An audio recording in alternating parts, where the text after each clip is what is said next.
guard against the acquisition of unwarranted influence, whether sought or unsought, by the military-industrial complex.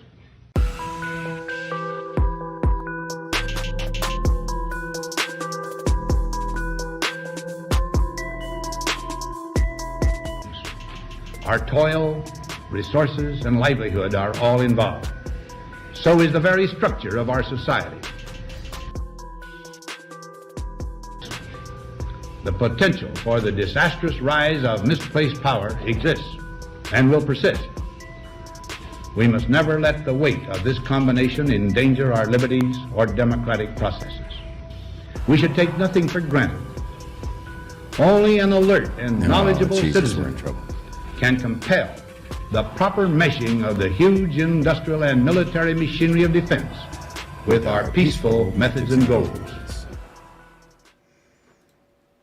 Hey, welcome everyone to the American Awakening, PFC Bergy reporting for duty. I'm going to be very careful tonight. I have to watch what I'm saying and doing because for the first time in quite some time, I'm also streaming to YouTube. It's showing there's a keyframe error on the frequency and blah, blah, blah. I don't know. It seems to be streaming okay to me. If it's not streaming okay on YouTube, I apologize. Nothing I can do about that at all at this point. YouTube, people always, every time I would go and stream to YouTube, these, people, the cancel culture we got out there, mostly Torians, they like to hit me with copyright issues and such on stuff that I have licensed. So I have to sit there and go through and submit license keys to everything. So there's going to be no licensed stuff. And the music that I do play, such as Bergy's War Theme, oh, I could have just let that go, is by Thomas Schoenberger. And he does, and it's with his permission. He actually made this for me. It's called Bergy's War Song. Trying to look at how everything's streaming. It looks to be okay here. Although that doesn't look very good. Maybe. I guess we're okay. So, hey, great. Streaming fine. Just going to have to behave yourselves in YouTube land with the chat. As long as you're not being completely obnoxious, I won't block you. Trump's next wife is in the house on Twitch, and Real Firefly, how you doing? TK and how are you? Wicked Shih Tzu, hello. See, I've mostly been streaming on Twitch. So, all my friends are there. Tony, hello. I like Chris, hello. Heathcliff, thank you all for joining tonight. So, got a good show lined up tonight. It's going to be a long one. We'll do breaks about every hour. Just doing a breakdown of the January 6th committee from their day 7. And so, it's going to be probably a long show tonight. I suspect maybe about 5 hours or so. So I wanted to start at about 5 o'clock. A lot to go into, a lot to break down, right? This is not some sort of, attack Millie, Gavin, and Tory thing, even though they had a lot of fun with me during their review. No, this is trying to break down and understand some of the key players and some of the key things that were brought up, things that most people aren't even going to notice or see. But and I'll be making comments. I'll be stopping throughout to make comments. So it's probably going to be a little while tonight. Here we go. Let me bring that down. Bergy's War Song. Don't you love it? He did a great job on that. So let's get right into this here. And because we're on Twitch, I can't be smoking weed or anything. That's gonna suck. But don't worry. When I cut into a little, when I do something like this, full screen, we'll be good. And speaking of doing that, let's do that. Let's get into the breakdown right now of the January 6th, Day 7 hearing. This was actually really good. It had my former attorney, Kellye Rhodes, well, soon to be, maybe, I don't know, she was banging him. Oh, did I say that? Can I say that on YouTube? It's okay because she was, and it's public knowledge, and it's not a bad thing. I'm not hating the player, I'm hating the game. But no, she was his attorney. These are all important things to understand, right? These are important things to understand. She was my attorney, yet she was having an affair with Stuart Rhodes.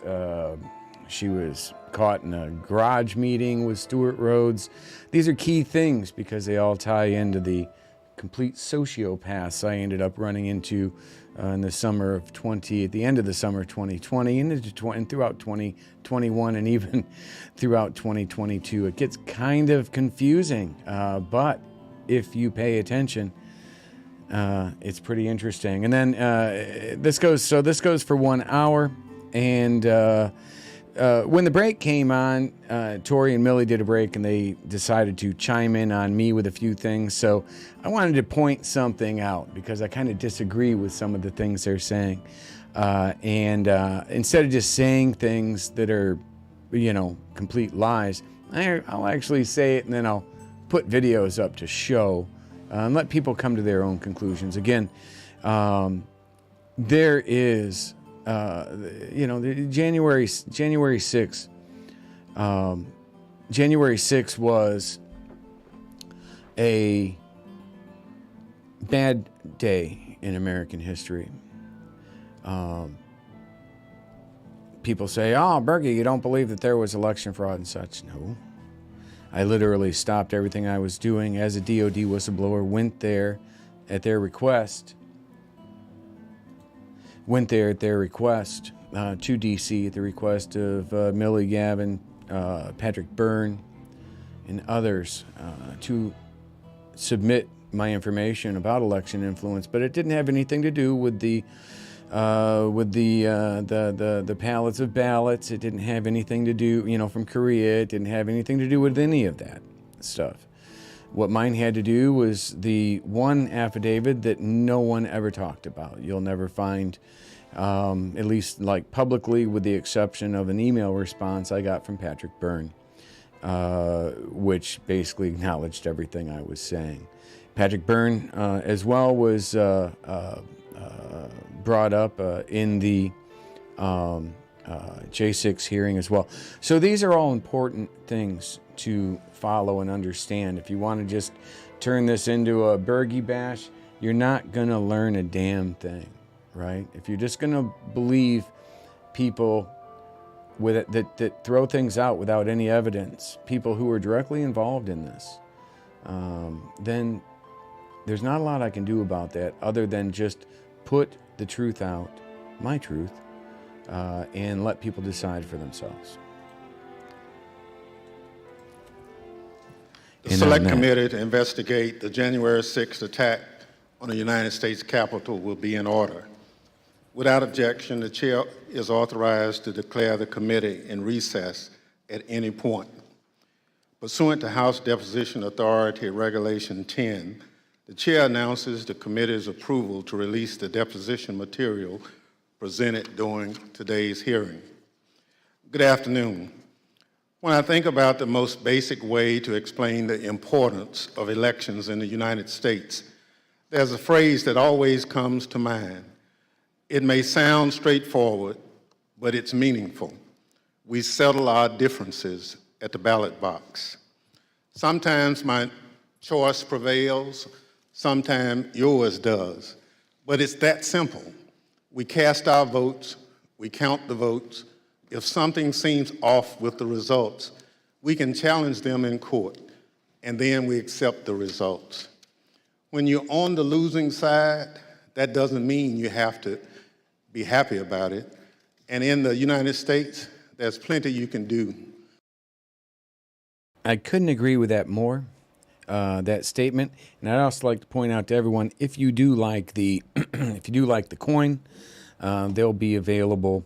They're available at the numbered coins, the challenge coins. They're available at both freedomstream.tv, at least for a bit. That may be coming down for availability there, and at patreon.com/The American Awakening. Just a little bit different than American Awakening on Freedom Stream or on YouTube.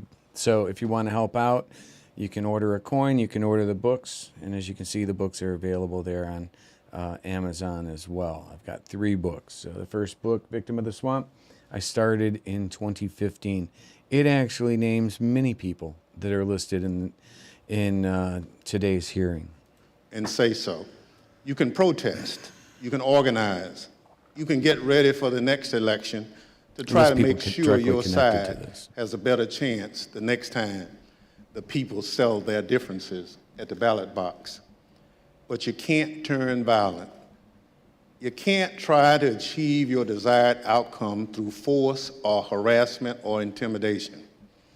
Any real leader who sees their supporters going down that path, approaching that line, has a responsibility to say, stop. Okay, so just to make a point here, right? And I get it. This is a partisan group of people. He's a Democrat. She's a Republican. Most people think that she's a rhino-type Republican. I get that. Great. I'm a registered Republican. Myself, I was independent or no political affiliation before that. What Chairman Thompson is saying, though, I would hope you could agree, is true. It's our Constitution. I mean, there are going to be some people that just believe that believe so many things that have never been verified to them. They're just believing and trusting people who've turned out to be incredibly wrong time and time and time again. And they're trusting those people. And then they're turning around and saying, oh, I'm not going to even watch this, the J6 hearing. Or these people are just crooked, or this guy's lying about everything. Well, you know, you've got to be able to have enough intelligence, I agree, to be able to sit down and intelligently determine or separate the garbage from what you can actually learn from.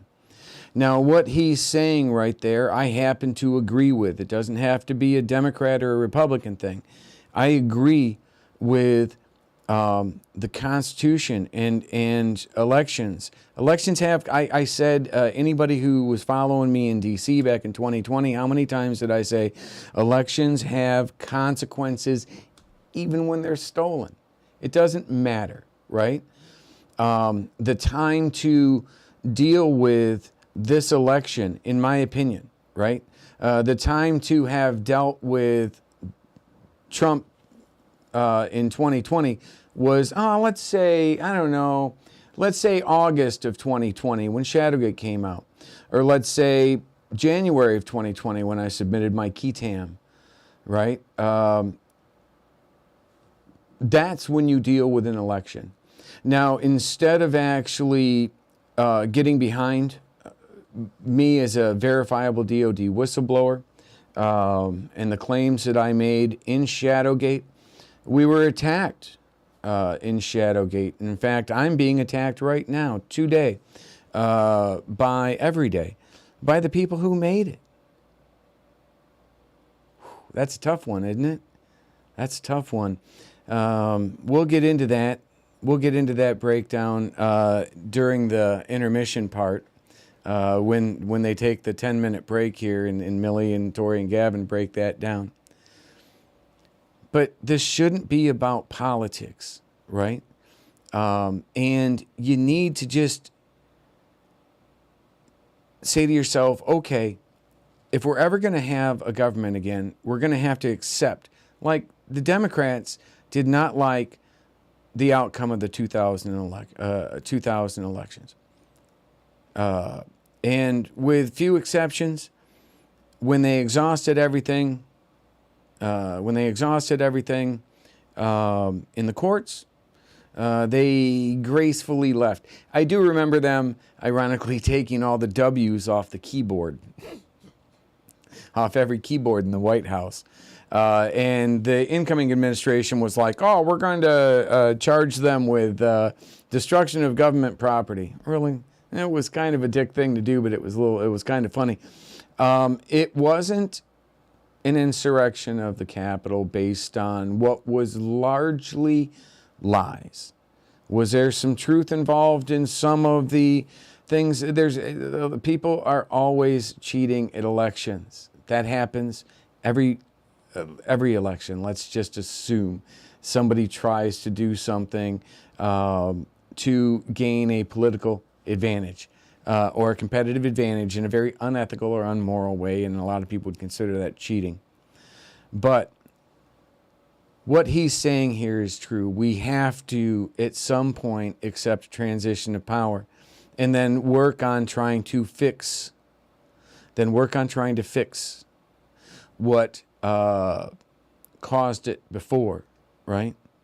When I was up in D.C. and these guys were all running around trying to, chasing, pallets of ballots coming in from Korea, I was saying, listen, this isn't a rescue, it's a recovery.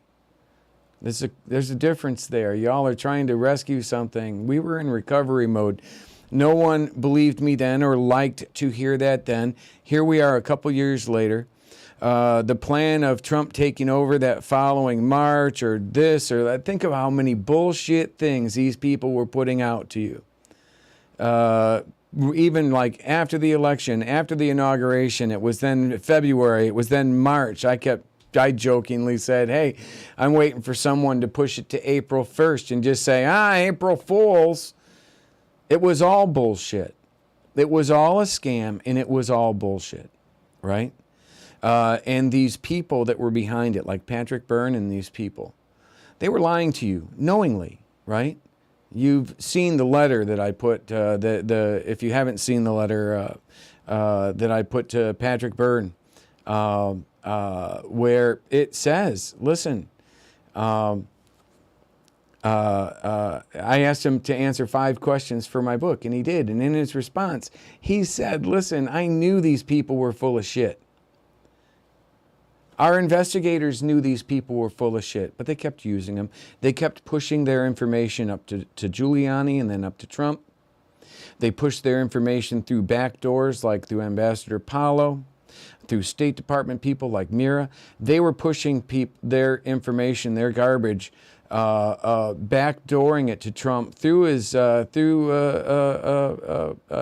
wife, through her best friend, Paulo's wife. And so now these hearings right now, today, are a result and are taking place because of all of that garbage and that nonsense that these people were pushing.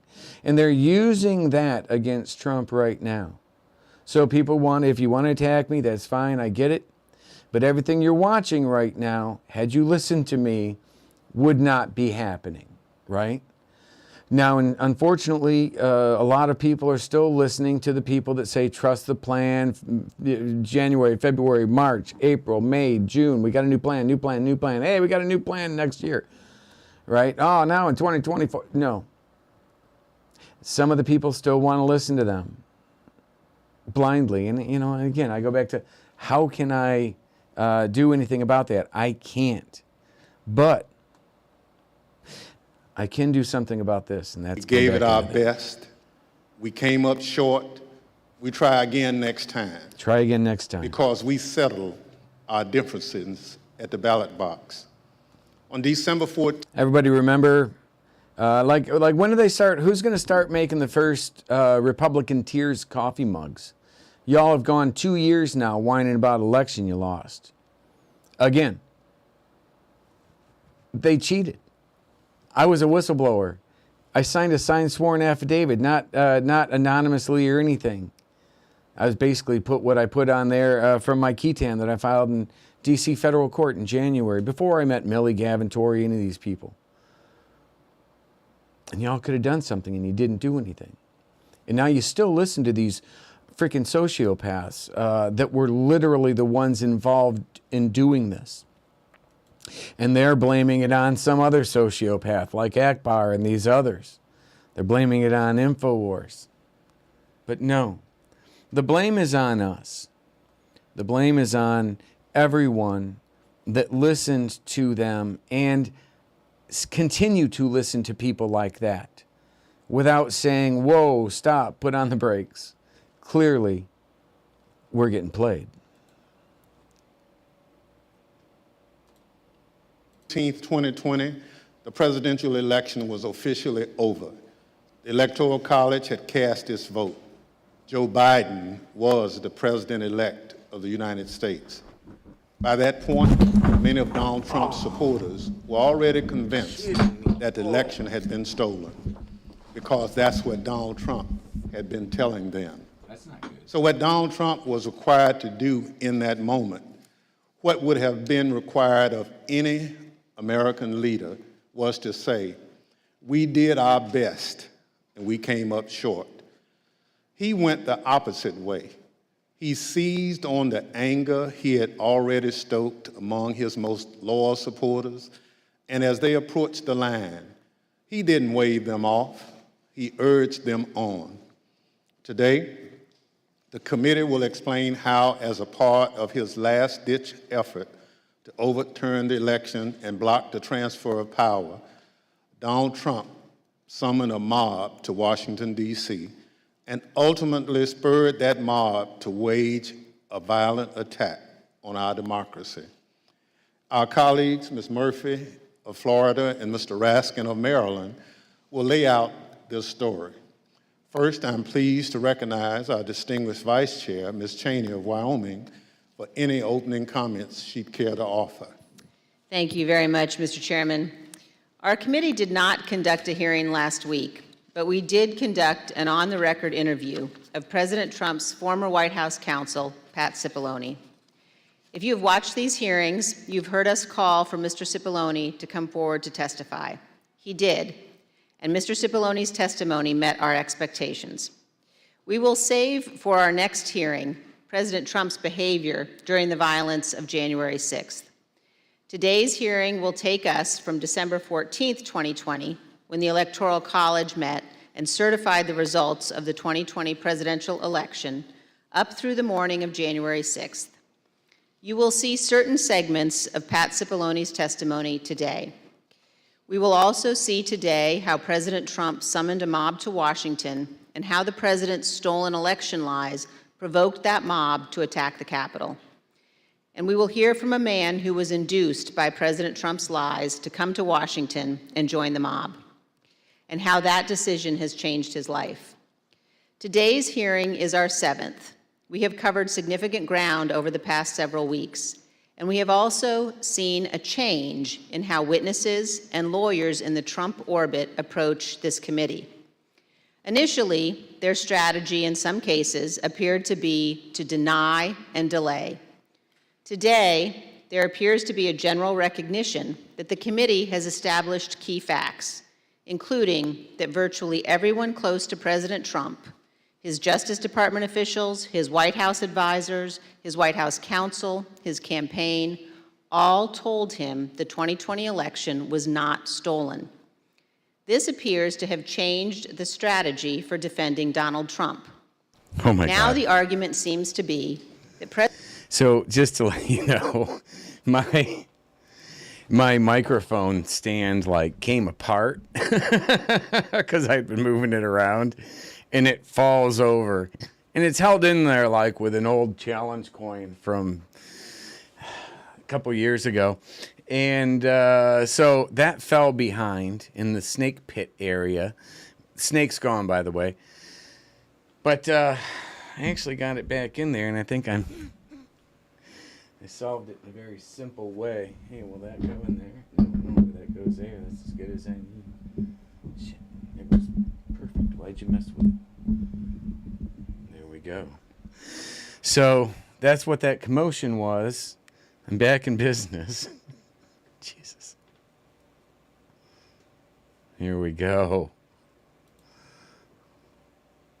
President Trump was manipulated by others outside the administration, that he was persuaded to ignore his closest advisors, and that he was incapable of telling right from wrong. This new strategy is to try to blame only John Eastman or Sidney Powell or Congressman Scott Perry or others, and not President Trump. In this version, the president was, quote, poorly served by these outside advisors. The strategy is to blame people his advisors called, quote, the crazies for what Donald Trump did. This, of course, is nonsense. Okay, hold on. Trump ignore his closest advisors, and that he was incapable of telling right from wrong. This new strategy is to try to blame only John Eastman or Sidney Powell or Congressman Scott Perry or others, and not President Trump. In this version, the president was, quote, poorly served by these outside advisors. The strategy is to blame people his advisors called, quote, the crazies for what Donald Trump did. Okay, right? The crazies. Who would that be?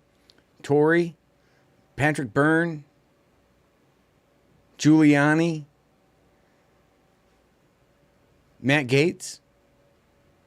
Matt Gaetz I've been dealing with and calling out since he ran from me when Millie Weaver was arrested. Oh, Bergy, we hate you, but we love Millie. But okay, so if that's the case, why are you okay with Matt Gaetz running away? Look, my girlfriend's calling. When I approach him, like August 17th, just 3 or 4 days after Millie's arrest. That's Matt Gaetz. He's completely tied to Roger Stone. Oh, Ali Akbar. Oh, my God, what a surprise. That's who he's calling crazies. Not the people that they're not their constituents, which are affectionately known by Cambridge Analytica as neurotics.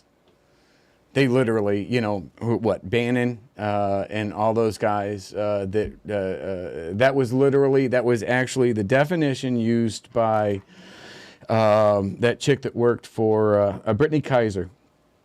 That was literally the definition that she used. Neurotics, right? So they targeted neurotics. That's not my word. That's not crazies. That's Steve Bannon, Tory, Akbar, anybody Cambridge Analytica, General Flynn, he was on the board of directors of Cambridge Analytica. They literally target the neurotics. That's what they called them, right? Now she's calling these people the crazies, and she's referencing the crazies that were getting close and feeding bullshit information to Trump.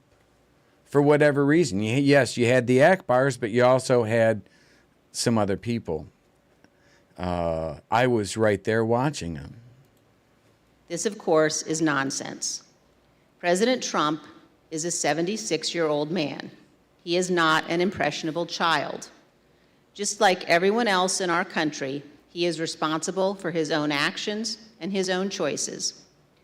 As our investigation has shown, Donald Trump had access to more detailed and specific information showing that the election was not actually stolen than almost any other American.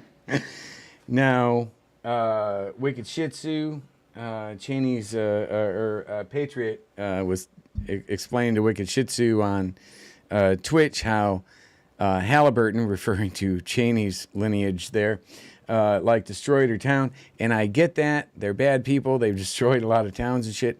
But they took really good care of us at huge taxpayer expense when we were over in Iraq and Afghanistan. I ain't lying. I spent almost 2 years over there. And they folded. They made sure all of our laundry was folded nicely for us. They provided these most spectacular meals. Every Friday was all-you-can-eat steak and lobster. No shit. In the middle of a desert, in the middle of a war. So yeah, bad things, terrible things, destroying towns and shit. But also, I gotta admit, all you can eat steak and lobster. Can you imagine how much taxpayers paid for each of those lobsters? I made sure none went to waste, my friends. And he was told this over and unfortunately, because I was working overseas as a contractor part of that time, the first $100,000 that I made was tax exempt. So I didn't even have to pay for the lobsters I was eating. Right?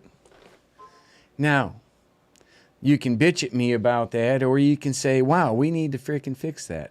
I wrote about, hey, we need to frickin' fix that in my first book, Victim of the Swamp. Right? Which I would have never learned or known had I not worked in that environment for as long as I did. But man, there are some things like that we could easily fix. Who do I work? Iron Horse, is that a question for me? Who do I work for? I'm on 70% VA disability. I bring in a few $100s a month from my supporters on Twitch, a few $100s a month from my supporters, literally a couple $100 from Patreon, and then my book sales, generally a few $100s, although once or twice it's been a little bit nicer, and things like my coin and such. So actual products that I create, things that I make, I bring in a few $100s on that, on top of that every month. So I don't work for anybody, right? In fact, by doing the things that I said, I mean, I could have, if I would have shut my mouth, I could have left Dynology in 2015. If I wouldn't have filed that IG complaint in 2015, I could have left there and gone on and taken another contract I had with my clearance, and been making nice money, 120 to 240. Those were the ranges that I was making over there.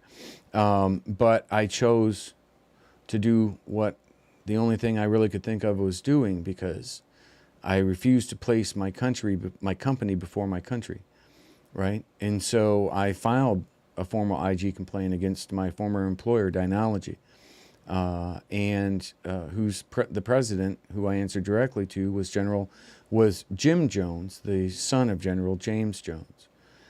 That's why I'm so cynical by both Democrats and Republicans, because you've got, I get it, you've got Republicans doing bad things. Lindsey Graham, Matt Gaetz, I've called them out. But you've got Hunter Biden, holy Jesus. The stuff on his laptop, his whole family knows about that. The threat that he poses just to national security alone is a legitimate threat. I don't care if you're Democrat, Republican. These people are just as corrupt as you can get. But what do you have? What's your complaint? Oh, you're complaining because these families are profiting from the power that we give Biden or General Jones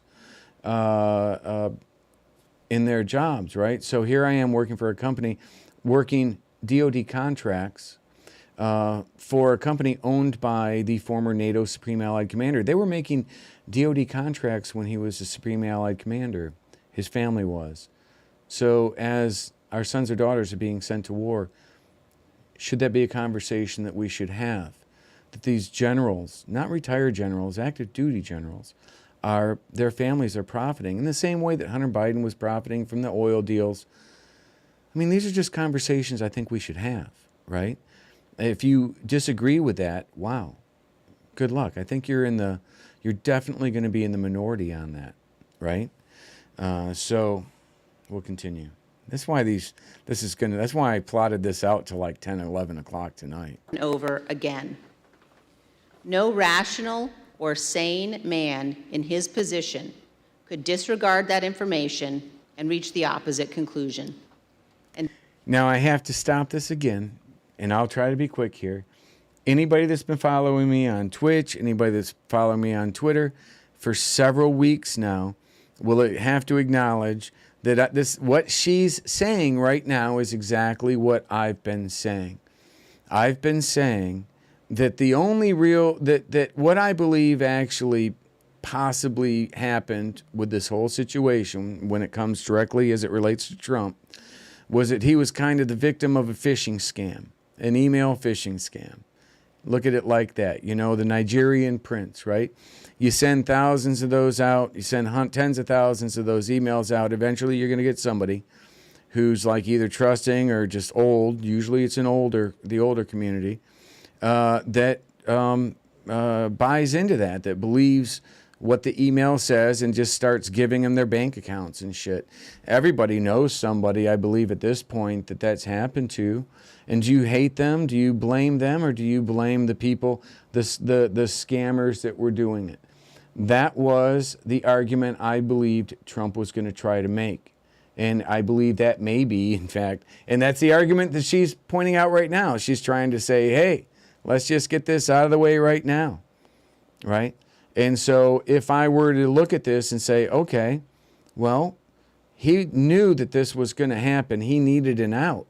And what better way than to be able to say, listen, I was just going on information that this, former time traveler was given. I didn't know she said she was a time traveler, and I didn't know she had been charged with fraud and stolen valor and things like that in North Dakota. I didn't know these things. I didn't know these were the people that were feeding this stuff up to me. I just, I thought it was real. And so that's the argument that I said that Trump actually could make, the one that he could make, because everything that they're saying is true and it happened, right? How can you sit there and say, January 6th, how can you sit there and say that General Flynn, a 3-star general, who was the head of intelligence, did not know what's going to happen when you gin 1 million people up, telling them that their vote was stolen, that someone's trying to steal their country, and that, oh, by the way, they're like pedophiles and child rapists, and they're building fucking, they're sending kids to Mars. That was actually said. You can actually possibly use that as some sort of defense when this is all over and just start throwing these people under the bus. She's looking at that and kind of seeing that going, hey, wait a minute. If that's your plan, you better just take that off the table because no reasonable person. But then again, she's like, he is 74, 75 years old. I actually believe that my personal biases for Trump aside, and by the way, I wouldn't vote for him if he paid for me, if he paid me to in 24. I don't want anything to do with that garbage. The way that his people and the people around him have behaved and continue to behave, and he continues to kind of be good with it, no way. I couldn't do that. Trump was necessary. I don't regret my first 2 votes for him because he helped to expose the fraud, waste, and abuse. He helped to expose the swamp. But don't kid yourself, he was surrounded by the swamp. Roger Stone, a DC lobbyist for 30, 40 years, they pioneered the DC swamp. They were the DC swamp. Are you kidding me? He acknowledges that. He jokes about it. I don't joke about it. These people, these were the ones that really turned things around in American history. I'm 56 years old. So about the time I started, I was legal age to vote, it was about 40 years ago or so. 38 years ago, let's say, and things were different then. That was 10 presidents, right? That was 10 elections. And they quickly devolved as the Roger Stones and others from early 70s brought their psychopathic garbage and lies for profit into politics. And that's not just like bullshit, right? That's verifiable. It's not like, Bergy just says this, but he's not going to say where from. I mean, it's simple.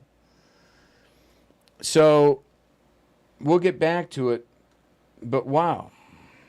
You can see why I gave myself so much time. Donald Trump cannot escape responsibility by being willfully blind. Nor can any argument of any kind excuse President Trump's behavior during the violent attack on January 6th. Robert David Steele, yes. As you watch our hearing today, I would urge you to keep your eye on 2 specific points. First, you will see evidence that Trump's legal team, led by Rudy Giuliani, knew that they lacked actual evidence of widespread fraud sufficient to prove that the election was actually stolen. They knew it, but they went ahead with January 6th anyway. And second, consider how millions of Americans were persuaded to believe what Donald Trump's closest advisors in his administration did not. These Americans did not have access to the truth like Donald Trump did. Mm-hmm. They put their faith and their trust in Donald Trump. They wanted to believe in him.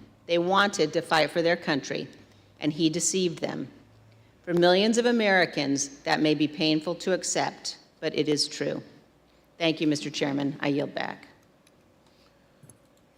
And that's where that's where actually watching these hearings and seeing the testimony, the sworn testimony, again, being able to parse out the partisan context of it, being able to understand that they're only giving half the side. I already know the other half, though. So when they give only half the story, it's filling in the pages to the story that I'm missing. Like I said, I've already got Flynn's story. I've already got Burns' story. I already got their half. And if you think I'm just going to, oh, they said it, so I'm going to believe it. No. Who would do that? But I know what their story is, so let's just take that and put that over there. Hell, I freaking hung out and smoked weed with Patrick Byrne. I know who they are. I know what their story is, and they know who I am. So then, now we can hear what the other side has to say. And the other side isn't going to be saying things that are going to make Byrne and Flynn and those guys look good. But I don't care. Byrne and those guys have already said that stuff. Now I can compare what they're saying to the actual facts, right? But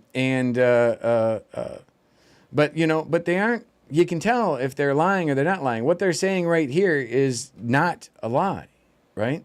When you get examples like the Hutchinson girl or whatever, so many people attacked her after her testimony. A lot of her testimony was based on hearsay, but she was also someone who worked right there, worked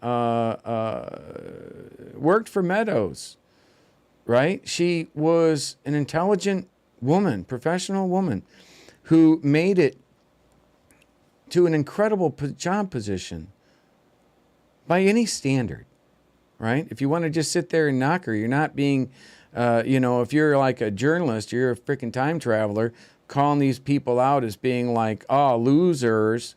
Really? No. Now, does that mean I'm just going to believe everything she's saying? No. She could have personal biases there. There could have been personality conflicts. There could have been employment issues and such. I understand that. But then what they did is during this hearing, you will hear them bring other people to corroborate some of the things, not all, but some of the things that she was saying. That's good, right? Because I did a show a couple weeks ago after, I think, episode 5 or something, where you even had, where I played like Jon Stewart and some others on the left that did not like them doing that stuff, right? They did not like what they were saying, right? Wake up. Somebody says, wake up, Private. Okay. Actually, I am quite awake. Yes, I was, a private, but I've actually, provided support, tip of the spear to 3 4-star generals. So I am a bit awake. Attention, I'm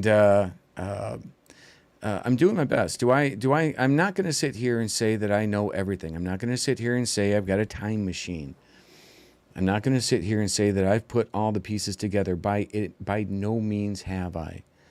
I'm not going to sit here and say I haven't been played. I have. I got honeypotted, but unfortunately, that was by fucking Tory. That was just did I say? I am 18 or above restricted for this, and we'll just beep that out later. That was the only time I said a bad word. Again, I haven't been on YouTube in quite some time, so we don't want to get kicked off it for using bad words.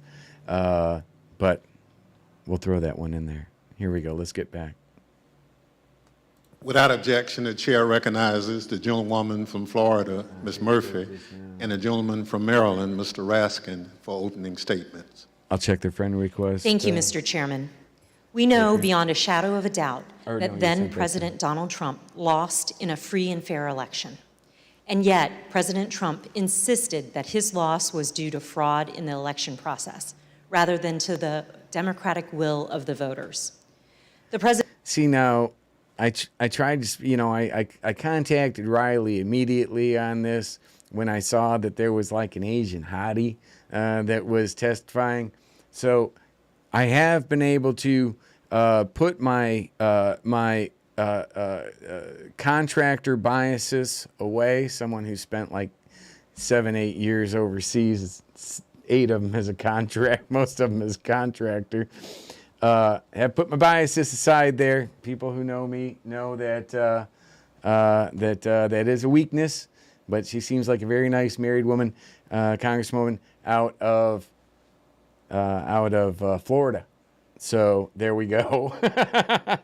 And if you have any trouble, you can just wait and they'll show Ratzenberg after a few minutes and that'll just chill you right out. The president continued to make this claim despite being told again and again by the court. I knew I was going to get in trouble when that came around. I just couldn't resist. It's Wednesday and it's also comedy on Wednesday, so. Courts, by the Justice Department, by his campaign officials, and by some of his closest advisors that the evidence did not support this assertion.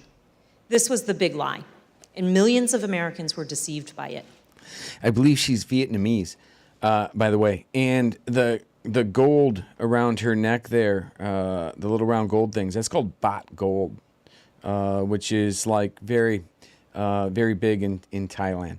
It's Southeast Asian women. I almost guarantee, I don't want to stereotype her, but I would bet you dollars to donuts that she's got a Louis Vuitton purse. Watch. God is my witness. I know Southeast Asian women, especially the ones that wear bot gold. Too many of our fellow citizens still believe it to this day. It's corrosive to There's our country some inside and damaging baseball to our for you. democracy. You're not going to get anywhere As our else. committee has shown in prior hearings, following the election, President Trump relentlessly pursued multiple interlocking lines of effort, all with a single goal: to remain in power despite having lost. The lines of effort were aimed at his loyal Vice President, Mike Pence, at state election and elected officials, and at the U.S. Department of Justice. The president pressured the vice president to obstruct the process to certify the election result. He demanded that state officials find him enough votes to overturn the election outcome in that state, and he pressed the Department of Justice to find widespread evidence of fraud. When justice officials told the president that such evidence did not exist, the president urged them to simply declare. And if you think that, like, I'm somehow out of line by sitting here saying, that's what I've said, I've been consistent. The whole time I was up in D.C. and this bullshit was being thrown out, all I ever said was, that sounds horrible. Where's the evidence of it? Oh my God, are you serious? Someone did that? Where's the evidence of it? Can you, that's, you know, so it's like, yeah, that's horrible. Now, show me the evidence or it didn't happen. You know, like my friend Kevin says, pictures or it didn't happen. And that's what these people are asking for. It's when you have people that say, oh, we don't have it, but don't trust us, don't worry about it, don't ignore the fact I've been, arrested for all these things or, found guilty of all these fraud charges and everything. Forget all that. Trust me. When they say that, you need to stop and say, oh, that doesn't sound like a good idea. That the election was corrupt. On December 14th, the Electoral College met to officially confirm that Joe Biden would be the next president. The evidence shows that once this occurred, President Trump and those who were willing to aid and abet him turned their attention to the joint session of Congress scheduled for January 6th, at which the vice president would preside. In their warped view, this ceremonial event was the next, and perhaps the last, inflection point that could be used to reverse the outcome of the election before Mr. Biden's inauguration. As President Trump put it, the vice president and enough members of Congress simply needed to summon the courage to act. To help them find that courage, the president called for backup. Early in the morning of December 19th, the president sent out a tweet urging his followers to travel to Washington, D.C. for January 6th. Be there, we'll be wild, the president wrote. As my colleague, Mr. Raskin, will describe in detail, this tweet served as a call to action, and in some cases, as a call to arms for many of President Trump's most loyal supporters. It's clear the president intended the assembled crowd on the January 6th to serve his goal. And as you have already seen, and as you will see again today, some of those who were coming had specific plans.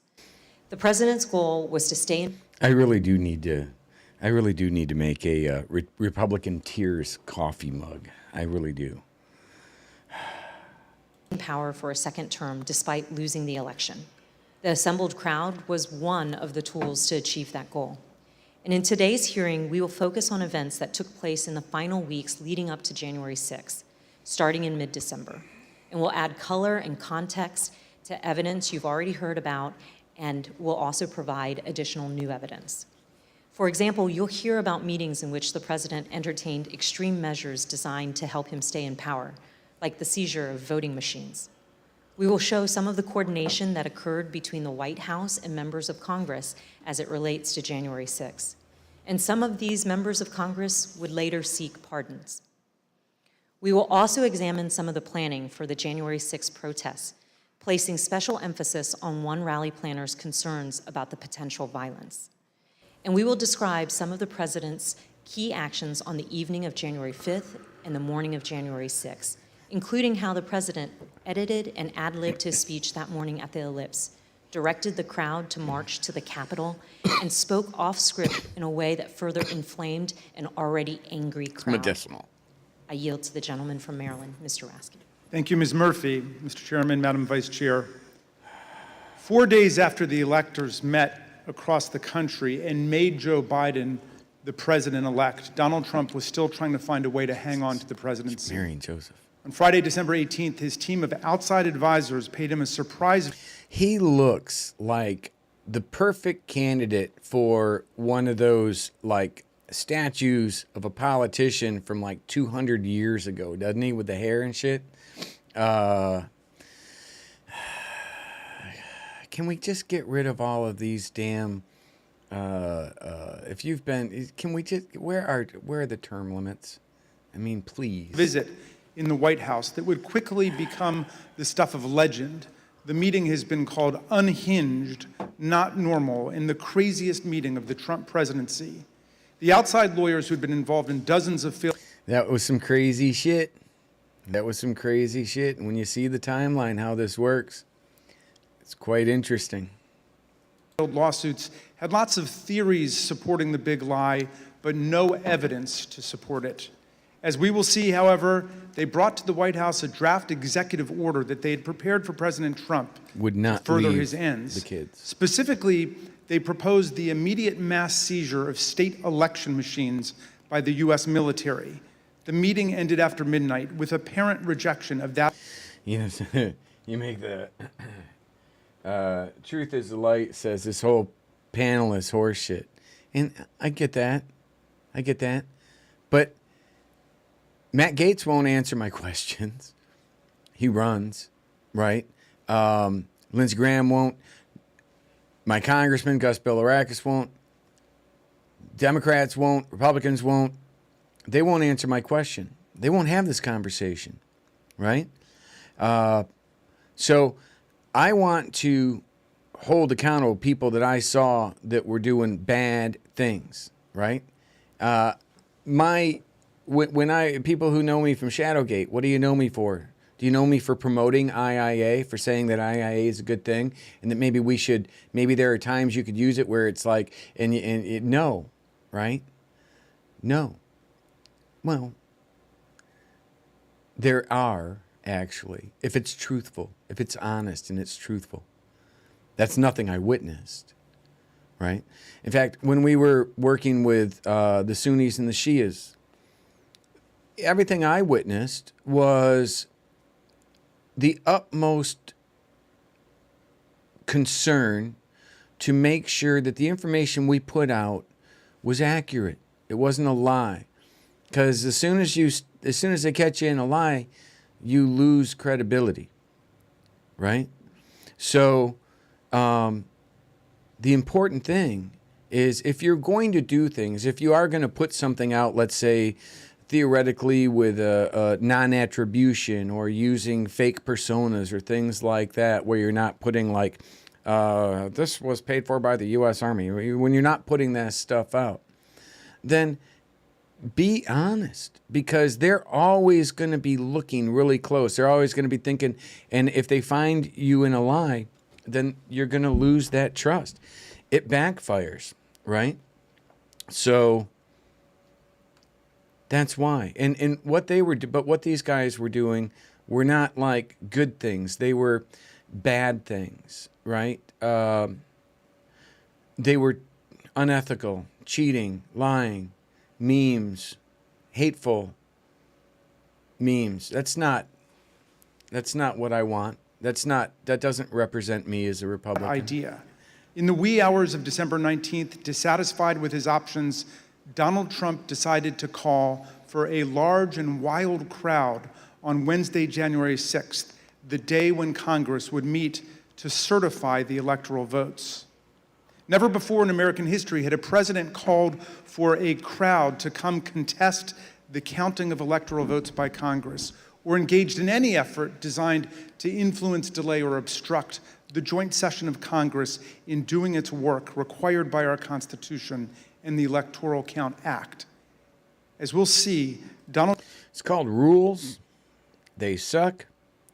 But if we're ever going to have a government or a country, no matter, even though it's far from damn perfect, it's not going to be by just tearing it apart, especially when you're tearing it apart based on information that has not been authenticated, and in fact, most of it was determined to be untrue later on, right? So if you are going to, if you're going to have a revolution, if our country needs to be, if we need to call in that militia and this needs to be done, I'll be right there. I spent almost 2 years in combat zones, both in and out of uniform, between Iraq and Afghanistan. I'm not afraid of a fight, but I'm also not going to do it based on a lie, based on an anonymous post from a guy named Q, or based on information bullshit being put out to me by a former intelligence 3-star general or a time traveler, right? I'm going to hear things. I'm going to want to verify as best as I can, right? Some people I trusted initially, but I just was blown away by their lie, like Laura Logan and Judge Jeanine Pirro and such. These people are as bought and paid for as you can get when it comes to being a journalist. Then I kind of came to the conclusion that if you are a journalist, then you got there because you played ball. Someone said, Bergy, have you been under a rock for the past 2 years? I've been largely on Twitch. It's funny how everybody says, Bergy's just in this for the money. He's just in it for his 15 minutes of fame. Most people, I haven't even fucking been on YouTube in like probably a year almost. I do my weekly show on Twitch, usually between, maybe 50 or a couple hundred people watch me on there. And I'm on Twitter, but I write books. I try to get information out to people best I can. I also have to take time to research and study these things. So no, it's funny that someone comes on here and says, hey, where you been under the rock past 2 years? Whereas everybody else is like, oh, he's just looking for 15 minutes. Clearly, it can't be both.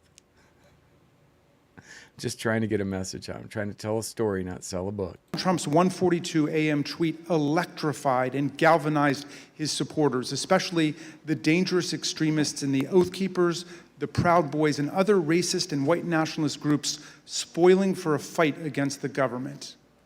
3 rings of interwoven attack were now operating towards January 6th. On the inside ring, Trump continued trying to work to overturn the election by getting Mike Pence to abandon his oath of office as vice president and assert the unilateral power to reject electoral votes.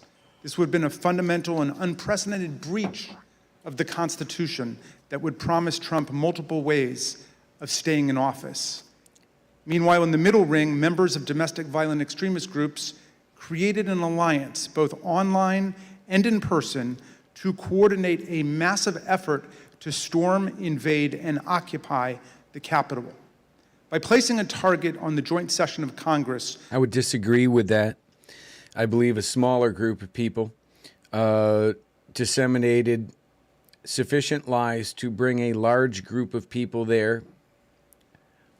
Neurotics. Again, that's not my name. That's Steve Bannon's name. That's General Flynn's name, right? That was testimony from Brittany Kaiser that a category they literally put their target demographics under, neurotics, right? That's what they think of you.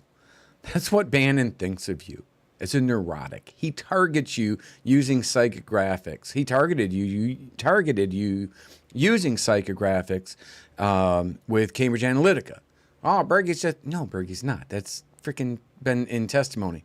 And if you don't think that Truth Central is doing the same damn thing, if you don't think that Truth Central is selling your data and using your data to influence, to build psychographics, or to sell to other organizations for profit, then you haven't been paying attention to Kash Patel's bank accounts. Trump had mobilized these groups around a common goal, emboldening them, strengthening their working relationships, and helping build their numbers. Finally, in the outer ring, on January 6th, there assembled a large and angry crowd, the political force that Trump considered both the touchstone and the measure of his political power. Here were thousands of enraged Trump followers, thoroughly convinced by the big lie, who traveled from across the country to join Trump's wild rally to stop the steal. With the proper incitement by political leaders and the proper instigation from the extremists, many members of this crowd could be led to storm the Capitol, confront the vice president in Congress, and try to overturn the 2020 election result. All of these efforts would converge and explode on January the 6th.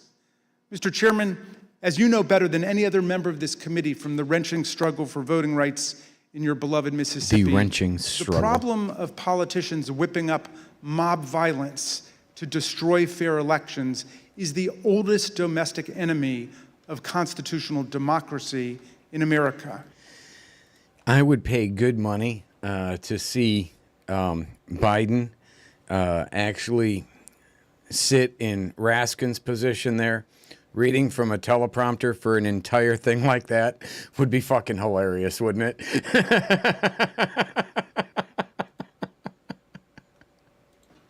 Abraham Lincoln knew it too. In 1837, a racist mob in Alton, Illinois, broke into the offices of an abolitionist newspaper and killed its editor, Elijah Lovejoy. Lincoln wrote a speech in which he said that no transatlantic military giant could ever crush us as a nation, even with all of the fortunes in the world. But if downfall ever comes to America, he said, we ourselves would be its author and finisher.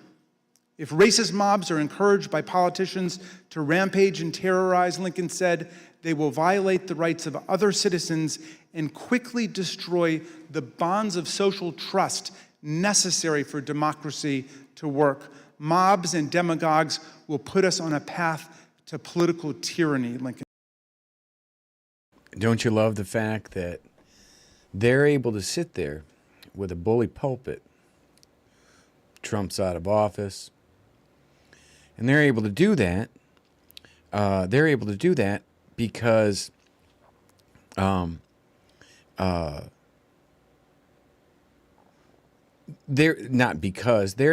that in spite of the fact that McChrystal, who was lifelong partner with Flynn in uniform, was literally, these people were literally funding and organizing a tactical operation on the left with Antifa. So you got the Proud Boys,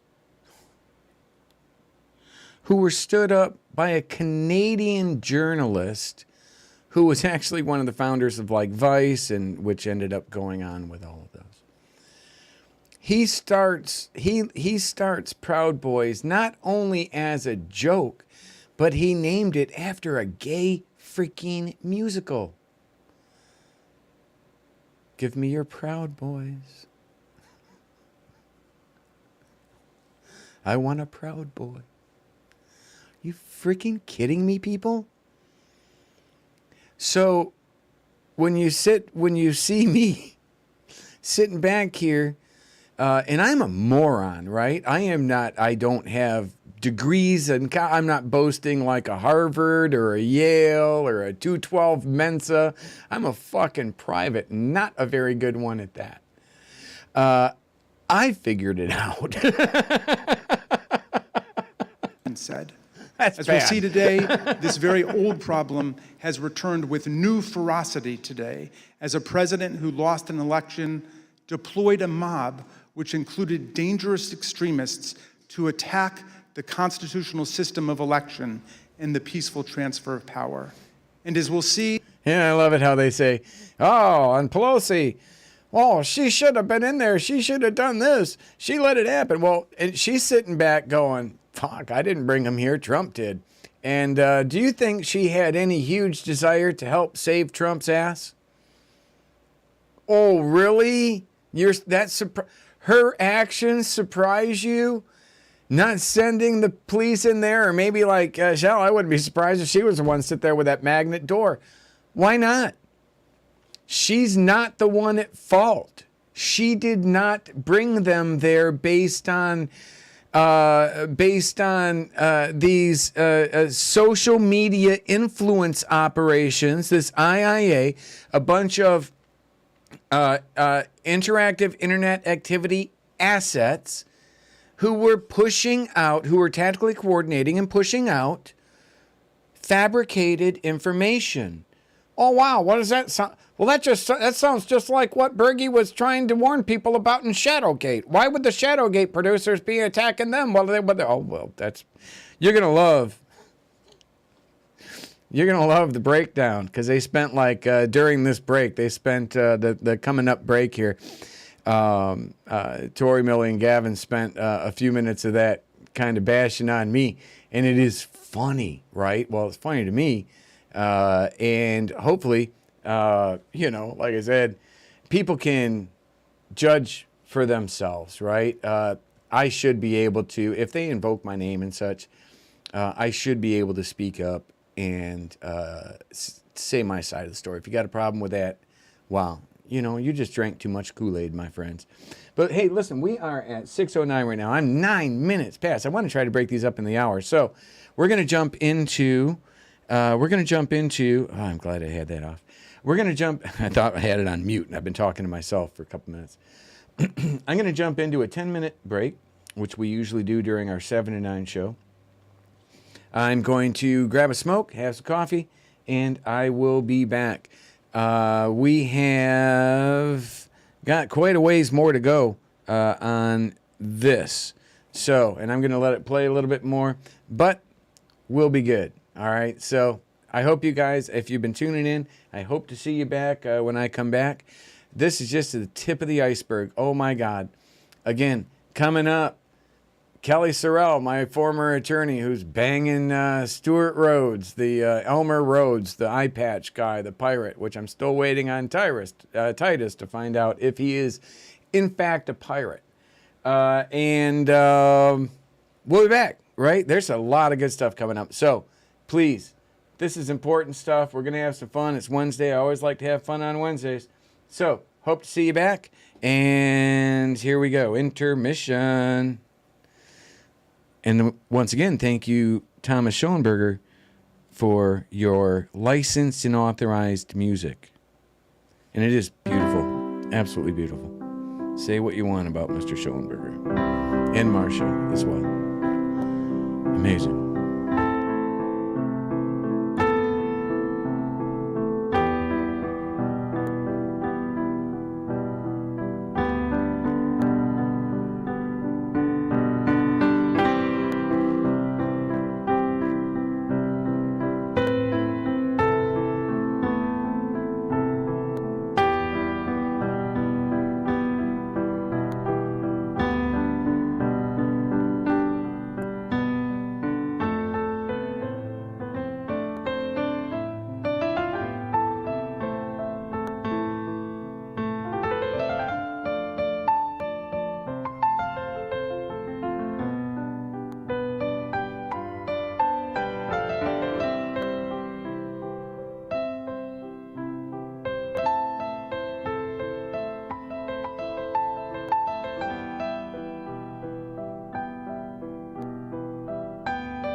I've got this music cranked up so loud here, it's not even funny.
Task Force, who?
Nice.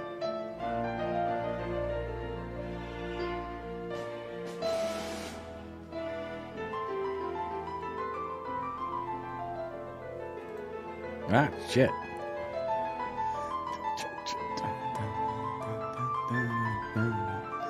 Nice. My keyframe frequency is still off. Thanks for hanging in there on YouTube. Good to see everyone back.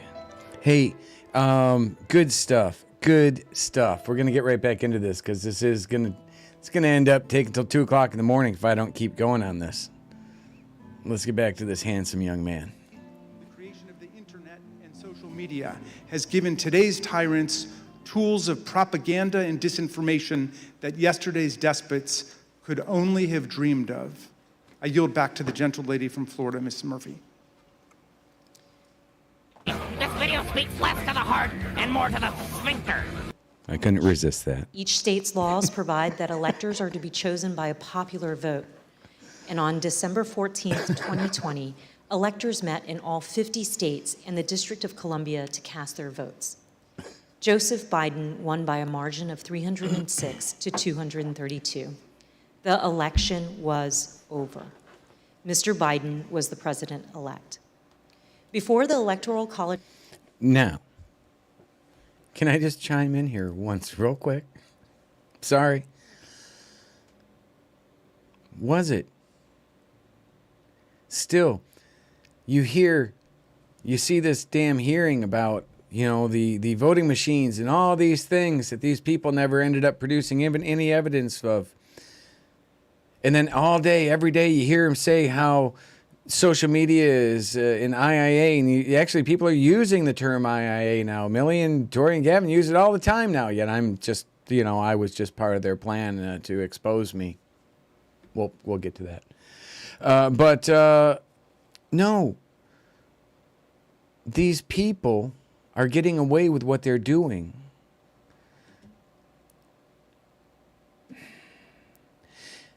They're getting away with what they're doing because we allowed them to do that.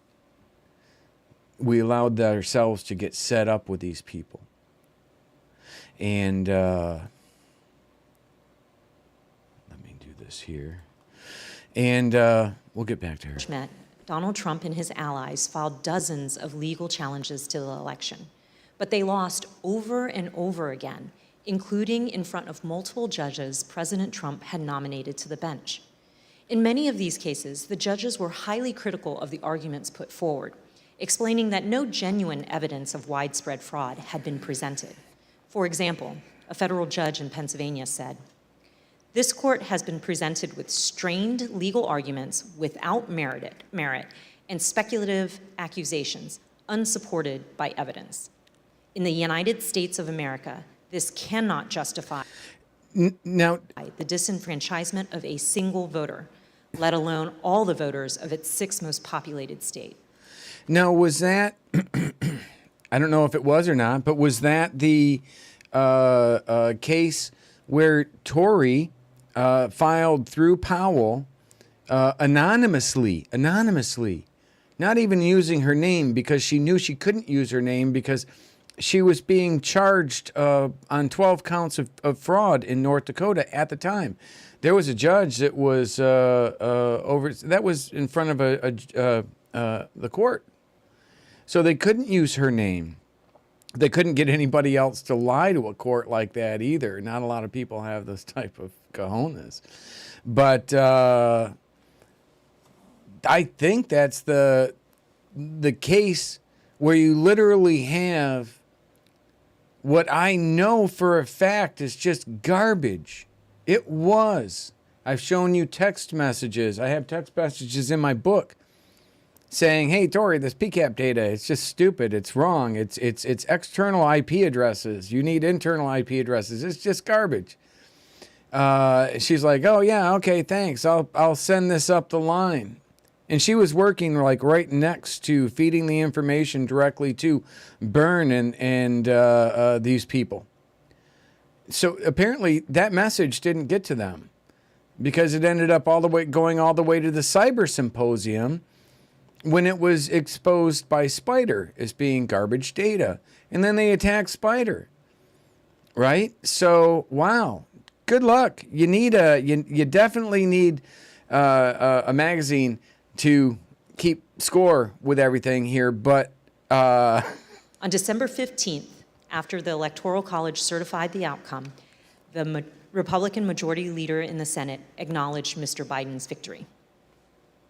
Yesterday, electors met in all 50 states. So as of this morning, our country has officially a president-elect and a vice president-elect. Many millions of us had hoped the presidential election would yield a different result.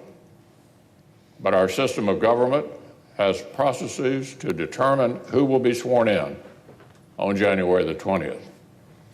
The Electoral College has spoken. So today I want to congratulate President-elect Joe Biden. Even members of President Trump's cabinet and his White House staff understood the significance of his losses in the courts and the absence of evidence of fraud.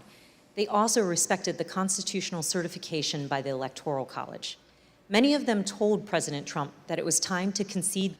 I wanted to read something very quickly here from my first book, Victim of the Swamp, How the Deep State Destroyed the 40-Year-Old Private. It's from page 17. It's called The Vote Bandit. I pushed on with the campaign and collected the required 2,312 signatures to get my name on the ballot. My platform was simple, yet complicated, based on trying to explain what can be very confusing vulnerabilities in touchscreen voting machines in a way that voters could understand. With help from a friend, Cord Zoen, a brilliant web designer and subject matter expert in search engine optimization, I launched SaveTheVote.com. Others in the community, like Janice Lentz, helped organize speaking events. Janice was a Democrat. I ran with no political affiliation for supervisor of elections in Pasco County in 2004. You're going to find I stood out in front of Publix and collected 2,312 petitions to get my name on the ballot. I started writing this in 15. I published it in 17, well before I ever knew Millie, Tory, any of these people, right? I've been trying to get people to understand the vulnerabilities in touchscreen voting machines and the complexities of those vulnerabilities for over 2 decades. I mean, I can stand up. How many of you got off your couch all the way back then and ran for office, knowing that you were going to lose? And you know what? When I knew I was going to lose. I was running against a 6-term incumbent Democrat but then had just switched from Democrat to Republican midterm. His name was Kurt Browning. And I was telling the Republicans, dudes, man, he's still a Democrat. And they were like, oh, come on in. We want to check that box that we have a Republican as election supervisor. But he wasn't Republican. He was a 26-year incumbent Democrat. And that's what you ended up getting, right? He ran on touchscreen voting machines, and I ran against them, saying that there were just too many vulnerabilities. And I ran on optical scanning systems. A couple of them in each precinct, scan them in, boom. And so he wins. He wins as a Republican. And then a few months later, he gets tapped by the new incoming governor of Florida, Charlie Crist, who is now a Democrat. He was then a Republican. And he gets tapped by Charlie Crist to as Secretary of State of Florida, and then shortly thereafter turns around and bans touchscreen voting machines across the state of Florida. every bit of this is completely verifiable, easily queryable, with my name and such, running for office. It is, right? But he turns around and bans the same voting machines that he ran on and called me nuts and just horrible things. But I didn't expect to win. It ended up costing our state $70-some million. So a lot of those voting machines, before they were even paid off, like $30 million before they were even paid off, were sent to a recycling center in Tampa and shredded for parts, sold for pennies on the dollar. Some of them ended up going to third world countries so that we could ensure their fair elections, although we got rid of them for pennies on the dollar because we didn't trust them.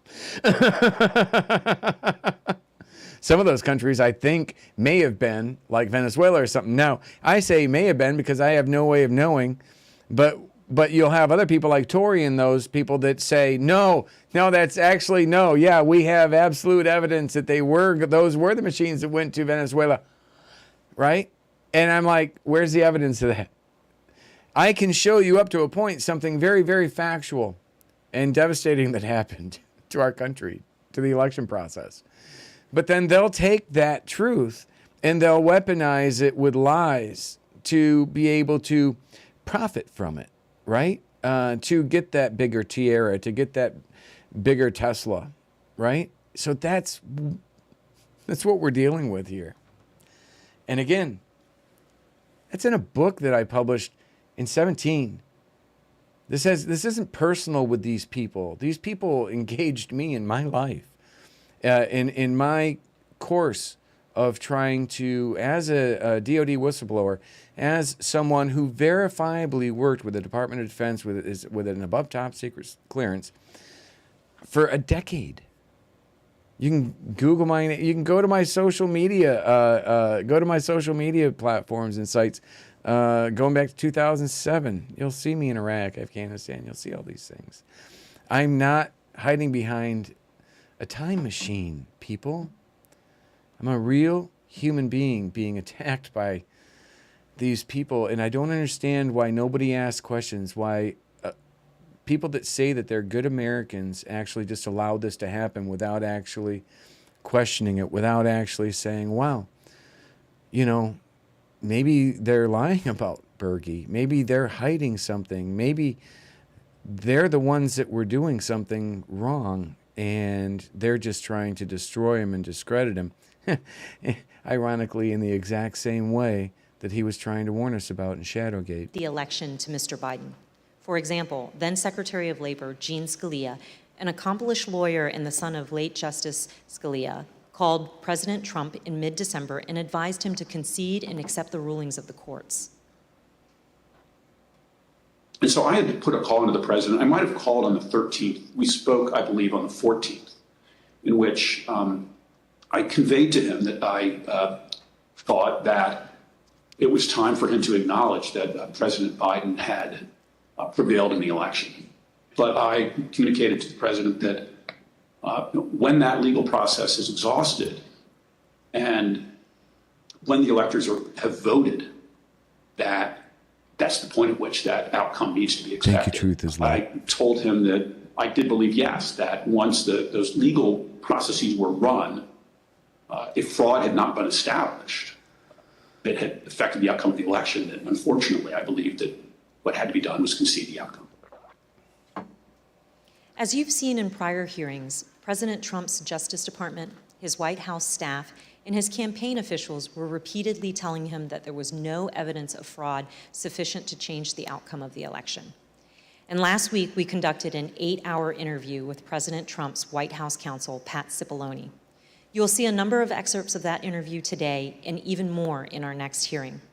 Mr. Cipollone told us that he agreed with the testimony that there was no evidence of fraud sufficient to overturn the election.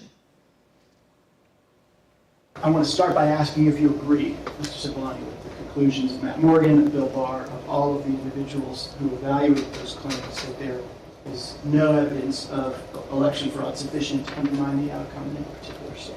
Yes, I agree with that. And Mr. Cipollone also specifically testified that he believed that Donald Trump should have conceded the election. Did you believe, and Mr. Cipollone, that the president should concede once you made the determination based on the investigations that you credited DOJ did and the campaign did? Did you, in your mind, form a belief that the president should concede the election loss at a certain point after the election? Well, again, I was the White House counsel.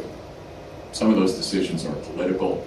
So to the extent that, but if your question is, did I believe he should concede the election at a point in time? Yes, I did. I believe Leader McConnell went onto the floor of the Senate, I believe in mid-December, and basically said, the process is done. That would be in line with my thinking on these things. As Attorney General Bill Barr testified, December 14th should have been... I think Cipollone had the nicest suit, I think, of all that I've seen so far.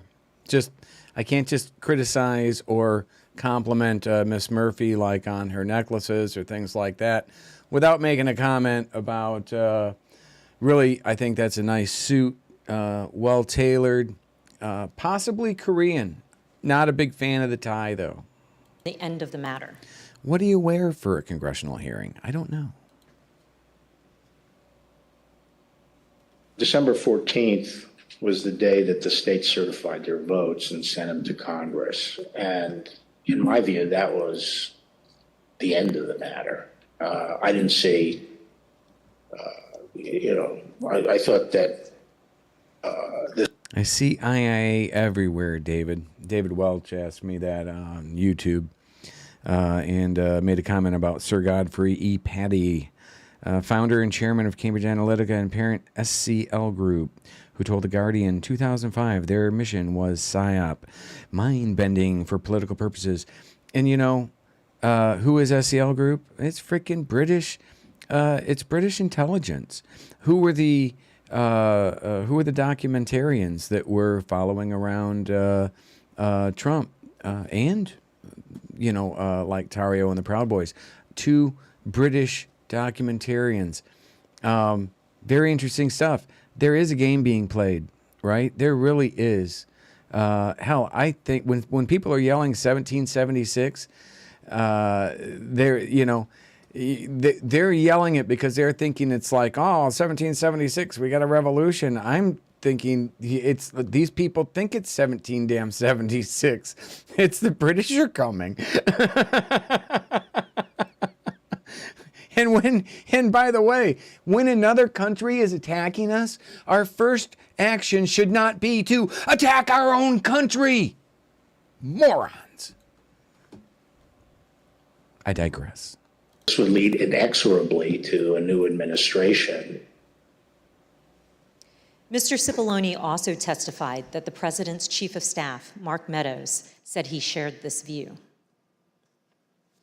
As early as that November 23rd meeting, we understand that there was discussion about the president possibly conceding the election. And specifically, we understand that Mark Meadows assured both you and Attorney General Barr she has very nice skin, Wicked. Exit. Do you remember Mr. Meadows making any such representation? Are you saying as part of that meeting or separately?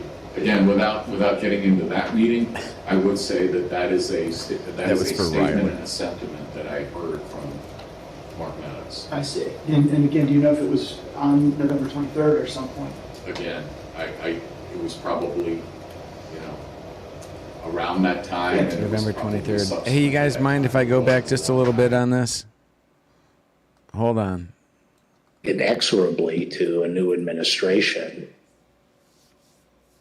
Mr. Cipollone also testified that the president's chief of staff, Mark Meadows, said he shared this view. As early as that November 23rd meeting, we understand that there was discussion about the president possibly conceding the election. And specifically, we understand that Mark Meadows assured both you and Attorney General Barr that the president would eventually agree to a graceful exit. Do you remember Mr. Meadows making any such representation? Are you saying as part of that meeting or separately? Again, without getting into that meeting. Nick sounded English. I would say that that is a statement and a sentiment that I heard from Mark Meadows. I see. And again, do you know if it was on November 23rd or some point? Again, it was probably, That's not passing judgment. That's just kind of putting a fact out there. around that time, and it was probably subsequent to that time. It wasn't a one-time statement. Mr. Meadows has refused to testify, and the committee is in litigation with him. But many other White House officials shared the view that once the litigation ended and the Electoral College met, the election was over. And here's President Trump's former press secretary. I wanted to clarify, Ms. McEnany, so back to my previous question, it was your view then, or was it your view that the efforts to overturn the election should have stopped once the litigation was complete? In my view, upon the conclusion of litigation was when I began to plan for life after the administration. Yeah, she was looking for a job, right? She's already pushing her resume out to Fox, right? And I'm not knocking her. The other chick that just left, Little Red Riding Hood, Kawasaki, what the hell was her name? Saki. She went straight to what? Freaking like MSNBC or some shit. I mean, really? These guys, what the hell are we? Why are we okay with that? Why are we okay with that? Right? Why do we want that influencing our media? We don't. That's the problem. These people should not be part of media. They should maybe work with third-party organizations or nonprofits that, or the think tanks. These guys love their think tanks, and let them push information to honest journalists that don't have freaking editors that are bought and paid for by these think tanks. We need to just establish something like that. We need to say no to people like that.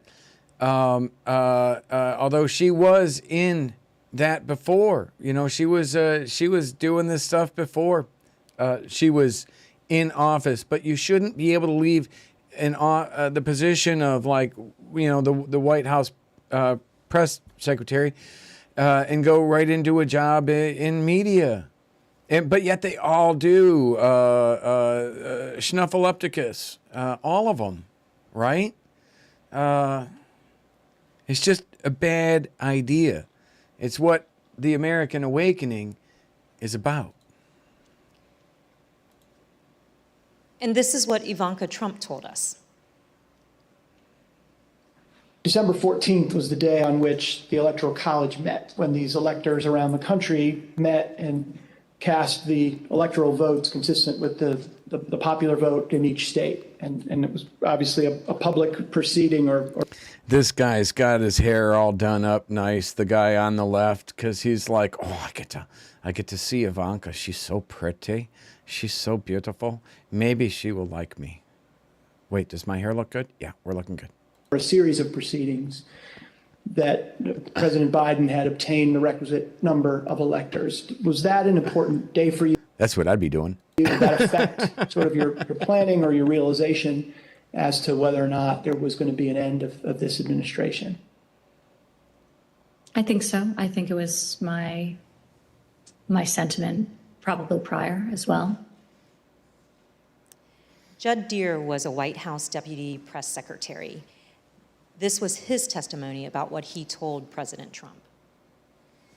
I told him that my personal viewpoint was that the Electoral College had met, which is the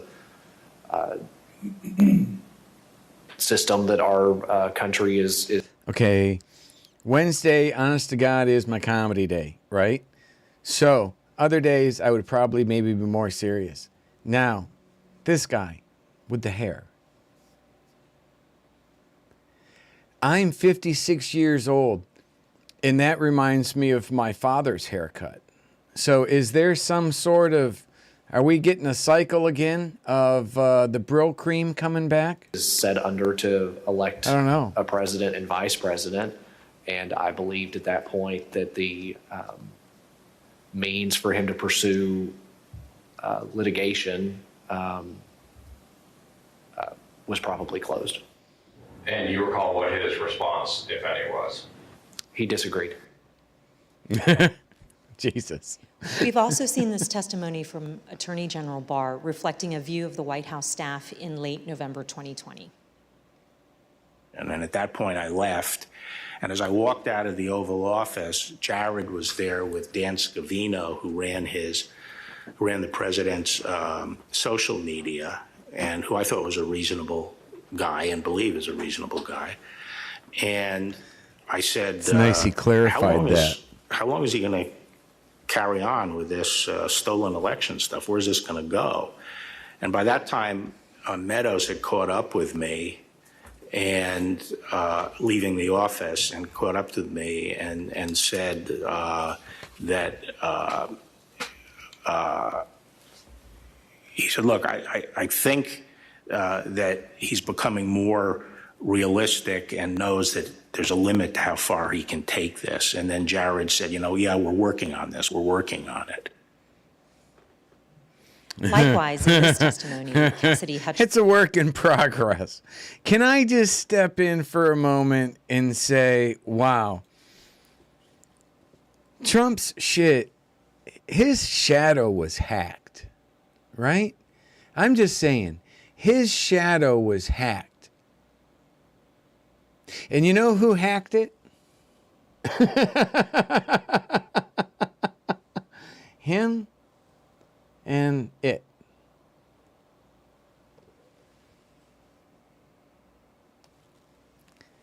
That's what I hear. Does that make him less culpable? Do crazy people go to jail for doing crazy things? Yeah, they do. But I'm telling you, Trump's shit was hacked.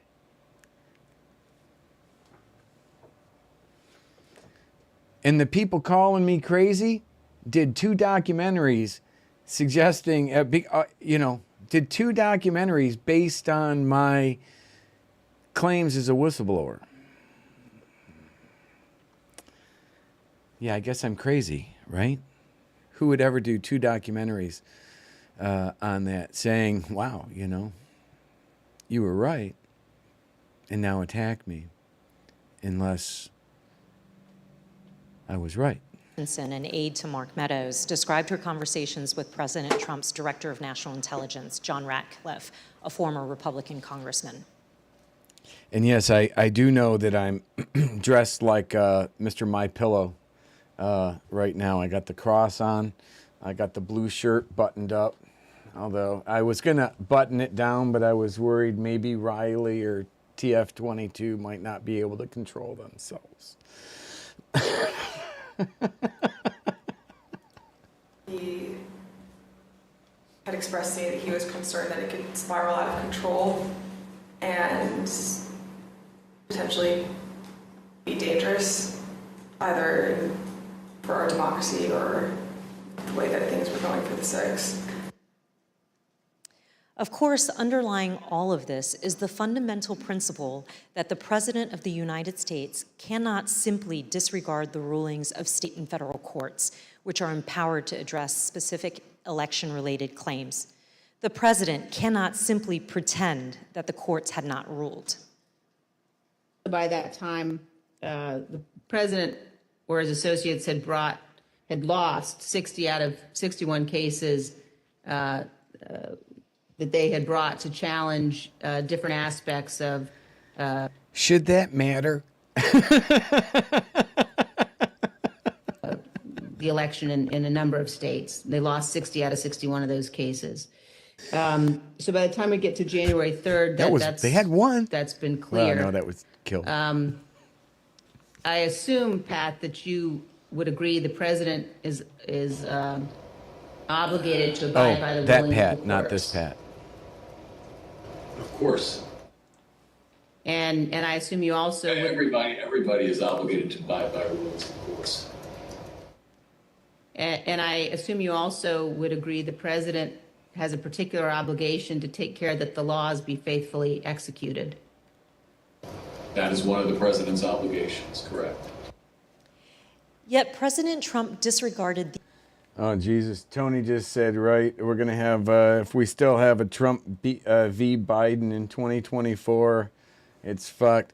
I don't even know the full context of that. But if a Trump v. Biden, would that be sponsored by like Metamucil?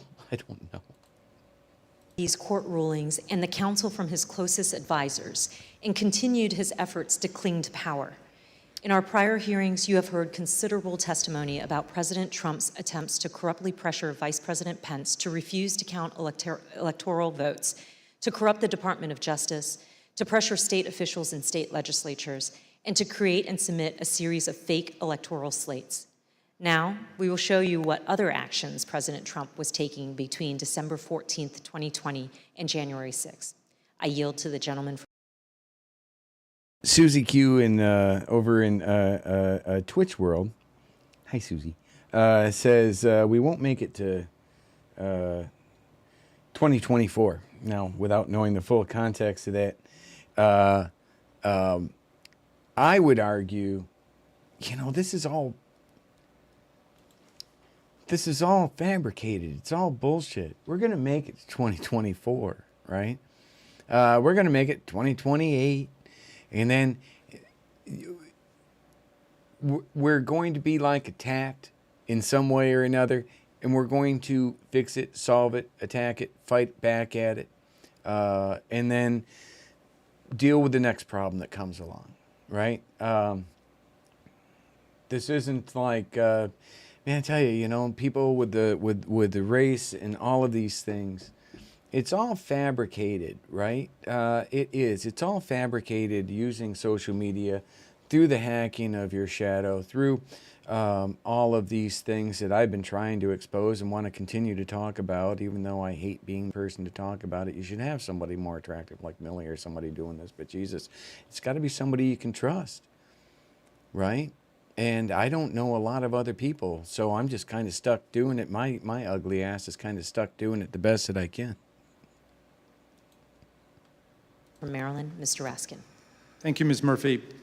Throughout our hearings, you've heard how President Trump made baseless claims that voting machines were being manipulated by foreign powers in the 2020 election.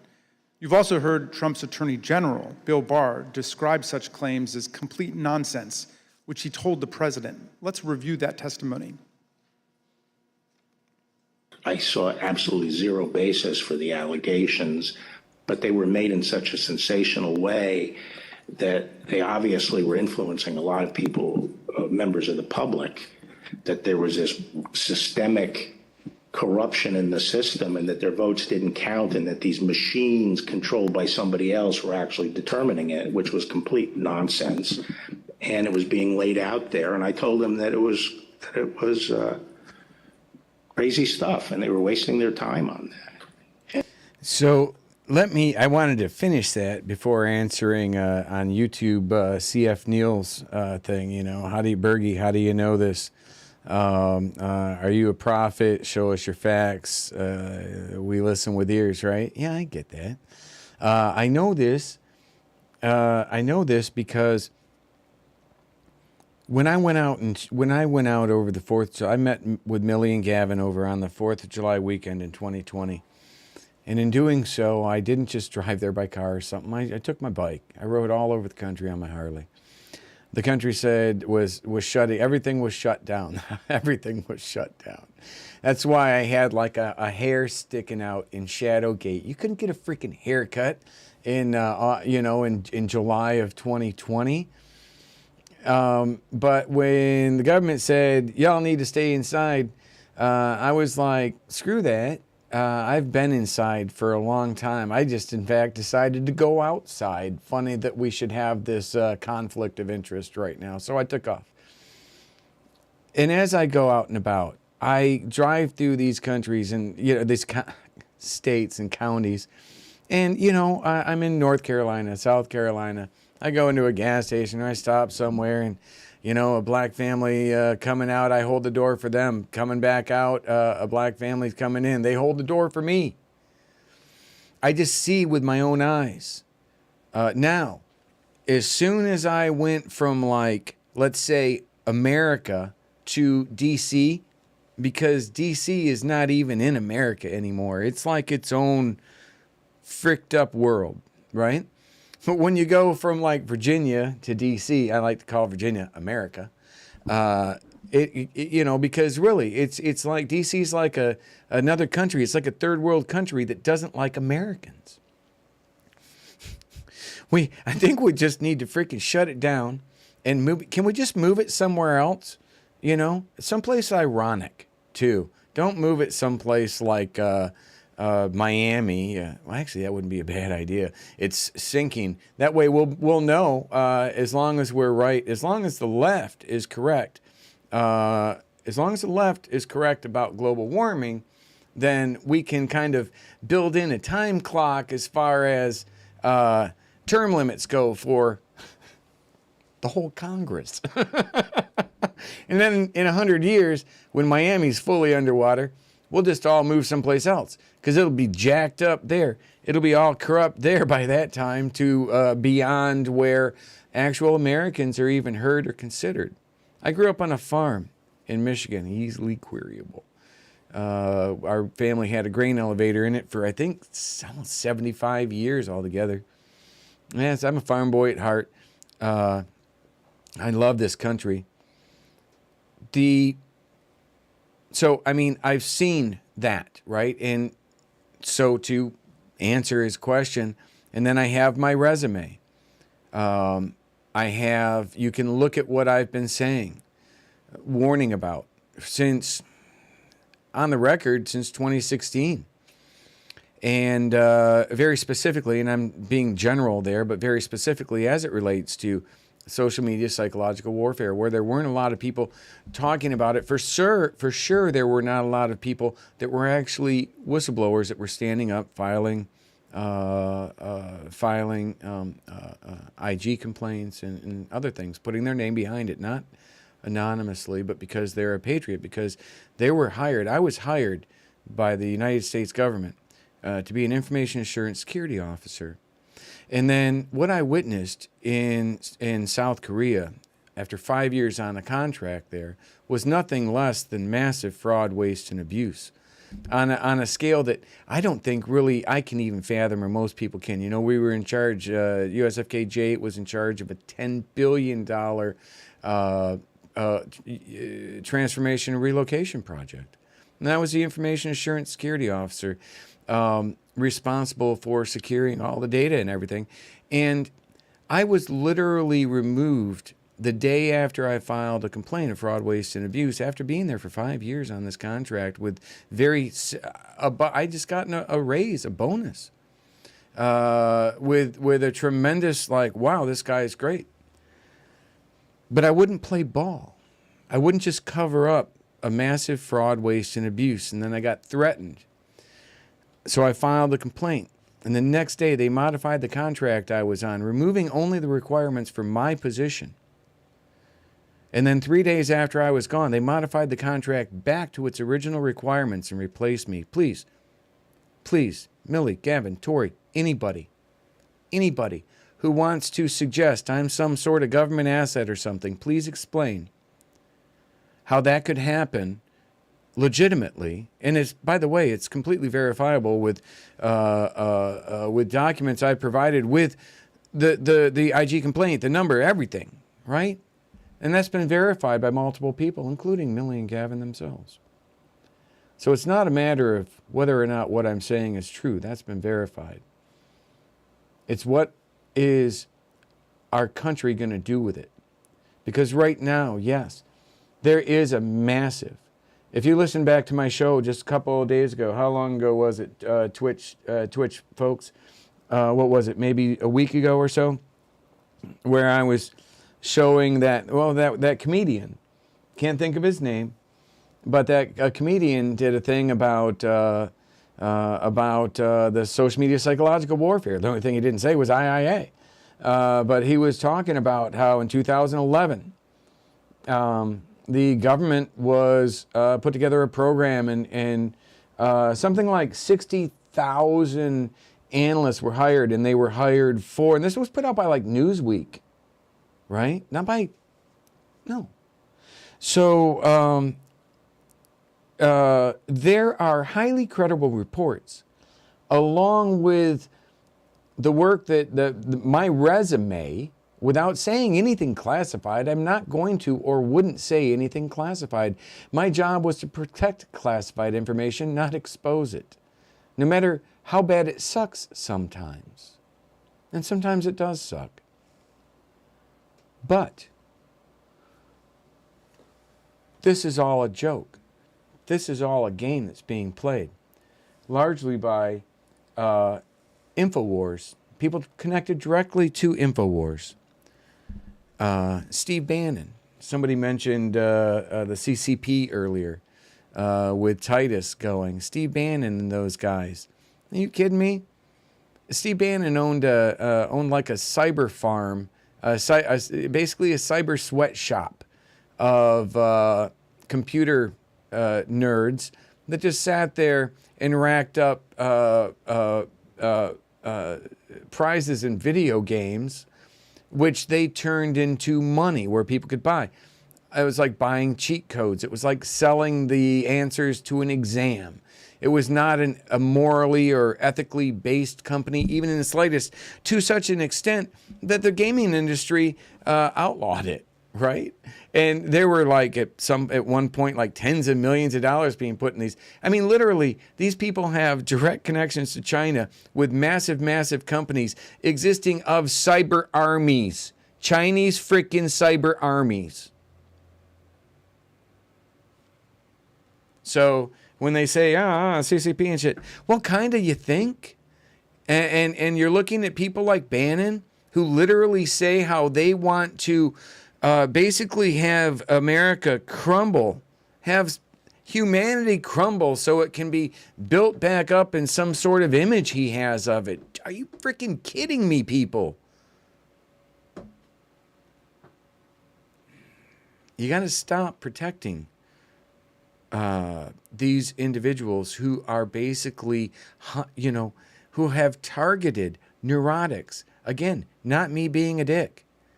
That's literally Brittany Kaiser's description of the categories that they use for their taxonomy. Neurotics. Jesus, people. So that's how I know. And that was a rather lengthy answer, but it should tell you something. We've got all of these reports out that show this is happening. We've got my statements. We can watch it happening. And I would say organizations, when you're talking about, they were talking about the government literally giving tens and tens and tens and tens and tens of millions of dollars to social media and other forms of influencers. Well, why wouldn't that checks every freaking box when it comes to InfoWars, right? How hard would it be to hide money coming in like that when you're pumping out a bunch of freaking hair tonic and shit, right? I mean, come on. And it was doing a grave disservice to the country. We've learned that President Trump's White House counsel agreed with the Department of Justice about this. Attorney General Barr made a public announcement on December 1st, less than a month after Hey, Southern Charles. No suspended frauds, phishing, but fair to say that by December 1st, you had reached the same conclusion. It's fair to say that I agree with Attorney General Barr's conclusion on December 1st. Yes, I did, and I supported that conclusion. There you go. However, the strong rejection of the Attorney General and the White House counsel of these claims did not stop the president from trying to press them in public. They switch out. They switch out the sign language people. And can I just say, she's one of the more attractive of the sign language people. I think, what was it, Ruth? In like day one, Ruth. Ooh. I don't know. They've had some different quality when it comes to the sign language people. I'm just saying, hey, they knocked it out of the park with this young lady. But that's not all he did. Indeed, as you'll see in this clip, the president asked Attorney General Bill Barr to have the Department of Justice seize voting machines in the states. My recollection is the president said something like, well, we could get to the bottom, some people say we could get to the bottom of this if the department seized the machines.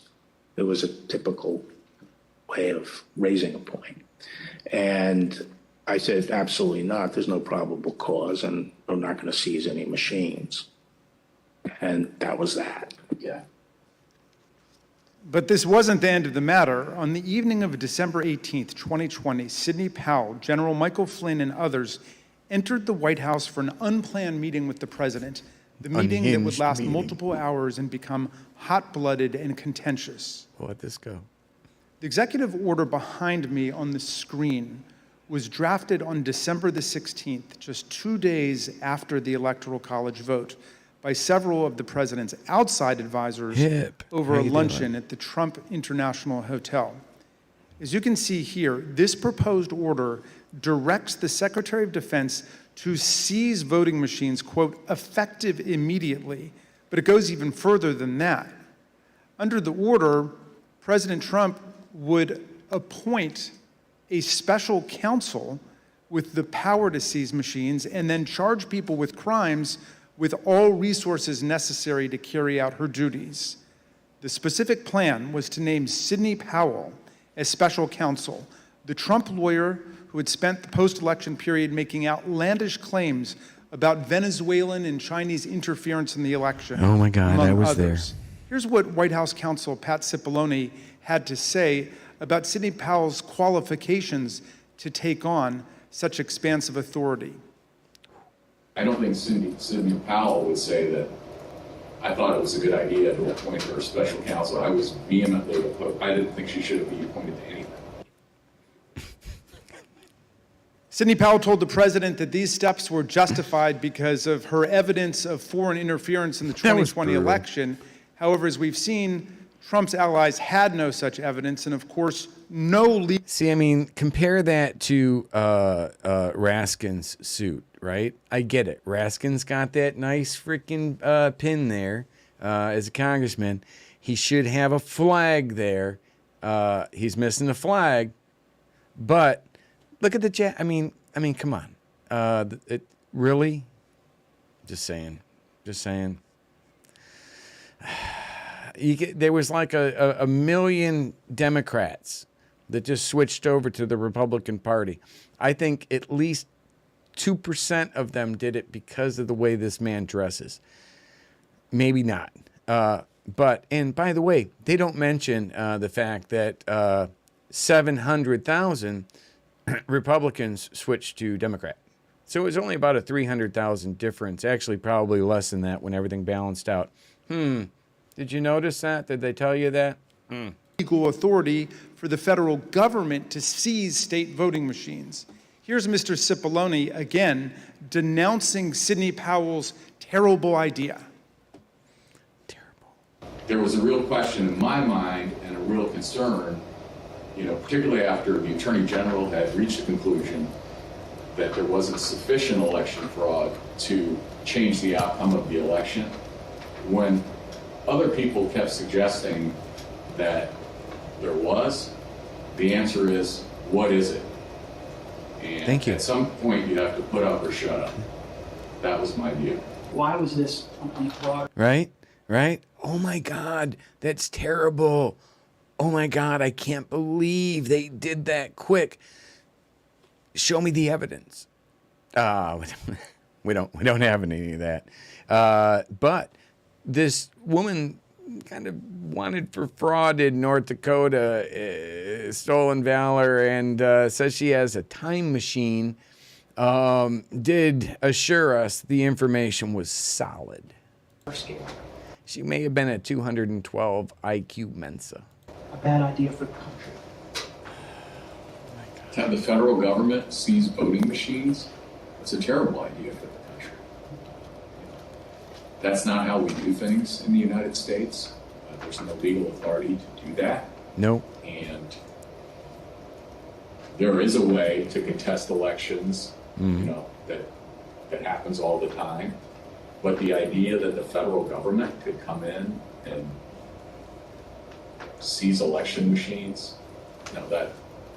that's I don't understand why we even have to tell you why that's a bad idea for the country. It's a terrible idea. It's a terrible idea. So, can I just point out that, so that was tied to bringing the National Guard in and the Insurrection Act, if I'm not mistaken, right? For sure, one, if not both of those. We know this is a fact. I need to point this out because, again, who is behind all of this? The InfoWars is behind all of this. So let's go back to May of 2020 and see what they were saying on InfoWars.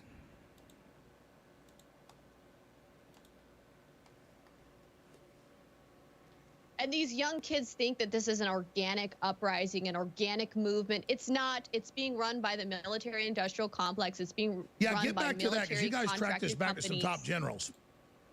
Oh, yeah. Okay, so the IIA operations that we're seeing Dodo on Bird Twitter Media. and on social media right now, that has been tracked back to military generals, General Hayden, General Jim Jones. These are Obama, people that worked in the Obama administration, Alex. These people, they are planning to do an armed overthrow, a violent overthrow. They have their hands in this. It is insane. So an IIA operation and interactive internet What? activity IIA? operation. What's IIA? Oh my God, what's that? That is basically where you have these systems. You have a system called ShadowNet. Patrick Bergy, he was one of the pioneers. He developed this software. A very handsome man, I would add. Software for the military. Biases included. To be used in Iraq and Iran. Some of this. Iraq and Iraq, basically. Oh, well, possibly Afghanistan, but wherever. I only built the capability of it, and I never said Iran. So just want to make that clear. I didn't really say anywhere, right? I made a capability. Use your imagination. Think of the potential. Ask, is this good for me? Technology, because. Which, by the way, is not only being used to influence elections, it's being used to determine who gets a job and loses a job.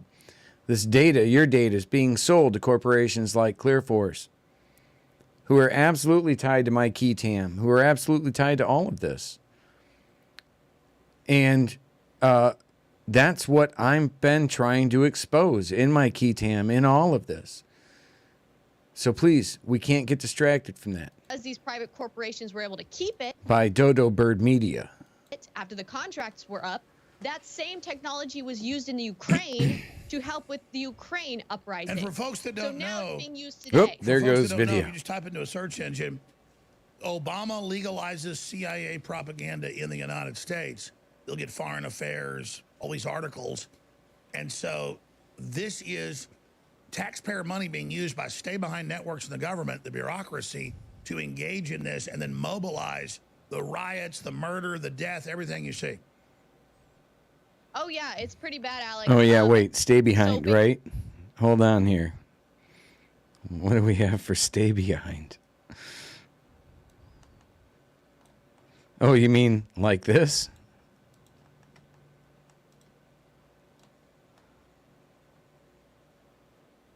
Oh, yeah. Videos, and that they briefed the president, or now then candidate Trump, and that they wanted to attempt a counter coup against the globalists. But this is what got Donald Trump to say, I got to be on this guy's show? Donald Trump was advised by the Special Forces Command out of Florida. They said to go on your program. I mean, that's who actually, let's just say it, the enemy already knows all this. Let me just say, so everybody listening knows I'm telling the truth.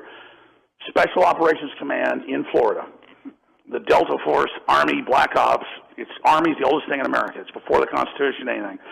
They said, sir, you need to go with Alex Jones, and you need to rally the troops. And they briefed him. They showed him the documents, and they said, we need you to run. The Delta Force basically asked Trump. Delta Force, founded by General Boykin and Schumacher and people like Dr. Cipollone of psychological operations for the CIA. They basically delivered the message to Trump with all the dossiers and all the proof of what was happening. And he just said, "You're highly recommended." All I can say is we're going to be talking a lot more because he was being briefed by top generals. I'm not going to say the name on what we're doing. And it's not that I'm even special. I'm willing to say this. I'm willing to do this. I wasn't directed by anybody. I was just aware of the operations. I was studying it, as you know. You're a Navy guy yourself. And we just did what we had to do. We did a counter coup against them. I'd say 90% of the CIA, defense intelligence, military, special ops is behind us. George, you're getting the absolute data dump right now. So there's a real war going on in the elite right now. Don't think Trump just did this on his own. He was recruited by patriots in U.S. intelligence agencies, for a fact. Trump was recruited by the U.S. Army. That's a big secret, but you deserve to know what the Democrats already know. You deserve to understand what's really going on. That's exactly what all our sources from the FBI and the Pentagon, which means the CIA connected Pentagon, that's special operations, that's what they told us. And these are the good guys that continue to give us good info. It doesn't mean the whole thing's good. InfoWars is the tip of the spear, the tip of the spear. Oh, Alex Jones is wrong about Anthony Bourdain. Hey, Joe, I talked to the people that were there in the production at the highest levels. They're involved in the Pentagon, everything else. I know all about it. Elon Musk. I mean, Joe, I'm not going to tell you, who I talked to yesterday or who I talked to this afternoon. So just let's quit pretending that we aren't the tip of the spear. Let's quit pretending that we aren't the tip of the spear. The tip of the spear. The tip of the spear. The tip of the spear. The tip of the spear. So it's behind enemy lines, resistance fighters, carrying out total resistance operations using HUMAT and using covert action. Dr. Pachenik, again, I mean, you don't do a lot of other interviews. You've been nice to come on my show for 15 years. It's on record with General Boykin and with Schumacher. You helped found Delta Force, Black Ops, ran psychological warfare, overthrown 8 countries. You're the Jack Ryan character. Co-wrote books with Clancy, Hollywood producer. You've done it all. Psychiatrist, MIT scientist, military officer, all that secret, obviously, in your history.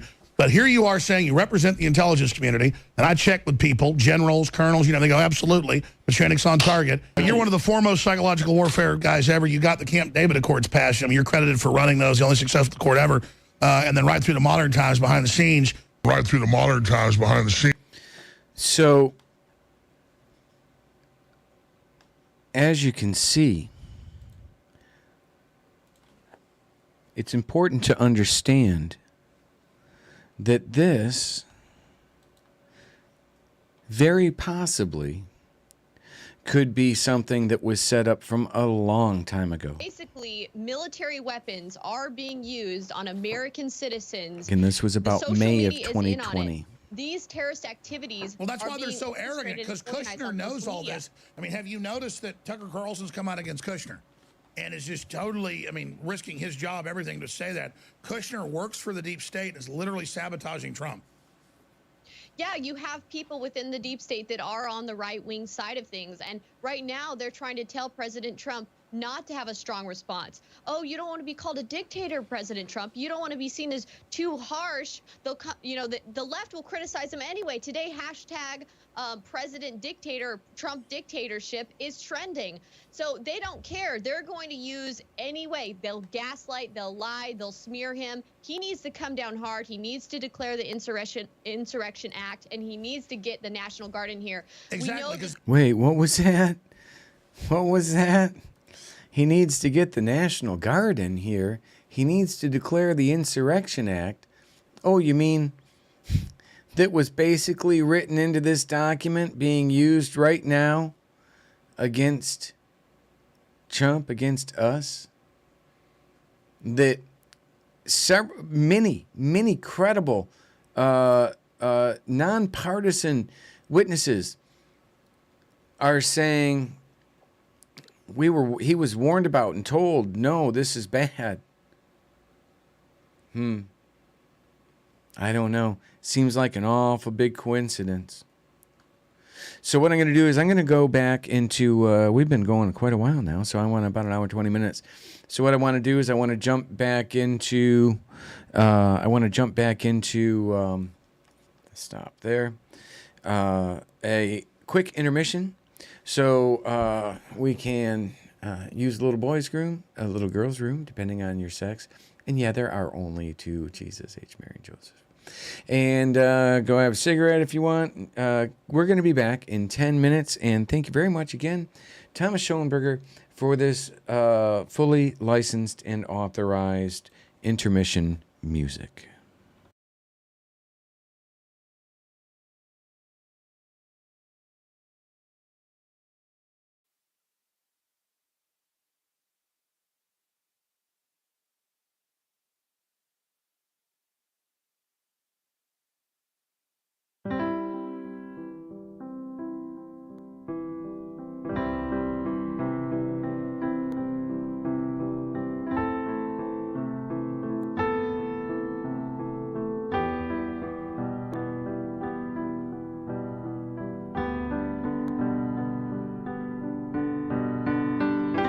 Oh, and by the way, no, I'm not a prophet, Neil.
just to add to some of the conversation going on Twitch, just to throw that out there, I'm not going into election fraud.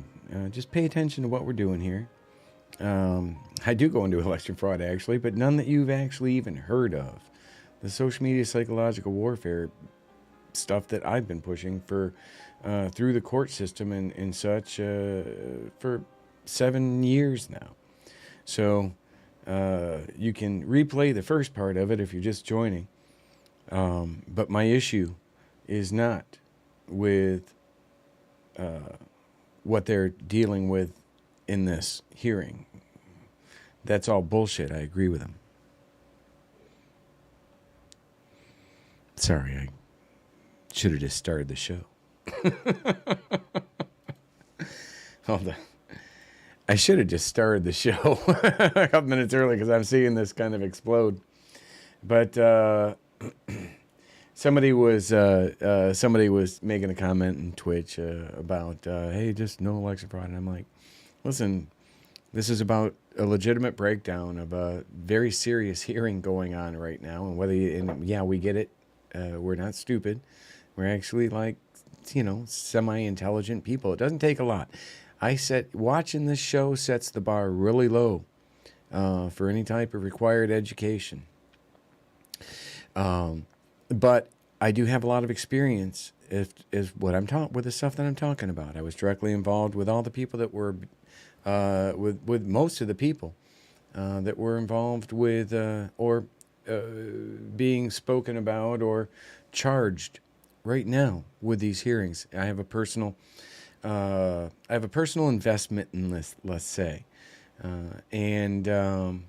So what I'm trying to do is provide my experience with that, with what I experienced happening in D.C. at that time.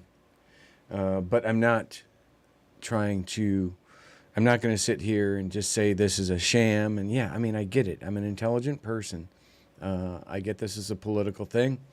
And we're reviewing it with that knowledge. We're reviewing it understanding that we're kind of smart enough to be able to understand what's going on. So let's get back to the part one of day 7. And government to seize state voting machines. Here's Mr. Cipollone again denouncing Sidney Powell's terrible idea. There was a real question in my mind and a real concern, particularly after the Attorney General had reached the conclusion that there wasn't sufficient election fraud to change the outcome of the election. When other people kept suggesting that there was, the answer is, what is it? What is it? And at some point, you have to put up or shut up. Thank you. That was my view. Why was this on a broader scale? And his name's a Pat. bad idea for the country? He's got to be right. To have the federal government seize voting machines, that's a terrible idea for the country. Thank you for subscribing, Louise. That's not how we do things in the United States. There's no legal authority to do that. And there is a way to contest elections. There is. That happens all the time. But the idea that the federal government or win the election, right? I mean, do so in such a way that even if they cheat, you win, right? They knew what was happening. Has anyone that's following me right now on this not seen Shadowgate? Because if you saw Shadowgate, it came out in August 14th of 2020, 3 months before the election. And it showed the actual election influence, the way that they were going to most significantly and legitimately alter the outcome of the election. And that was with their partnerships and relationships that they have with these major social media platforms, which I lay out completely, which I've sworn out in D.C. federal court and in a Ketam, among other things, and which Shadowgate was largely based on, the ShadowNet. So we'll continue. could come in and seize election machines, I don't understand why we even have to tell you why that's a bad idea for the country. It's a terrible idea. It's a terrible idea. Why do we have to tell you? For all of its absurdity, the We'll December answer a 18th stupid meeting question was with a stupid critically answer. important because President Trump got to watch up close for several hours as his White House counsel and other White House lawyers destroyed the baseless factual claims and ridiculous legal arguments being offered by Sidney Powell, Mike Flynn, and others. President Trump now knew all these claims were nonsense, not just from his able White House lawyers, but also from his own Department of Justice officials and indeed his own campaign officials. As White House counsel Pat Cipollone told us, with respect to the whole election fraud issue, that to me, it's sort of, if you're going to make those kind of claims, and people were open to them early on because people were making all sorts of claims, and the real question is, show the evidence, okay? it wasn't just the Justice Department, the Trump campaign, and the Trump White House lawyers Show me who the knew evidence. it. Even Rudy Giuliani's own legal team admitted that they did not have any real evidence of fraud sufficient to change the election. Really? Rudy's legal team? Result.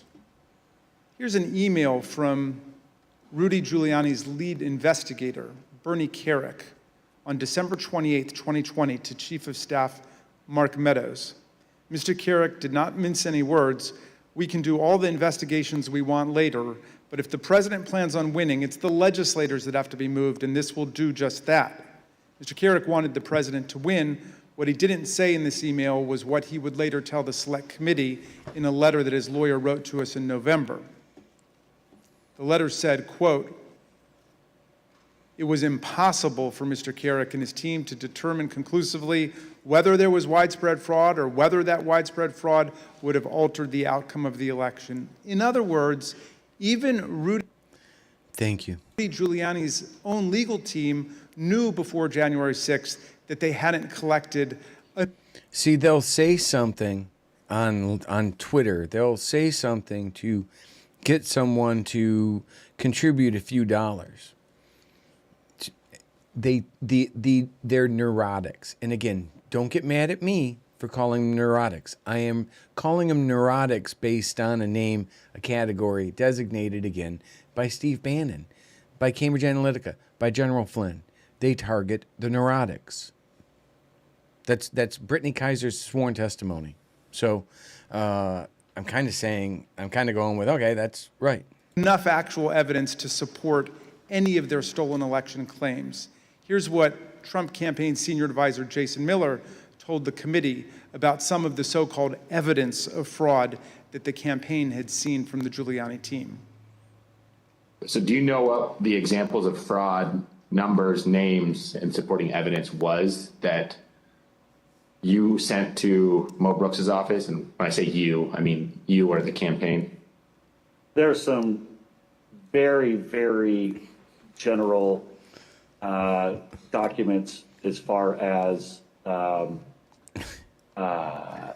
Can we just stop and agree that this guy is the creepiest MFer in all of the hearings?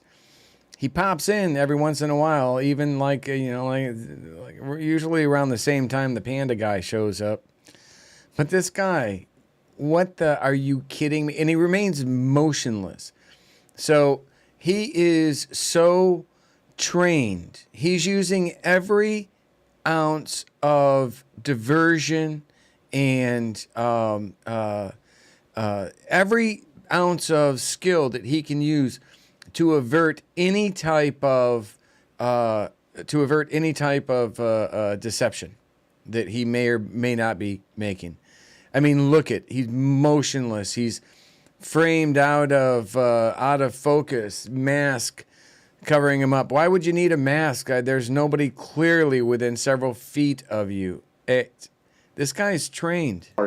Say, for example, here are the handful of dead people in several different states.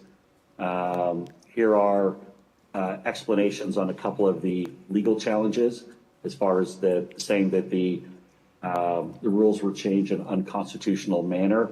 But it was, to say that it was thin is probably an understatement. Yeah. how Real President- quick, Tory was going off on this one thing. I just got to point this out. It was there was a certification, a computer, one of the systems, the certification online showed that it had expired. And I'm like, Tory, you know, it's like, listen, somewhere there's an underpaid dumbass information management officer or KMO, knowledge management officer, such as myself, who's between watching videos and shit, gonna actually once in a while do work, right? And so he's gonna be tasked with updating that information, those certifications, which are almost certainly sitting in an email inbox somewhere, right? This is a government employee we're talking about, and I was a contractor. That's even worse.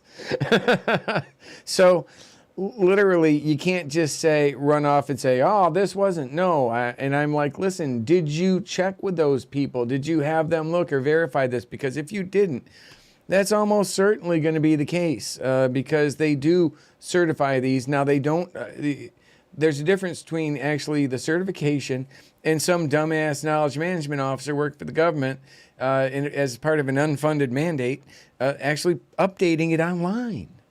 That process has to take place, and we are dealing with the government. Manage expectations. Trump's deputy campaign manager was described just the bullshit, evidence of and it fraud turned out that to the be campaign bullshit. had seen. You never came to learn or understand that Mayor Giuliani had produced evidence of election fraud. Is that fair? That's fair. And here's testimony that we received from the Speaker of the Arizona House of Representatives, Rusty Bowers, about an exchange that he had with Rudy Giuliani after the election. At some point, did one of them make a comment that they didn't have evidence, but they had a lot of theories? That was Mr. Giuliani.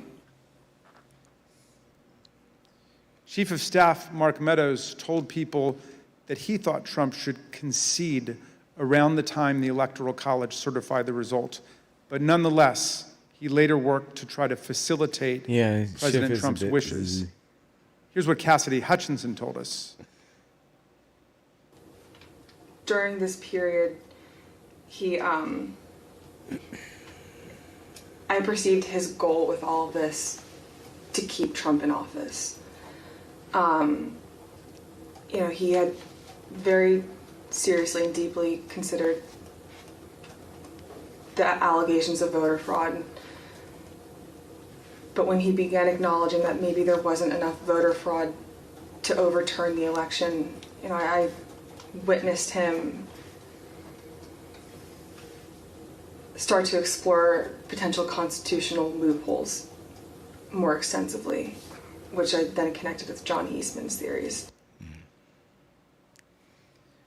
The startling conclusion is this: even an agreed upon complete lack of evidence could not stop President Trump, Mark Meadows, and their allies from trying to overturn the results of a free and fair election.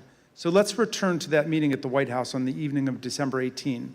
That night, a group showed up at the White House, including Sidney Powell, retired Lieutenant General Michael Flynn, and former Overstock.com CEO Patrick Byrne. After gaining access to the building from a junior White House staffer, the group made their way to the Oval Office. They were able to speak with the president by himself for some time until White House officials learned of the meeting. What ensued was a heated and profane clash between this group and President Trump's White House advisors, who traded personal insults, accusations of disloyalty to the president, and even challenges to physically fight. The meeting would last over 6 hours, beginning here in the Oval Office, moving around the West Wing, and many hours later, ending up in the president's private residence. The Select Committee has spoken with 6 of the participants, as well as staffers who could hear the screaming from outside the Oval Office. What took place next is best told in their own words, as you will see from this video. Did you believe that it was going to work, that you were going to be able to get to see the president without an appointment? I had no idea. In fact, you did get to see the president without an appointment. We did. How much time did you have alone with the president? And I say alone, you had other people with you, but right from his aides before the crowd came running. Probably no more than 10 or 15 minutes. Was in that? I bet Pat Cipollone set a new land speed record. I got a call either from Molly. Can we just take a minute and remind ourselves of the conversation between Patrick Byrne and Lynn Wood when they were discussing, when Patrick was discussing how that woman, Sidney Powell, had made what he felt to be almost sexual advancements.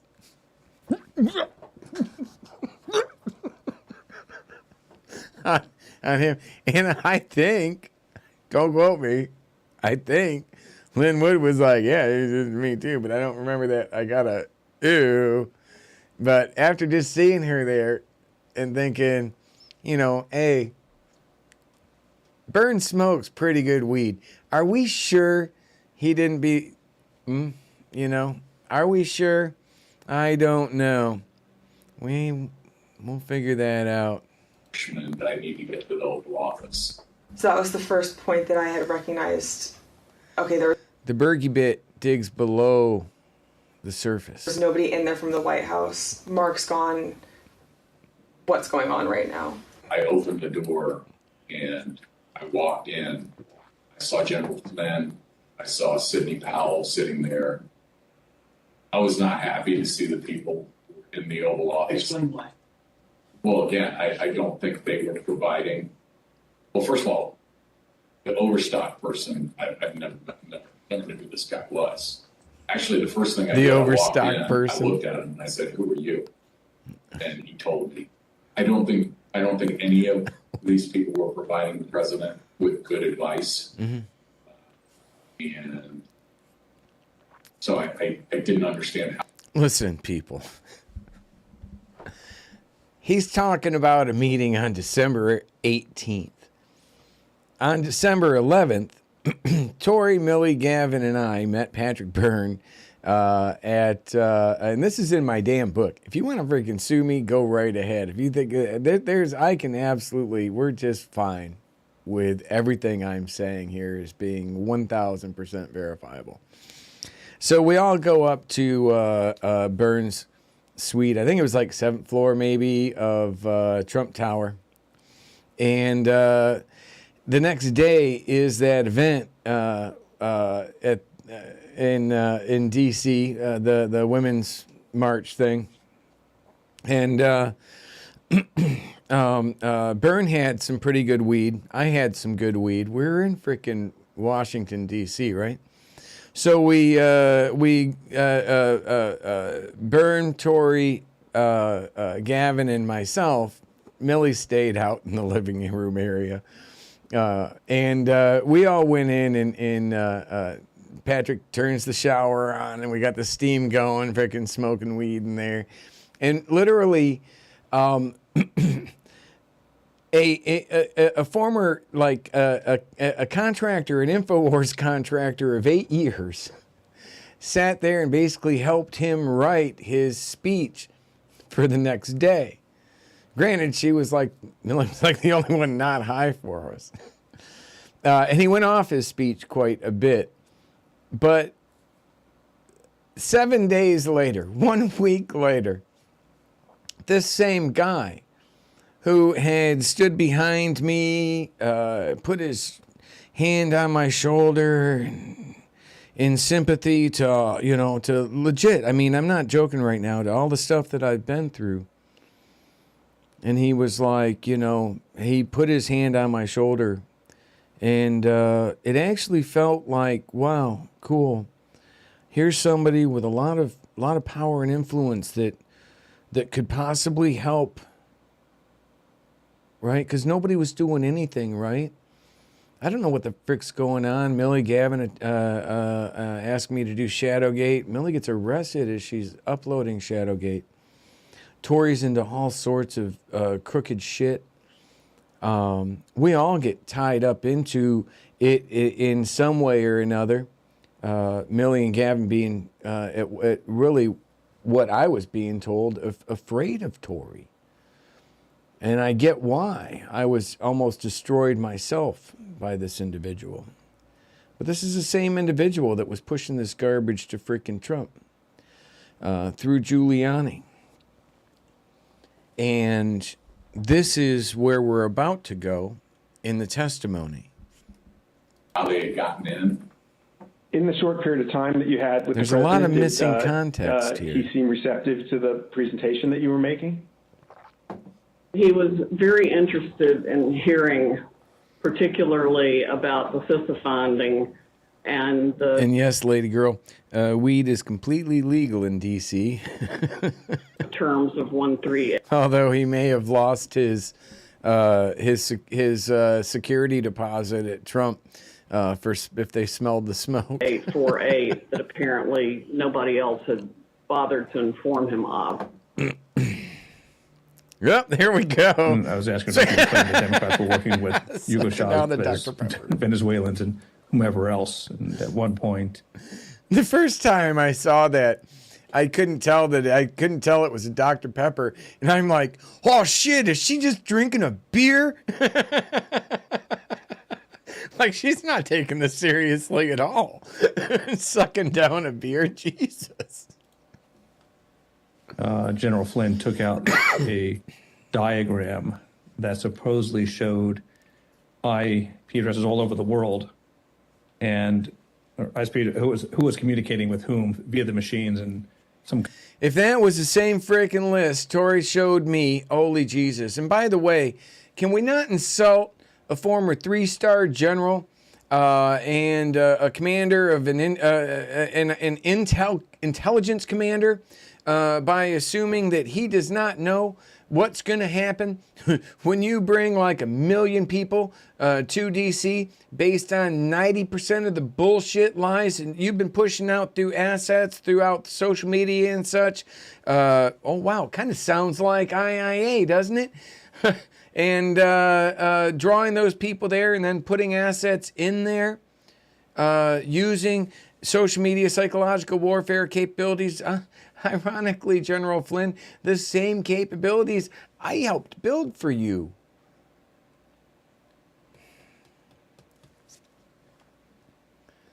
Yeah. So, you know, when I look at this shit, I'm like, really? I'm not going to insult a 3-star general by saying this man didn't know everything that was going to happen and didn't plan it and didn't want it to happen. He could have stopped it at any time. And he knows, I know he knows, that these things always have unintended consequences. Collateral damage. Ashley Babbitt. Other things. It's not a video game when you're trying to program people's minds using fake news and fake bullshit, selectively targeting the neurotics, and then flicking them on and off as you need them. That's actually inhumane.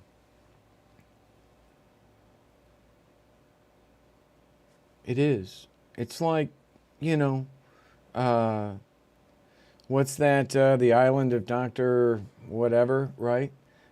Your Mandela level of using influence operations, using people's data and their information collected through organizations like Cambridge Analytica, of which General Flynn was on the board of directors, and using that information to target, to micro-target, to use social media micro-targeting. Ah, wow, that was the same description that Paul Manafort, my company's #1 partner, used in 2008 for its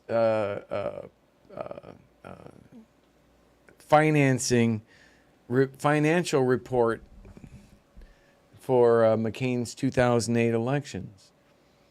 Micro-targeted social media, right? So we'll get back to this guy right here, but all of this ties in to people that are too smart not to know what's happening. And And those same people, by the way, are absolutely attacking me rather than just simply answering me. I was verifiably 10 years with the Department of Defense, a decade with an above top secret clearance, an information assurance security officer. I kind of know what I'm talking about here. Let's continue, gentlemen. And why do you have that Justice bat on the back? That's just wonderful. Comment about like Nest thermostats being hooked up to the internet. Oh, that's not batshit crazy stuff, Flynn. It's been reported that during this meeting, Ms. Powell talked about Dominion voting machines and made various election fraud claims that involve foreign countries such as Venezuela, Iran, and China. Is that accurate? The 5th. Was the meeting tense? The 5th.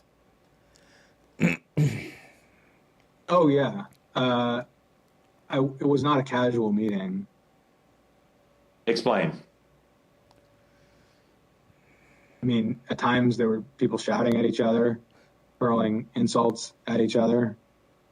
It wasn't just sort of people sitting around on a couch, like, chit-chatting. Do you recall whether he raised to Ms. Powell the fact that she and the campaign had lost all of the 60 cases that they had brought in litigation? Yes, he raised that. And what was the response? I don't remember. You telling me like all of these intelligent people went to the White House, even not sure they were going to be able to make it in, but nonetheless going there? You're telling me none of them bothered to bring like the actual evidence to the crimes that they're trying to get the president and his people to authorize, like the use of the Insurrection Act and calling out the National Guard to, grab voting machines and such? Really? That's enough for you? What she said. I don't think it was a good response. Cipollone and Hirschman and whoever the other guy was showed nothing but contempt and disdain of the president. Yeah, I remember the three of them were really sort of forcefully attacking me verbally. The guy asking him to provide facts. I'm sure he was doing it with a bit of sarcasm, but you made it through the door. You had your 5 minutes with the fucking president. You didn't come prepared to actually show people evidence of what you're trying to do, trying to get them to commit like treason? Are you kidding me? What were they thinking? And Flynn just copping the fifth. Glad the 800 other people that were there based on his lies aren't copping the fifth. They're waiting for him to maybe give them some answers, but you're going to be holding your breath, my friends. You're going to be holding your breath. These people don't give two shits about you. Nobody does. None of these people do. Trump could have pardoned those people. Oh, Berkey's going to... No, Berkey's freaking telling the truth. His truth, my truth. You can... If you dispute it, that's great. Show me how or why. But otherwise, I agree with what this gentleman with the very nice coat says. Derek, and we were pushing back, and we were asking one simple question as a general matter. Where is the evidence? Where's the evidence? So, what response did you get when you asked Ms. Powell and her colleagues, where's the evidence? A variety of responses based on my current recollection, including, can't believe you would say something, things like this, like, what do you mean, where's the evidence? You should know, and things like that, or, We left it in our time machine. Disregard, I would say, a general disregard for the importance of actually backing up and say. About 20 minutes ago. And, then there was discussion of, well, we don't have it now, but we will have it or whatever. I mean, if it had been me sitting in his chair, I would have fired all of them that night and had them escorted out of the building. For asking you to provide facts or evidence of what you're asking them to do? Really? Really? It's Derek and I both challenged what she was saying. Especially based on what she's going to say here in just a few moments. And she says, well, the judges are corrupt. And I was like, everyone? Every single case that you've done in the country you guys lost, every one of them is corrupt? Even the ones we appointed? The panda. And I'm being nice. Even the ones we appointed? So one of the other things that's been reported that was said during this meeting was that President Trump told White House lawyers, Mr. Hirschman and Mr. Cipollone, that they weren't offering him any solutions, but Ms. Powell and others were. So why not try what Ms. Powell and others were proposing? Do you remember anything along those lines? His shit was hacked, I'm telling you. That does kind of take my thing into the tinfoil hat area. I give you that. I try to stick to the facts. I try to do that. But I'm telling you what, his shit's hacked. They hacked his shadow. Being said by President Trump? I do. That sounds right. Although I'm sure he went quite willingly. I think that it got to the point, but not cheaply, where the screaming was ahead of time and under budget. completely out there. I mean, you got people walk in, it was late at night, it had been a long day, and what they were proposing, I thought was nuts. I'm gonna categorically. Yeah, thank you. He didn't pardon Assange. Thank you, Cosmic Club on Twitch. And sorry, Rudy. Please continue. And keep in mind, I had like a couple hour meeting with that man. About what was it, the 15th? So a little over about 10 days or so after. A little over a week after the past the 6th. I sat with that man at the Willard for about 2 hours. So I have something to say on that, right? That fucker's, pardon my French, that gentleman, he was hacked as well. You know, I don't know. He was probably a little bit easier. But again, I just kind of go back to my phishing scam thing. It's like, if you throw out enough bullshit, you're eventually going to get some people that actually believe your email, and then they're going to believe your scam, and these people are going to lie to them, and they're going to continue to lie to them, and get them to believe that if they do this, this, and this, then it's going to, they're going to somehow get something for nothing, and it always turns out to be a scam. That's the unfortunate conclusion I came to with Rudy Giuliani, and I actually believe there's a good possibility that he may be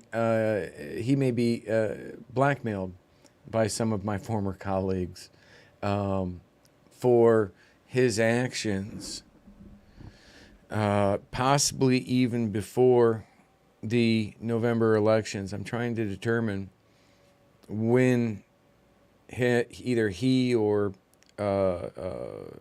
his client, Mike,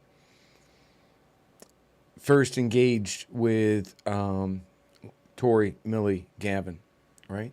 I think it may have been before Shadowgate, before they engaged me, even. Possibly with, for sure, I'd like to know potentially if they engaged with them in August, early August, when Rudy first got the laptop. That was about the same time Millie was arrested. Describe it as. I just have questions. You guys are not tough enough. Legit. Or questions. Maybe I put it another way. You're a bunch of pussies. Excuse the expression, but you're not excused. I'm almost certain the word was used. Flynn screamed at me that I was a quitter and everything, kept on standing up and turning around and screaming at me. And at a certain point, I had it with him. So I yelled back. Either come over or sit your effing ass back down. Ooh. The president and the Ooh, White. Okay. That cannot be glassed over. Flynn, who was once described by George W. Bush as what, the most charming assassin in history or something like that. Paraphrasing, but not the assassin part. And also a 3-star general and former head of the intelligence agency. But yet a trained killer was told by the panda guy to shut the F up and go sit the F down or come over here. One of the two, right? You're not being professional. You're not being rational, intelligent. You're a schoolyard bully is what the description of this whole meeting sounds like. I can't wait to hear what Patrick Byrne has to contribute to this meeting, because he apparently left a lot of this out of, I'm going to have to reread Patrick Byrne's memoirs of his time during that meeting and see how it matches up with this testimony now. You know, something tells me, I don't know what it is, something tells me it's going to be missing a lot of context. The House team went upstairs to the residence, but to the public part of the residence, you know, the big parlor where you can have meetings in the conference room. With the big liquor bar. Yes, exactly. The yellow oval. The presidential liquor bar. I always called it the upper. And I'm not exactly sure where the Sydney group went. I think maybe the Roosevelt room. And I stayed in the cabinet room, which is kind of cool. I really like that. All by myself. At the end of the day, we landed where we started the meeting, at least from a structural standpoint, which was Riley, Sidney thank Powell you for resubscribing. Was fighting. Mike Flynn was fighting. They were looking for avenues that would Lola, thank enable you. BCI pundit, that would result thank you. in Tony, President I already Trump thanked you. remaining Thank you again. President Trump for a second term.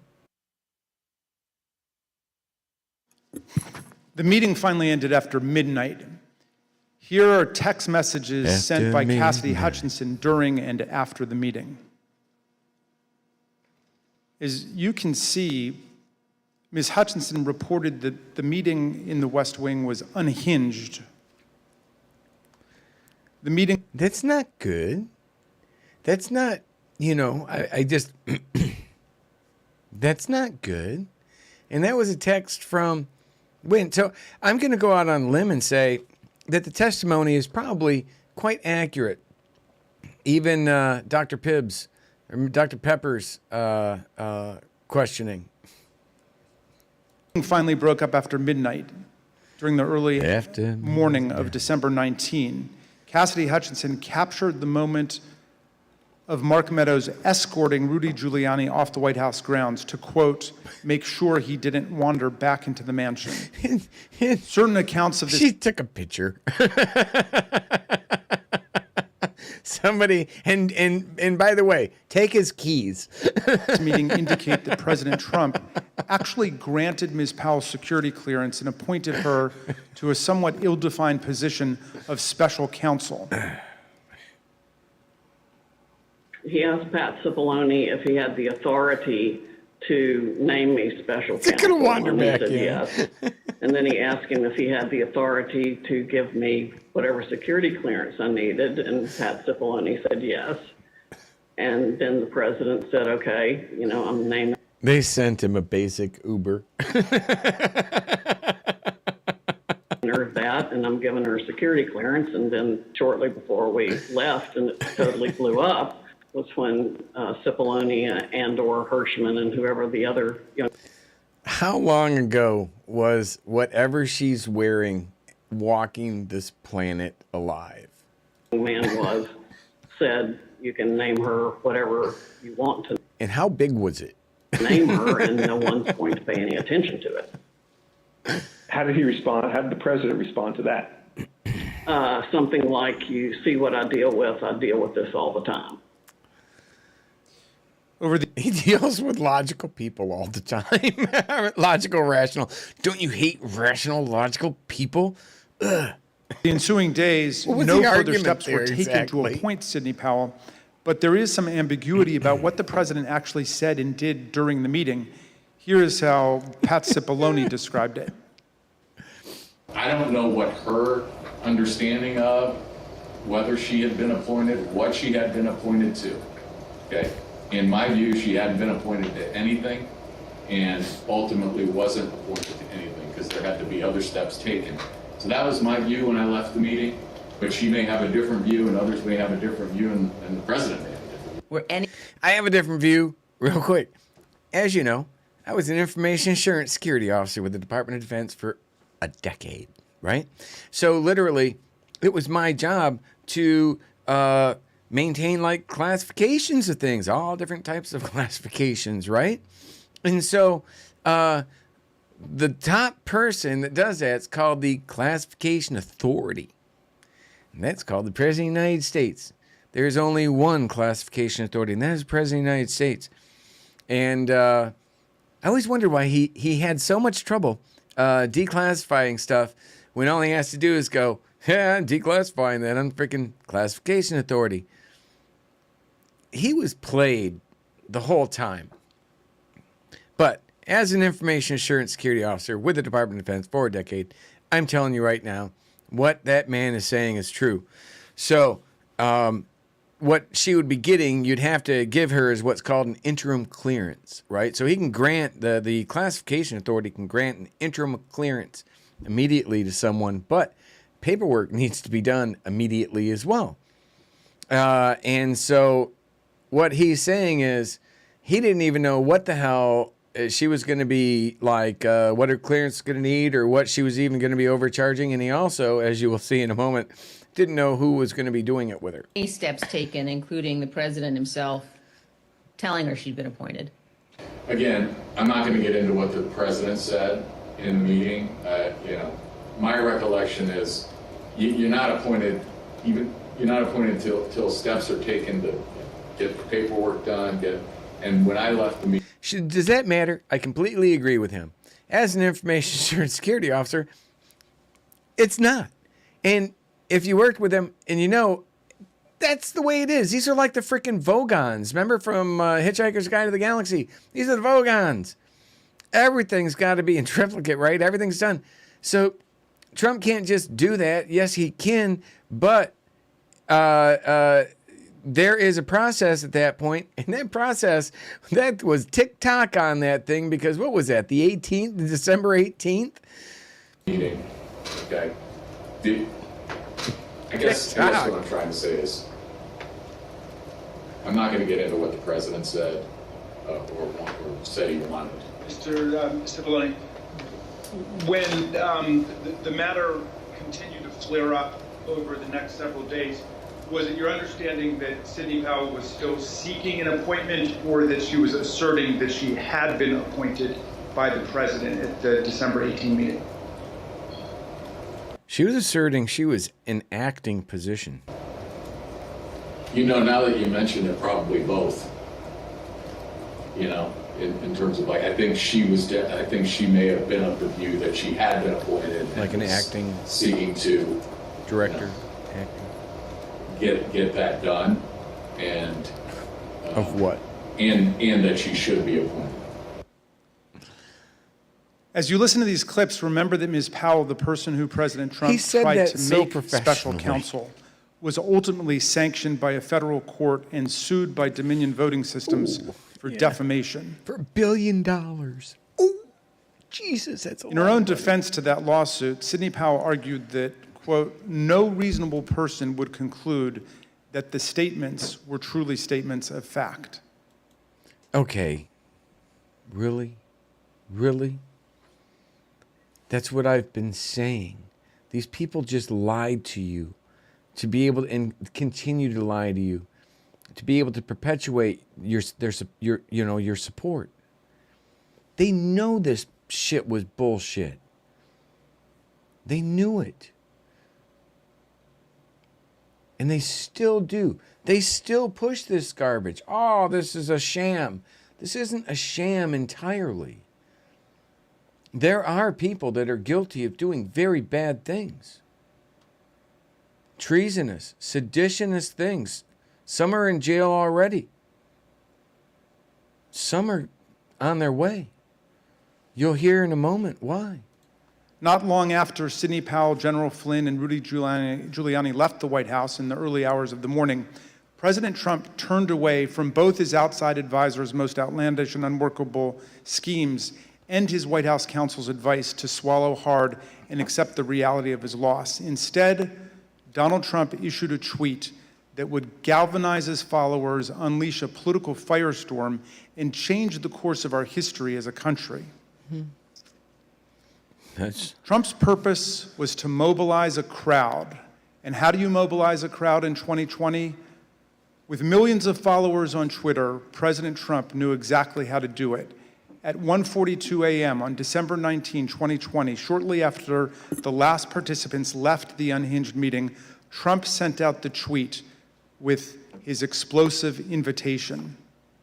Trump repeated his big lie and claimed it was, quote, statistically impossible to have lost the 2020 election. No, but that's before not true. Calling for a big...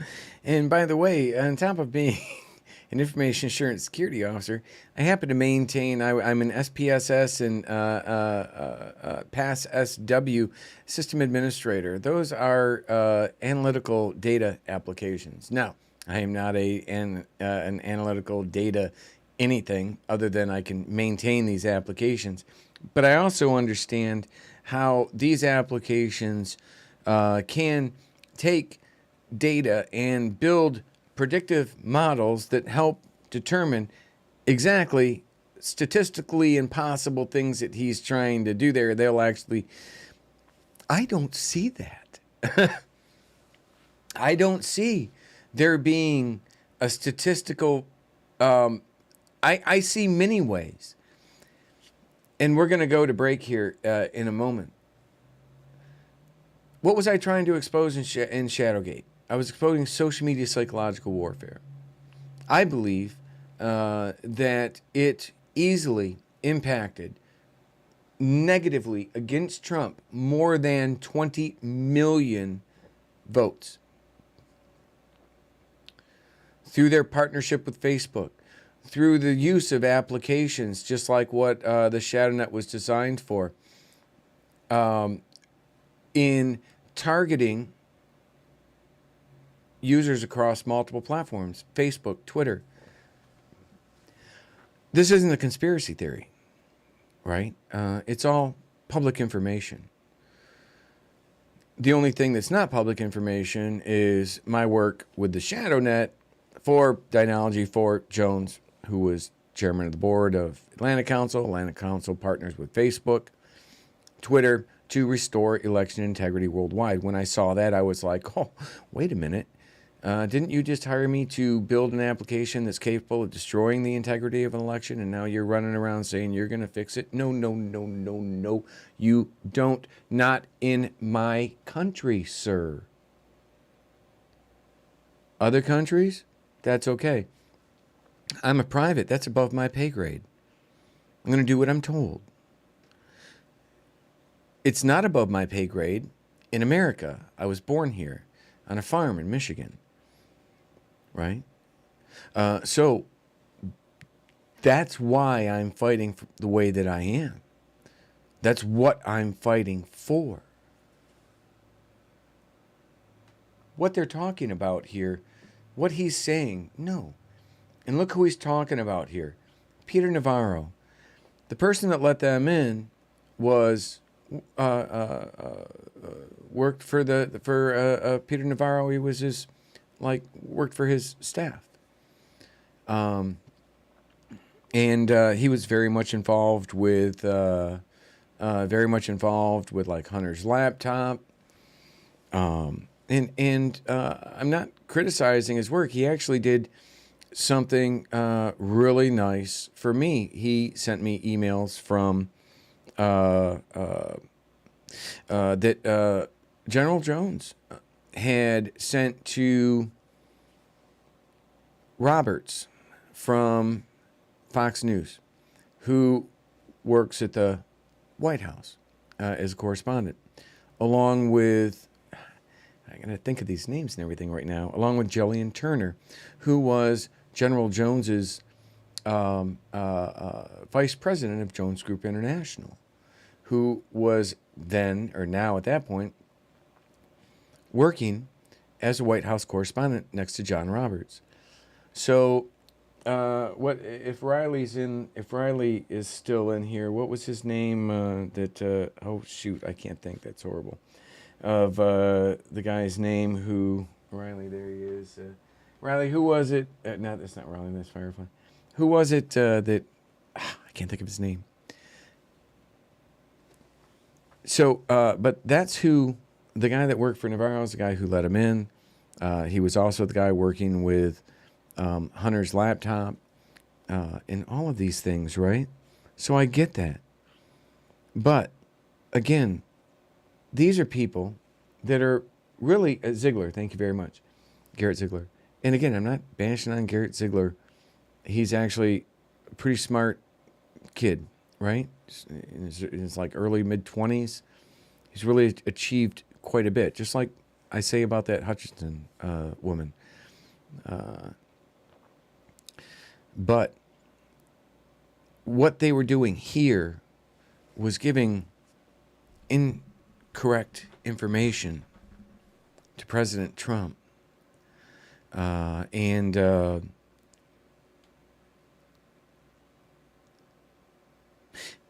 You know, I guess he's known a lot of these people for a long time. He's known Roger Stone for so long. I don't know what the truth is. I don't know what the answers are. I don't know if even we'll ever know, even with whatever hearings, or whatever, maybe like an October surprise with a subpoena for Trump. Whatever. I don't know. I would love to know, because this isn't right. This isn't correct. That information was bad, and they were willing to circumvent our constitutional process, to use extra constitutional means of force, things that we criticize the left for as a MAGA movement. In a matter of weeks, they turned that around, stole it, hijacked it, and turned it violent, turned the whole thing into the Proud Boys and the Oath Keepers and everything. And that's what the problem was. And that's what we're dealing with. That's what brought us here today, right now. Protest in D.C. on January 6th. Be there, will be wild. Trump supporters responded immediately. Women for America First, a pro-Trump organizing group, had previously applied for a rally permit. That's who I was there as a guest with. For January 22nd and 23rd in Washington, D.C., several days after Joe Biden was to be inaugurated. But in the hours after the tweet, they moved their permit to January 6th, 2 weeks before. This rescheduling created the rally where Trump would eventually speak. And you know, the Zoom chats and such that Millie was reporting on, in those Zoom chats, they were mimicking those dates. They shifted dates around too. If I remember right, in the documentation that Scott Bennett helped them obtain from the AFL-CIO, in those plans were also those dates, if I'm not mistaken. But I do think I remember the Zoom chats as having even scheduled like the 6th. I do. That was specific. But I think they had like the 20th or something. They had it also sequenced to the inauguration. And they were joking about how, they were gleeful about how they didn't care who won. They were going to continue to push using their very radical means, no matter who won, to get as an end to their means, as a means. The to their next end. day, Ali Alexander, leader of the Stop the Steal organization and a key mobilizer of Trump supporters, registered wildprotest.com, named after Trump's tweet. Wildprotest.com provided comprehensive information about numerous newly organized protest events in Washington.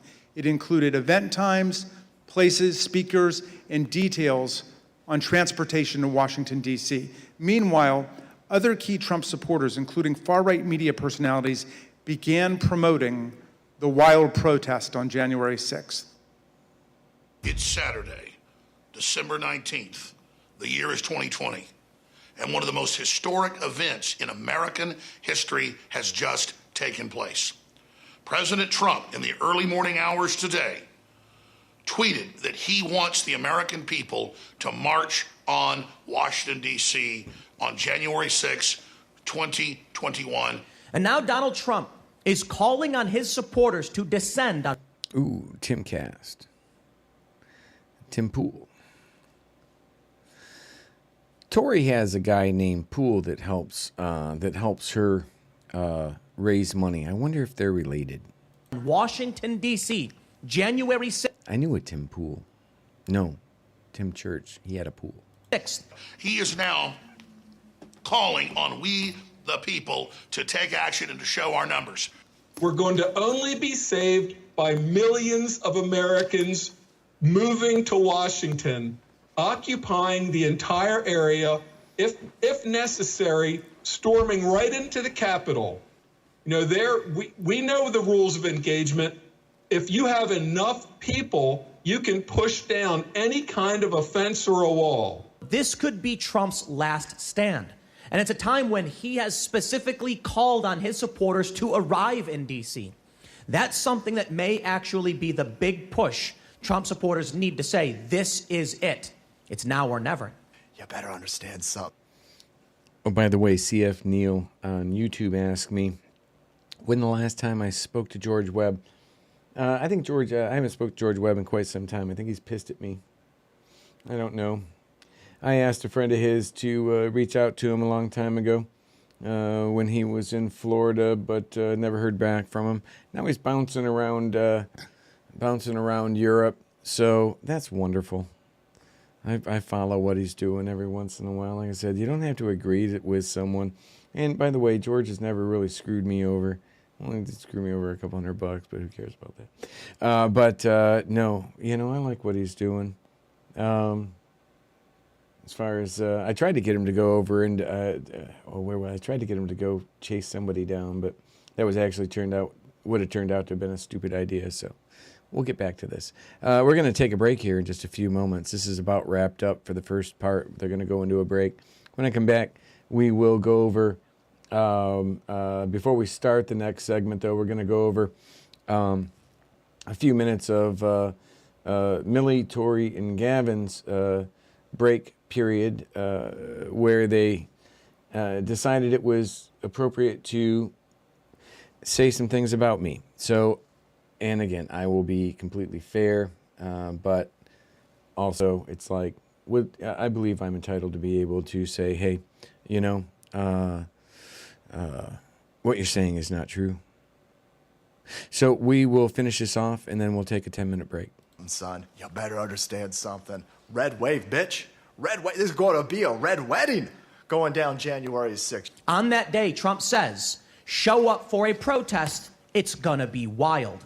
And based on what we've already seen from the previous events, I think Trump is absolutely correct. Motherfucker, you better look outside. You better look out January 6th. Kick that fucking door open. Look down the street. There's going to be 1 million plus geeked up armed Americans. The time for games is over. The time for action is now. Where were you when history called? Where were you when you and your children's destiny and future was on the line? Well, okay. Well, I was in Iraq and Afghanistan for a couple of years. Where were you? Where were you, Alex Jones?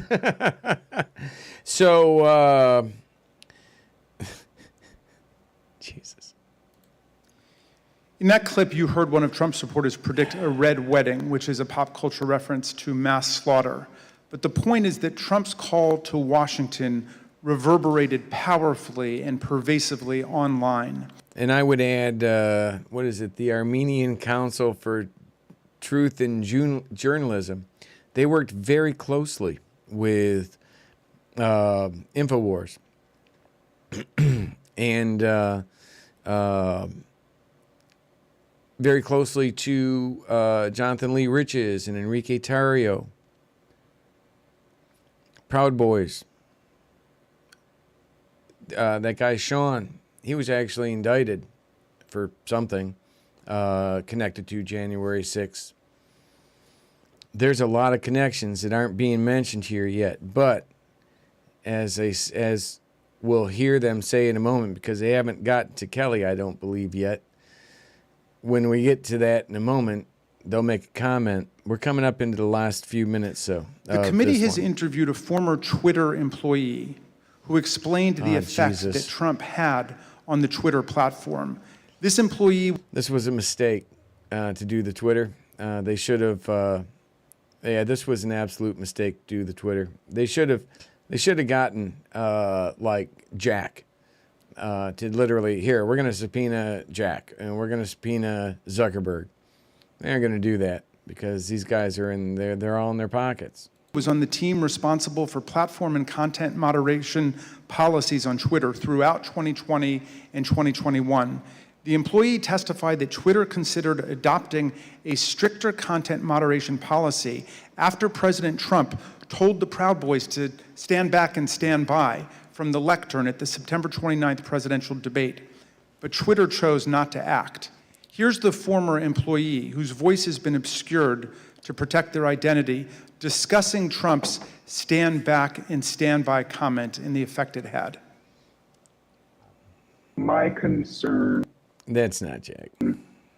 ...was that the former president, for seemingly the first time, was speaking directly to extreme... It's like the translator chick's trying to translate words that are digitally altered. So her hands are being... She has to actually do a digitally altered sign language. ...organizations in giving them directives. We had not seen that sort of direct communication before. And that concerned me.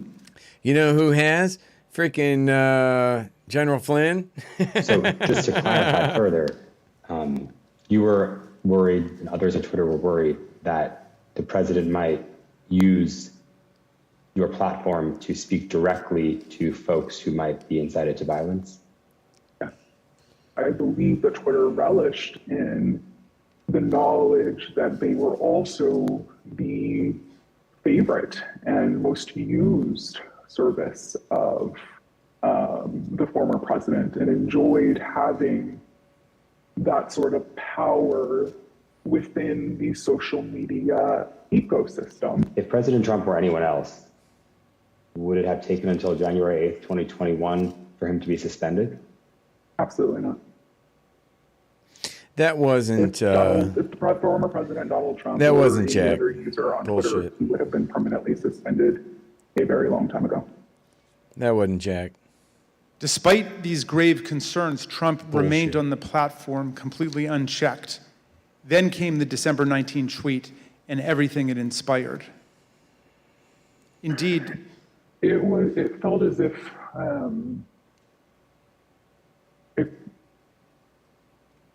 a mob was being organized, and they were gathering together their weaponry and their logic and their reasoning behind why they were prepared to fight prior to December 19th. Again, it was vague. It was non-specific, but very clear that individuals were ready, willing, and able to take up arms.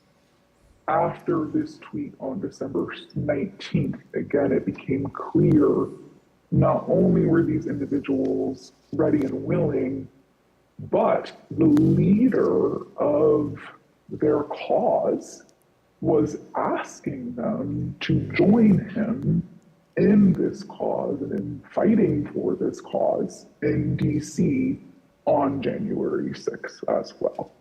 I will also say what shocked me was the responses to these tweets, right? So these were a lot of the locked and loaded, stand back, stand by, those tweets were in response to Donald Trump saying things like this, right? So there would be a response that said, big protest in DC on January 6th, be there, be wild, and someone would respond and say, I'm locked and loaded and ready for Civil War Part 2, right? I very much believe that Donald Trump posting this tweet on December 19th was essentially staking a flag in DC on January 6th for his supporters to come and rally. And you were concerned about the potential for this gathering becoming violent? Absolutely. Indeed.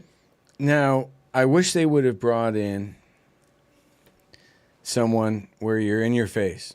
You're probably going to see, like, hopefully you'll see, like, what's his name? John whatever. John Stewart call them out for using an anonymous person. That's just stupid. But they should have called out Facebook. Facebook and Twitter are supposed to have algorithms that detect this. That's what millions of dollars was designated for by Congress in late in the wee hours of Christmas Eve, December 16th or December 24th in 2016, before Trump took office. Democrats funded like $160 million or something towards combating fake news and on social media. And about the same, just shortly after that, is when the Facebook partnership with Atlantic Council, they knew, they were able to track, they knew, they were running predictive analytics on all of this. So that guy is saying, what that guy is saying is true, but there's a reason that nobody was doing anything, and that's because the same people that were in an archetypal position above the Proud Boys are the same people that were in the archetypal, the Flynn and McChrystals above, like Antifa. They were creating this war. Many of Trump's followers took to social media to declare that they were ready to answer Trump's call. One user asked, is the 6th D-Day? Is that why Trump wants everyone there? Another asserted, Trump just told us all to come armed. Fucking A, this is happening. A third took it even further. It will be wild means we need volunteers for the firing squad. Jim Watkins, the owner of 8kun, the fringe online forum that was birthplace of the QAnon extremist movement, confirmed the importance of Trump's tweet. Why did you first decide to go to DC for January 6th? When the President of the United States announced that he was going to have a rally, then I bought a ticket and went. Watkins was at the Capitol on January 6th. Some who have since been indicted for their involvement in the attack on 8kun's gone down from what I've seen. And from what I saw, they ended up standing it up on servers in Russia. A few weeks ago, I did a BERGY-BIT on the RBN, the Russian Business Network, that was affiliated, that was apparently hosted on that gentleman's, on Jim Watkins' previous server, PI, Pacific Internet Exchange. That's a significant thing. We went over in detail what the Russian Business Network was, RBN. And so you know, I mean, it's like everything, like child porn, everything. If it's illegal, that's your dark web. So this guy, who they are questioning, basically ran that. That was basically Russian mafia, right? It wasn't even like Russia as a state. That was post-perestroika. Russia wasn't a state. Russia was falling apart. There were two kinds of Russians in Russia post-perestroika. There were Russians that were in the mafia, and there were victims of Russians in the mafia. And if you were hosting the RBN, the Russian Business Network, Jesus, man. How do you sleep at night? The Capitol also responded. One of them posted on the 19th, quote, calling all patriots, be in Washington, D.C., January the 6th. This wasn't organized by any group. DJT has invited us, and it's going to be wild. Some of the online rhetoric turned openly homicidal and white nationalist, such as, why don't we just kill them, every last Democrat, down to the last man, woman, and child? And it's time for the day of the rope. White revolution is the only solution. Jesus. Others realized that police would be standing in the way of their effort to overturn the election. So one wrote, I'm ready to die for my beliefs. Are you ready to die, police? Another wrote on the IIA being what it is. That's an anonymous post. That could have been posted by someone for completely political purposes. That could have been posted by frickin' Tory. That could have been posted by anybody.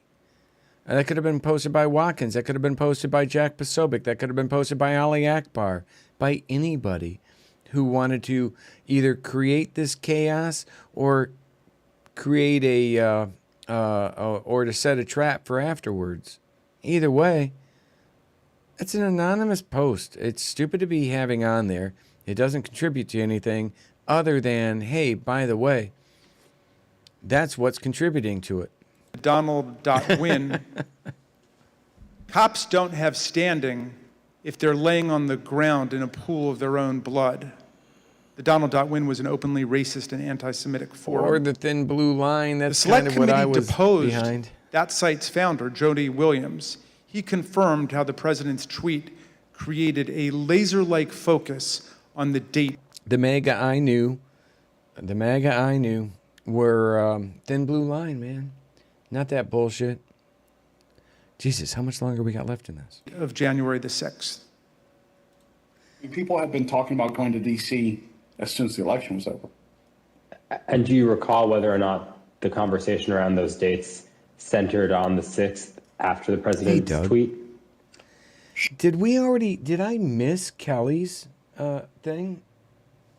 If it did, I don't know how. Oh, sure. Yeah. I mean, after it was announced that, he was going to be there on the 6th to talk. Yes. Then anything else was kind of shut out, and it was just going to be on the 6th.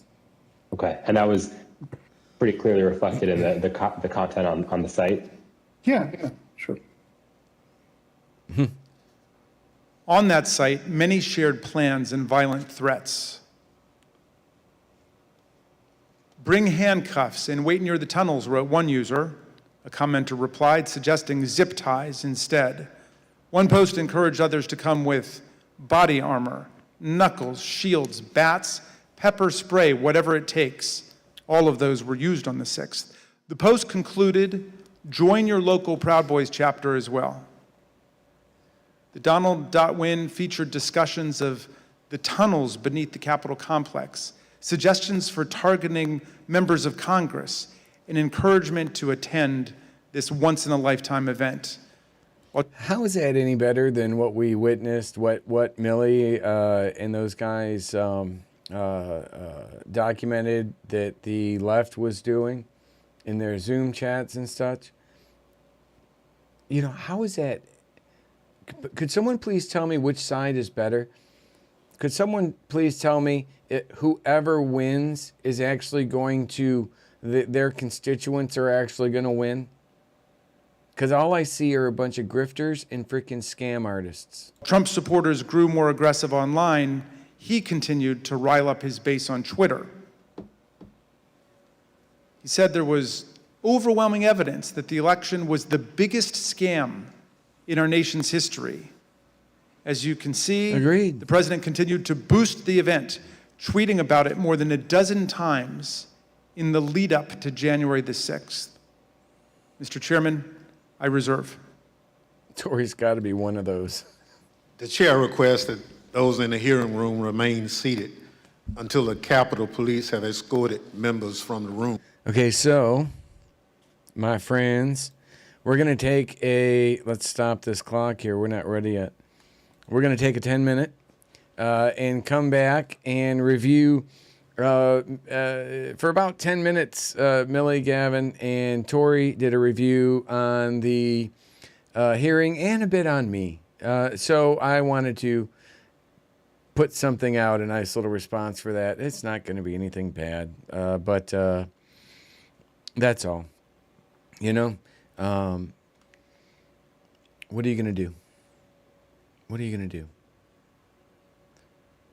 I will see you guys in T-minus 10 minutes.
Nice. Welcome back, everyone.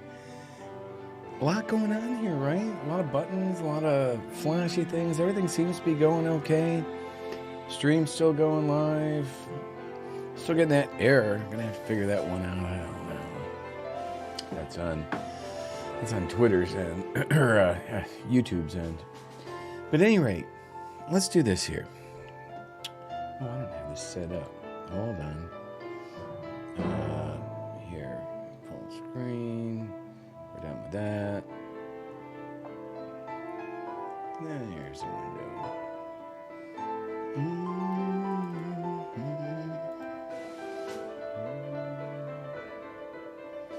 What is that?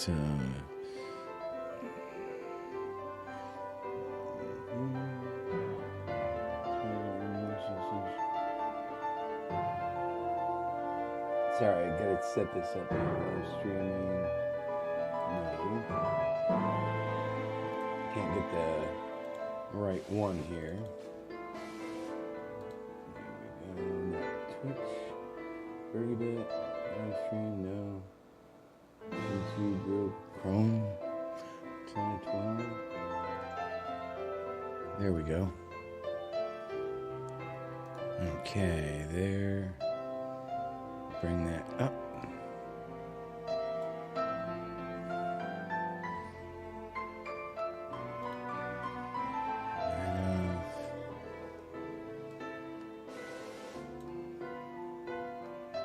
Put one off. There we go. All right. So, immediately following the... let me do this here so I can be able to switch over. 7. I should be able to grab that scene right there.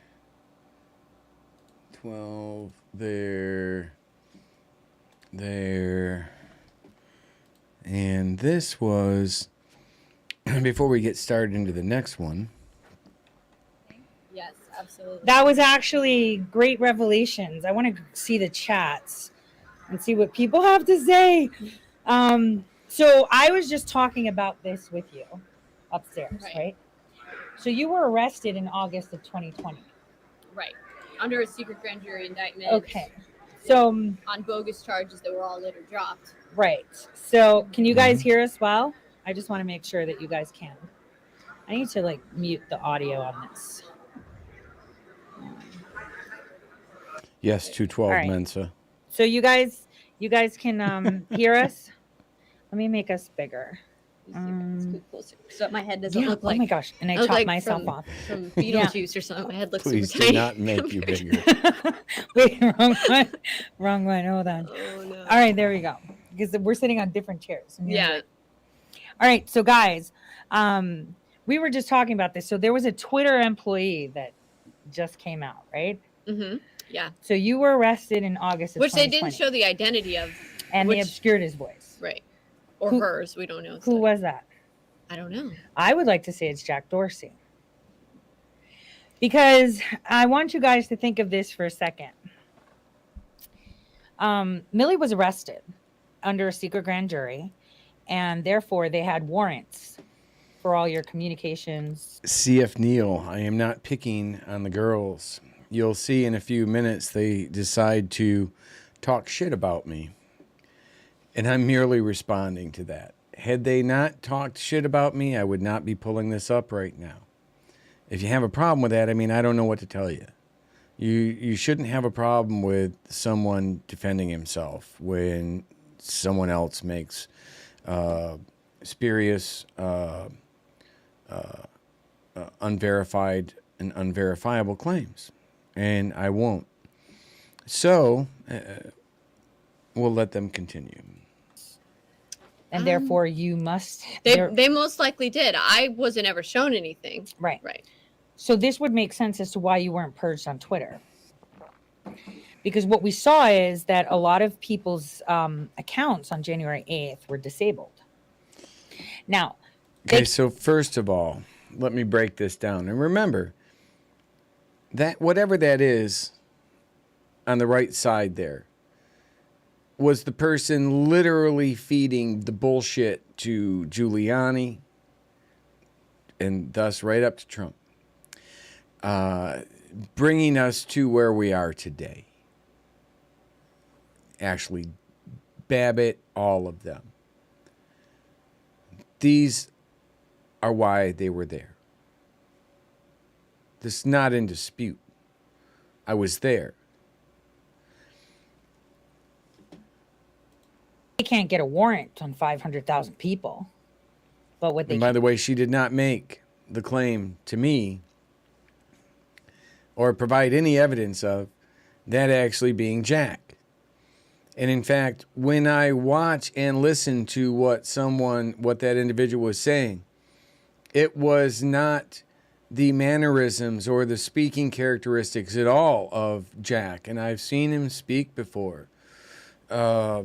It's the way an employee would talk, a regular like employee. That wasn't Jack. There are laws, right? Does the government have access, if they need, through warrants and such, to social media platforms? Yes, but they need to have warrants and such for that in most cases.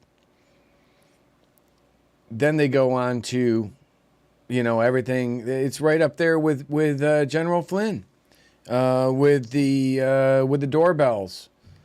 We're all being watched by doorbells. Well, maybe we are. Good luck to you on that, right? can do is ask Twitter to Show me some find evidence. people that have said certain things or were in certain places. And then once it's shut down, they can subpoena that information. Isn't it also if you're in a certain proximity to a person that they have a warrant on, they can also spy on you? Well, it kind of depends if the warrant pertains to them. Right. So like, they She's have looking to, at- a judge is going to be like, yeah, I know they're friends, but, Right. do they pertain to? She's talking to a self-acknowledged time traveler for advice. Now, keep in mind, a lot of my sarcasm comes because I know that these two people hated each other so bad, Nathan couldn't even speak her name, Millie or Gavin's name.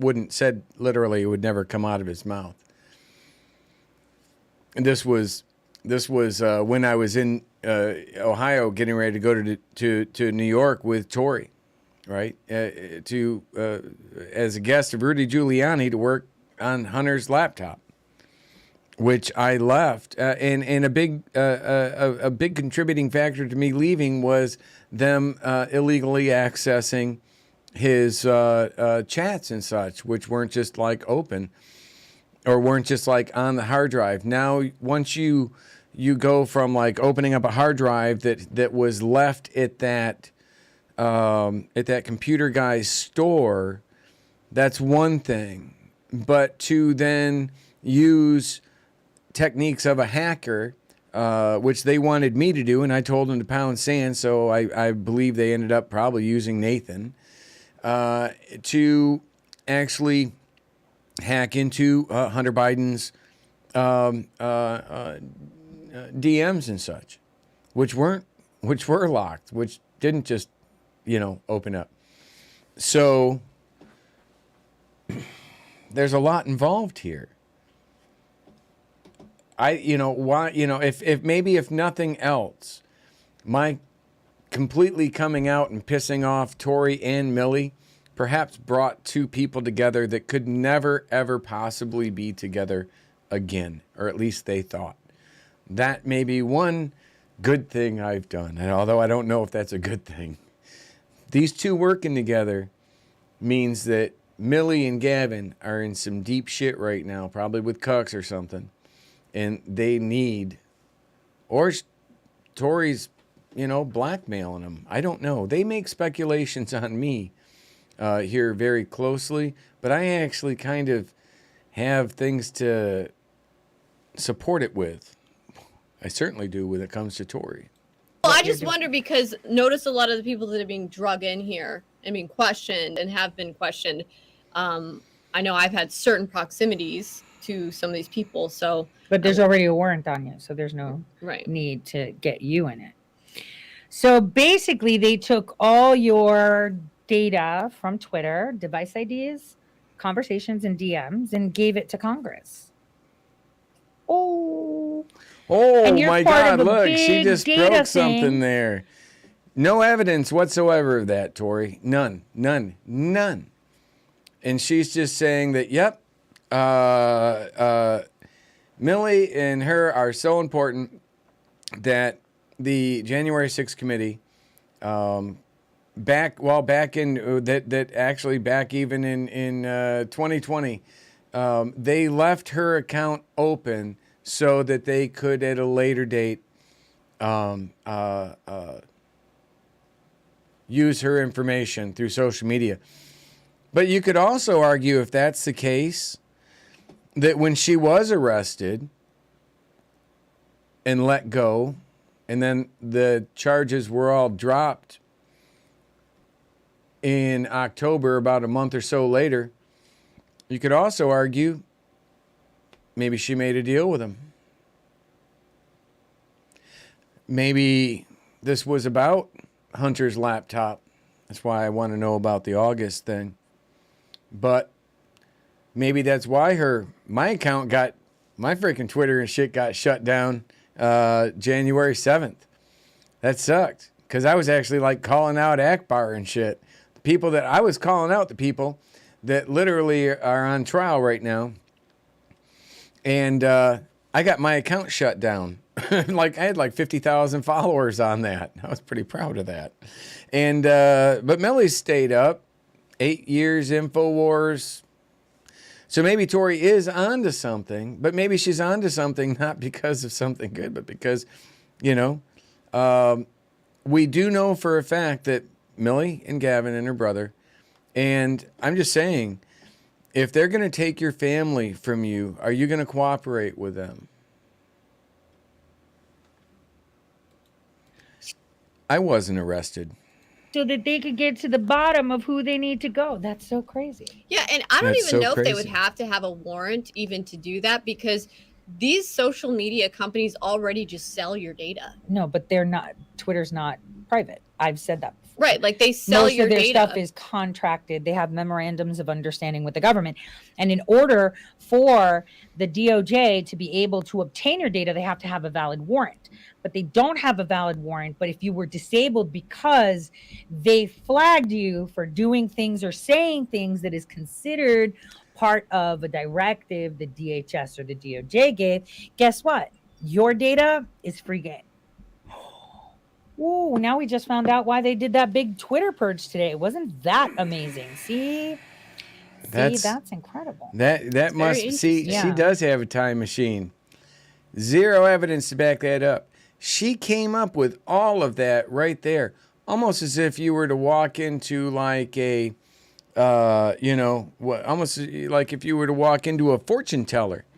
And they just had all the damn answers to your entire life and what was going to happen next month and everything. Until the next month rolls around and you're like, well, shit. She wasn't even close. Well, notice they were talking a lot about how there was all this talk on social media and online that this was going to be a wild protest, that there was going to be something big going on, or, they really alluded to, look, there was all this talk that things were going to be wild. That means it was pre-planned. But see, what they're not paying attention. Millie was working for InfoWars 8 years. The person that's talking here right now is as connected to InfoWars, to Roger Stone, to all of them as anybody is. Anybody. Even more probably than Tori.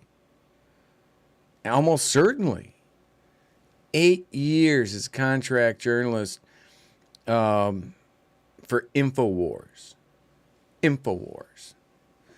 An organization she now says was absolutely corrupt and stealing data and blah, blah, blah. And, but worked for, to call them out. And I'm not throwing stones in glass houses because, I had to worked for a long time as a contractor doing things that were for my government, but oftentimes were not something that I would have done myself from an ethical or moral perspective. But then we make decisions later on. And that's what's the most important thing, is when you do see what's going on, you don't just look the other way, right? I wrote about that in my book, my first book, Victim of the Swamp. The one time I looked the other way in 2008, well, I didn't look the other way. I filed the reports and I did everything. But then I could have maybe pushed it higher, but I would have for sure lost my job. I would have for sure done everything. But a pedophile would have been forced out of his clearance and such, and that never happened. So, but I vowed never to let anything like that or happen again. Mention too is that they're actually contradicting themselves, Yeah, because if they knew previously it- they said that the reason why they didn't have the National Guard there is because they had no knowledge of any threat or any potential But now violence. they're saying that there's a massive protest and it was going to be wild. And look, these animals came down here and did all this. Yeah, so they clearly had knowledge that there was a potential for a protest to get wild or out of hand. They were watching these people. The real thing here is we need to see Nancy Pelosi and Mitch McConnell being drug in. We need to see their communication. What incentive did Nancy Pelosi have in helping to save Trump? If he's stupid enough to allow 1 million people to form out in front of the U.S. Capitol, all ginned up on someone stealing your country, and most of them are pedophiles, and most of them are they drink baby's blood, and they're sending children off to Mars and shit. What do you think's gonna happen? Absolutely. The shit Tory was pushing, what did you think was gonna happen? Now, why is it? Shadowgate was based on my claims as a DOD whistleblower of social media psychological warfare, all verifiable. Why was that never mentioned? Why didn't Millie ever or Tory ever say to Patrick Byrne in November, December, hey, can we let's speak with Laura Logan. Let's get this information about my arrest and all of this stuff out. They never asked that. They never did anything about that. Why? They were working with Patrick Byrne. I was there as a guest of Patrick Byrne. Byrne's going to go before the J6 committee in a few days. These are all people directly involved in all of this. Why? These are questions that we need to ask. These are critical questions that we need to ask. And it's not me being a dick. With their sergeant of arms for the House Which and I'm the capable Senate, of more and we need to know exactly why they chose, out of optics, to allow our U.S. Capitol building to be made vulnerable to protests and agitators to go in there and, take it over, smash windows, and break things, and then frame the American people that support Trump and frame President Trump. We need to see those communities. But what evidence, though, in all fairness, if she's supposed to be a journalist, in all fairness, where is the evidence showing that Trump didn't know? All I have is evidence that Trump did know that this was bullshit. I knew it was bullshit. I'm a moron. I didn't go to Wharton, right? General Flynn knew. Jesus, he was a 3-star general. He met with Trump on the 18th. He could have said, yeah, sir, my experience in the military as a 3-star general, kind of planning these counterinsurgency methods, these same counterinsurgency methods out across Afghanistan and Iraq in my global coin plan that didn't work out so well for Afghanistan. These are the exact same situations we would create that would almost always ignite into violence. Ask Laura Logan about Egypt in 2010 and ask her where her husband was when all of that was happening.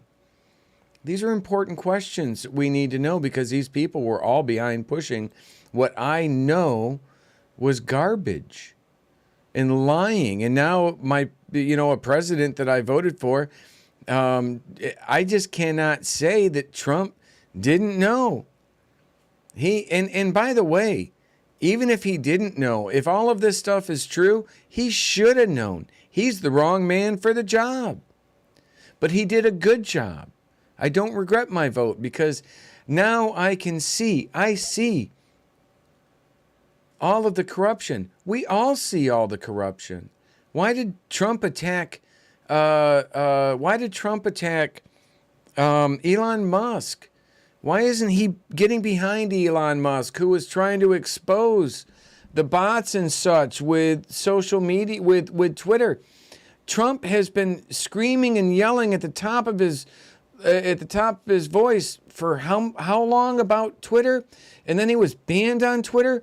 Why wouldn't he get behind Musk? Oh, because Musk is a competitor of his now, just like the National Public Internet would have been a competitor to him, only it was a nonprofit. We couldn't have a nonprofit and still make profit. Unless you're Tory, she could figure out a way to do that, but then you have to start leaving states and not coming back. So that gets problematic when you're trying to run for president, right? Communications, and Nancy Pelosi and Sergeant of Arms have refused to hand over their communications, which sounds pretty suspicious to me. And he's dead now, so. Oh, no, the Sergeant of Arms of the Senate is dead. The one in Congress isn't. Yeah, the House Sergeant of Arms is not dead, but the one who I'd want to actually hear from is the Senate Sergeant of Arms, which conveniently he died. Yeah, conveniently, it's got to be a conspiracy. Couldn't be natural causes. See, the difference between a journalist, let's say a grifter, and an IT guy is that when you have to solve a problem on a computer, you can't just make up things as being the problem and then treat the problem based on something you made up and expect it to work, right? Or, you really have to understand what the problem is. And a lot of times you'll get what we call rabbit holes or red herrings. And you got to be careful with red herrings because a lot of times when you're working on a computer, you can spend hours and hours and hours going down a rabbit hole with something that you were sure had to be connected to what's keeping your server from running properly, right? And then you go, it's not that. It's this simple little thing over here that has absolutely nothing to do with that. So that's why if you're an IT guy, or even hopefully a journalist, you don't just jump down rabbit holes. You understand, and look who Tory was behind. Seth Rich. She was involved with that. So was Laura Logan's husband. So was a lot of people, right, that are behind this now. And what's come of Seth Rich? A lot of bullshit has been put out, but has any facts? Have any facts been in due time provided? No. In fact, there's been some big lawsuits, and people have, because of those lawsuits, been forced to retract statements and promise not to do or say things anymore, like, Fox News people and such. Tory, if what Millie and Gavin showed in Shadowgate was correct, with a subpoena that she got. But again, they were making that shit up. They still not proved, next month we're going to... No! It's been 2, 3, 4, 5 years. If they had any information, if any of this was actually accurate and it wasn't just a complete grift, it would have come out by now. Stop. Right? So there's certain things here like pressure points. And I was really kind of pushing on that. Like, we need to hear from him. We need to hear from him. This is the weakness. This is the weak point. Because they kept saying in their initial J6 hearings, we're not going to talk about and we're not going to blame the Capitol Police for what happened. The Capitol People Police had died. information. Right, because they appeal to emotion to try to get you off the subject. So you need to push harder on that subject. And, you know, a lot of people started pushing on that issue. And lo and behold, the main guy that we'd want to hear from ends up dead under kind of mysterious circumstances. So it's just interesting how these things pan out. Just like Seidel took your network down back in January when you were doing the Cucks launch, so that you couldn't actually, so people couldn't actually tell whether or not the Cucks had that latency problem. You know, multiple devices tapping resources off multiple devices from long distances away, which you'd never really, to my knowledge, been able to verify. They just, oh, yeah, our website went down. It must be this. No, it wasn't that. Yeah, it is. And you guys are going to start to see where the chips fall. But you'll never hear. You know, a lot of people aren't seeing just how the fog of war is, who the real enemy is, who's pretending to be. Look at my hair, though. I look crazy. Look, this is ponytail hair. Who's pretending to be?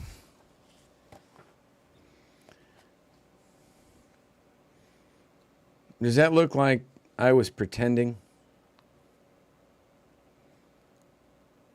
Those are 4 eyes, I believe. Yep. American, British, Canadian. Fusion cell. Certificate. U.S. Army. I wasn't anybody special, but I was part of something special. I can sit here and show you pictures and show you DD-214s and show you videos. Some of the videos were played in Millie and in Shadowgate.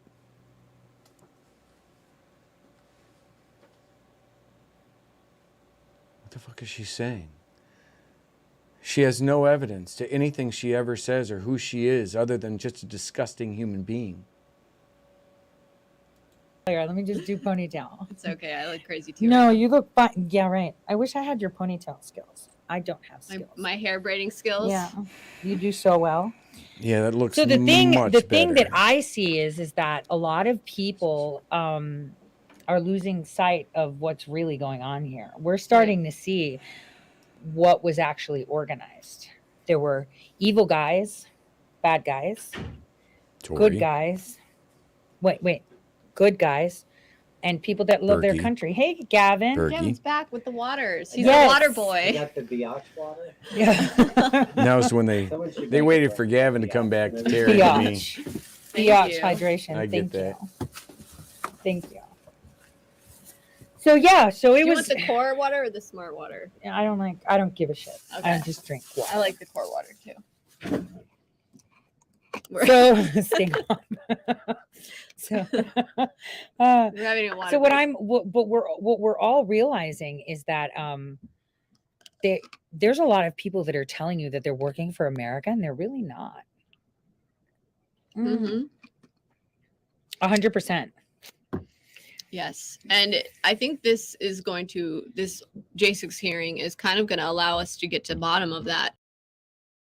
I don't disagree with what Tori said. But the person that's doing that is the one that's saying it right now. She literally, other than her time machine, can't support anything that she's ever done or said. Literally, with 12 fraud convictions and guilty convictions in North Dakota. Certified by 2 judges. Why did Rudy Giuliani, if he's like a good, honest person, put this woman up in a room and have her sit there broadcasting complete bullshit from November to January 6th and beyond? That's a legitimate question. It's showing like certain people around Trump, like this this girl who was clearly a honeypot with Mark Meadows. That she sounds like another. Clearly a honeypot. The Hutchinson girl, I believe. Like I said earlier, that she's actually a young woman who's accomplished, in my opinion, quite amazing things. To be in a position, even if a staff level, it as high as you go. I provided tip of the spear support. I wasn't anybody special. I was part of something special. I provided the best support I could provide to some of the highest levels, right up to, I answered like directly to, or I had a clearance. I could walk right into Petraeus' office on the 3rd floor of All Palace if I wanted to. Wouldn't have done that. Used to piss my friend Russ off because he was a program manager and he was like a level 3, I was level 6. And so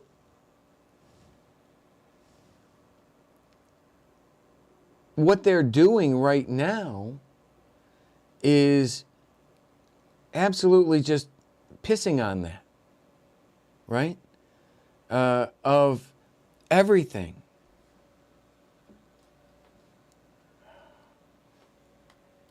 Amber Heard. The one that said that he leaned over in the Beast. And when I heard it, I was saying it live, like, what is she talking? Has he ever been in the Beast? If you're in the Beast, you can't reach over and grab a steering wheel. And he wasn't even in the Beast. I think he was in an SUV or something. She was repeating and made very clear that she was repeating something that she had heard. She couldn't verify the veracity of it. She made that clear in her testimony. Now, there are things that I can contribute, that I saw, that I can provide some limited documentation to, and have, to the events going on right now with all of this. But they're just attacking this woman who, and by the way, I've seen reports showing that there was actually, that there were people working within the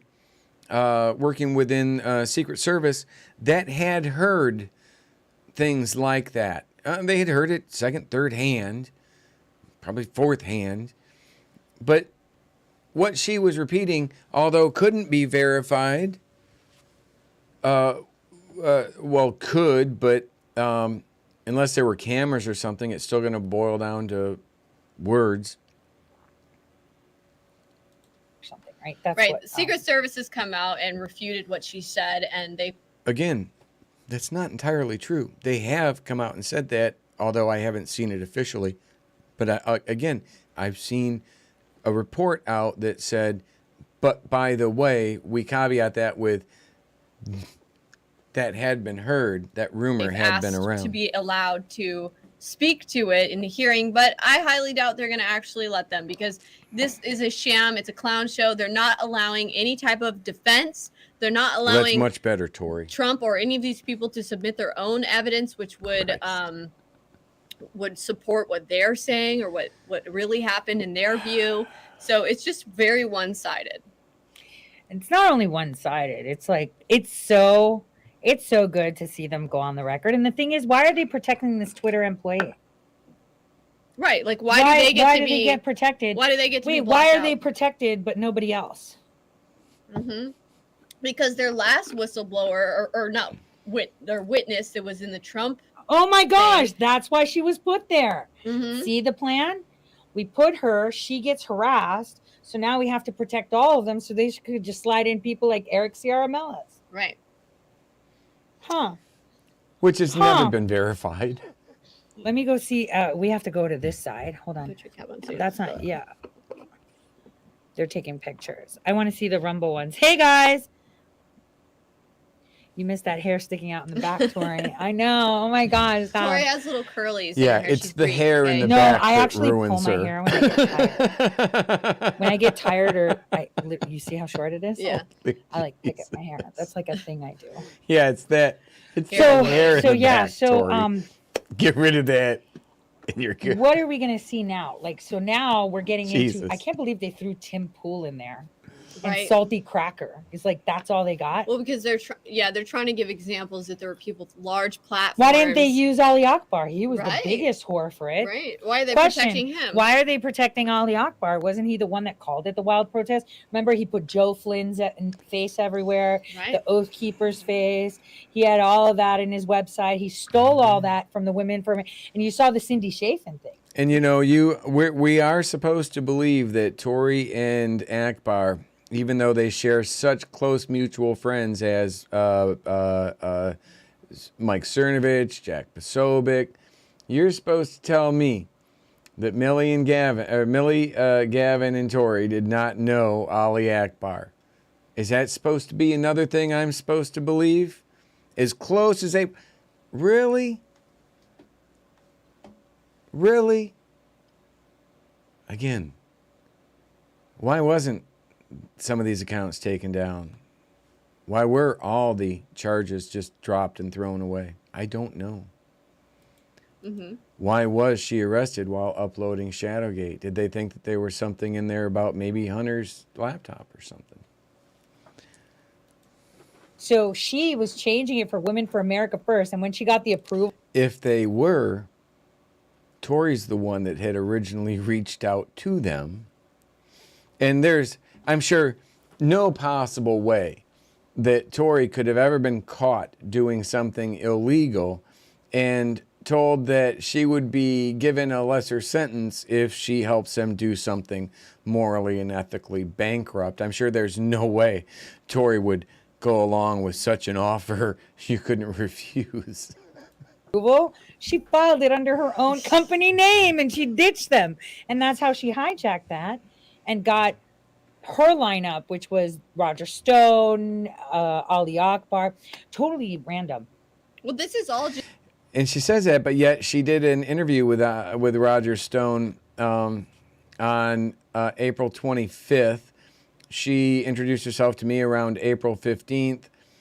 Millie and Gavin reached out to me April 20th for 2020 and said, hey, we heard about your key tam from Tori and would like to speak to you about doing the documentary, which became Shadowgate.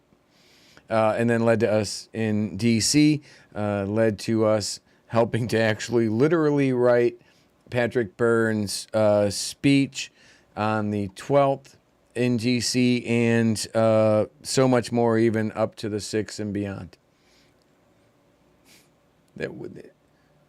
I'm just supposed to believe what? Just building up, because what they really want to do here is they want to use the January 6th hearings, this clown show, to then give all this information and funnel it all to the DOJ. Then they want to go for Trump. And the other people. I agree with that. Because, you know, it's interesting that the people that were actually thumping the rally, like Ali Akbar, who at that time had like 250,000 people on Twitter, he was doing periscopes. And I know a lot of you have archived them. Isn't that fantastic? We have an Ali archive where he was telling people step by step how they're going to be doing this and what they're going to. And the question is, you know, we were talking about this months ago and kind of every now and then we bring it up. But what's really weird is that nobody talks about those people that jumped in. You remember when we were watching footage of J6 and we saw these people come in with zip ties and Punisher logos, and then they were jumping around and got Nancy Pelosi's laptop? Like, Right. What's that all about? Yeah, that is pretty interesting. So she says shit like that, but I will testify under oath that she was saying that that was Flynn. And that she was like involved with that with Flynn back on the 6th. And the 7th, actually. And she said the same thing to Ann Vandersteel, which Ann Vandersteel put out on her show. I don't know if she put out, like, I heard this anonymous thing. That was all coming from Tori. Tori could have absolutely, legitimately been, well, if she wasn't absolutely tactically involved with that team and full knowledge of that team going into there of Oath Keepers, which, by the way, directly ties her to Kellye Sorrell, who testified here, and several others. That absolutely does. What am I saying? Like, if that doesn't, that absolutely does. That's a problem. That's a problem. Because she absolutely, that was Flynn, according to her, who was at the Willard, or actually at that, I think at that time we were at the Westin. Oh yeah, no, we were at the Willard, in fact, and you can we were at the Willard, and you can ask Ann Vandersteel. Ooh, interesting. She jokes about. It's pretty interesting, isn't it? Yeah. It's just a question that we're putting out there. But you know what 18 USC is? It's called misprision of a felony. That's like illegal. If you know something has happened like that, and so either she's full of shit and just joking to people to get them to support her, or she legitimately did that, and if she did and she didn't report it, then she would be guilty of misprision of a felony. At the very least. So it's like calling bullshit, but she just, I don't know, how broken. For people to kind of think about for a second. Because everyone's not talking about that. Right. It's almost as if it didn't happen. Right. Whose skirt is that? That's a skirt. You know what skirts are? Babies. There's something that follow something, right? Almost like a tail or trail, or what is that? With the ducks, where they follow the mama Right. and they hide under the skirt. Because I've just found it. You realize they're joking right now about prior knowledge of a team of Oath Keepers going into the Capitol and taking Nancy Pelosi's laptop.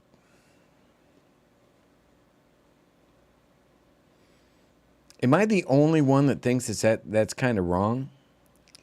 Am I the only one that thinks that, wow, maybe that was the entire reason for creating the chaos of going into the Congress, the Capitol, as cover for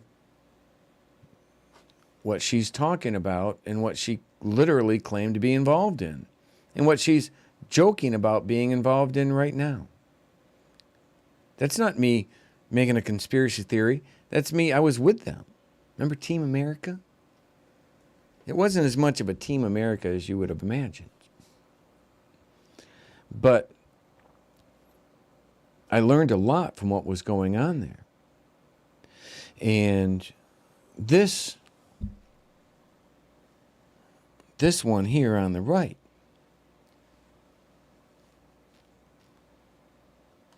I don't know how she gets away with it. Maybe she won't.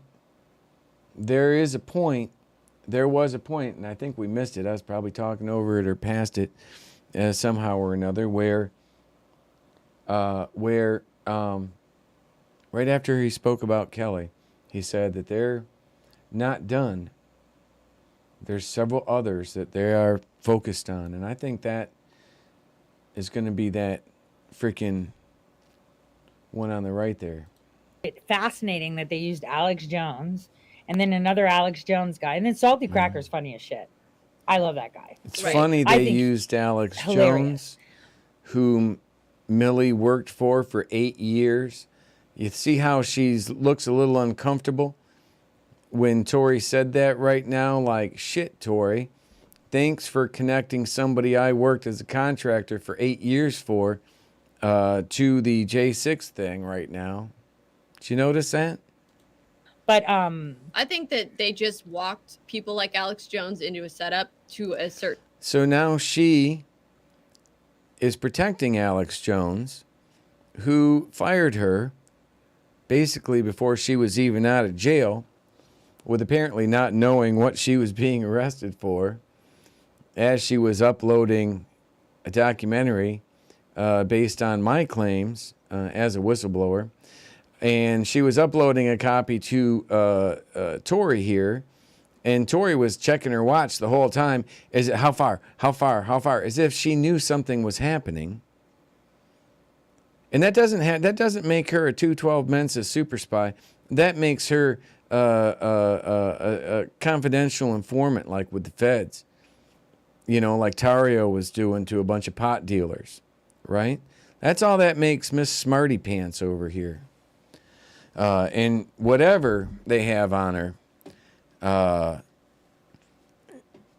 they shouldn't be, you know, her handlers are probably quite embarrassed right now. Certain degree. People like Akbar and others were more designed. What, are we hungry? Food? Yeah, well, we'll wait until it's time for the hearing. Are they taking their break? Yeah, they are taking their break. They're actually reconvening now. Because I can't, huh? They're watching you guys. They're watching us on the break. No. No, yeah, because there's a break now. So you know what they were talking about? They had a Twitter employee while you were out masking his voice, talk about it. And I'm like, that's what they did with the Twitter data when they shut everybody down. They fucking shut that shit down and gave it to Congress. Former Twitter employee who left in August of 2020. Where'd he go? He missed it all. She figured the whole thing out while But you were notice they getting don't want to water, actually Gavin. talk about all the bots and how the bots, these bot farms are used for these psychological operations on social media, Right. and how the psychological mean operation IIA? could be used to churn out the agitators and working. provocateurs. We're So using- it could have actually been Twitter themselves allowing and creating and fomenting agitators to be there on Well, we January said 6th. that. Look, all right. Their own I'm sorry to crack Twitter you, is literally a government agency and no one is paying attention. No, Like, how many years have I been saying it? No, a dude I know that works with Department of kidding. Energy pointed out to me, look at what Musk was saying, and it's all about how they can't confirm. Basically, it looks like the bots are state ran. That was the Right. big issue. This looks like state ran IRA. It is IIA. That's the whole So point. We were here- saying that so- way no, no, before listen. the elections. Like, they're So owned look- by the government. It's a So- DARPA project. So what it is this guy right here said this is why Elon Musk didn't buy Twitter. Uh-huh. And this is a tweet shows all these troll accounts. And this You is, see Bergie's Yeah, asset? that's I know. And that's it. Now you see why we brought Bergie into this. because He because was part of Bergie that is fucking lit- operation. Exactly. That's So they don't want to talk about the information operations going on social media. So Bergie was, so that's why they brought me in. Bergie was part of an operation. But how does that jive with this?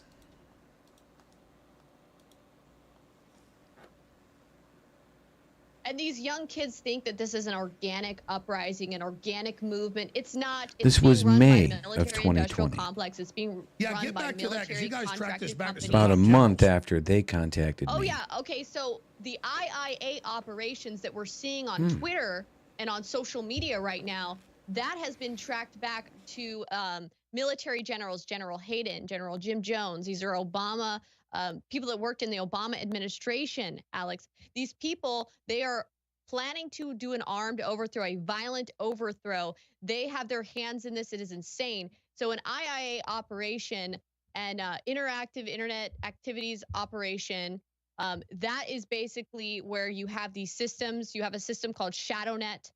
Patrick Bergy, he was one of the pioneers. He developed this software for the military to be used in Iraq and God. Iran. Some of this technology, because these private corporations were able to my keep God. it after the contracts were up, that same technology was used in the Ukraine to help with the Ukraine uprising. And for folks that don't now know, it's being used today. For folks that don't So Patrick Bergy, huh? So one of two things are true. Either they're telling the truth right now, and back in April 20th, 2020, Millie and Gavin reached out to me after being contacted by Tory, apparently because they saw my key tam that I filed in January of 2020, and said, this guy, he's trouble. He's an asset working for somebody. We've got to take him down. And then they came up, because that's what they, hold on, just to be clear, that's what they just said. Like, Right. what's that all about? Yeah, that is pretty interesting. Hmm? It is pretty interesting, isn't it? It's just a question that we're putting out there for people to kind of think about for a second. Because everyone's not talking about that. Right. It's almost as if it didn't happen. Right. Whose skirt is that? That's a skirt. You know what skirts are? Babies. Went back too There's something that follow something, right? Almost like a tail or trail, or what is that? With the ducks, where they follow the mama Right. and they hide under the skirt. Why did I have to relive this? Because so I've far just back? found it fascinating that they used Alex Jones and then another Alex Jones guy. And then Salty Cracker's funny as shit. I love that guy. Right. I think They used Alex Jones, her former employer, and then another Alex Jones guy, again, a contractor just like Millie was to InfoWars. hilarious. But I think that they just walked people like Alex Jones into a setup to a certain degree.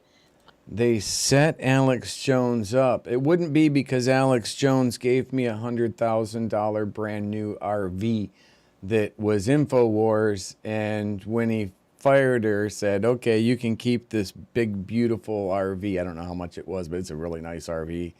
Had like leather massage chairs and shit. People like Akbar and others were more designed. what, are we hungry? Food? Yeah, well, we'll wait until it's time for the hearing. Are they taking their break? Yeah, they are taking their break. They're actually reconvening now. Because I can't, Jeez, how far back did I go back? They're watching us on the break. No. No, yeah, because there's a break now. So you know what they were talking about? They had a Twitter employee while you were out. How many people turned up there because they were targeted by social media to turn up there? And the banks gave their data.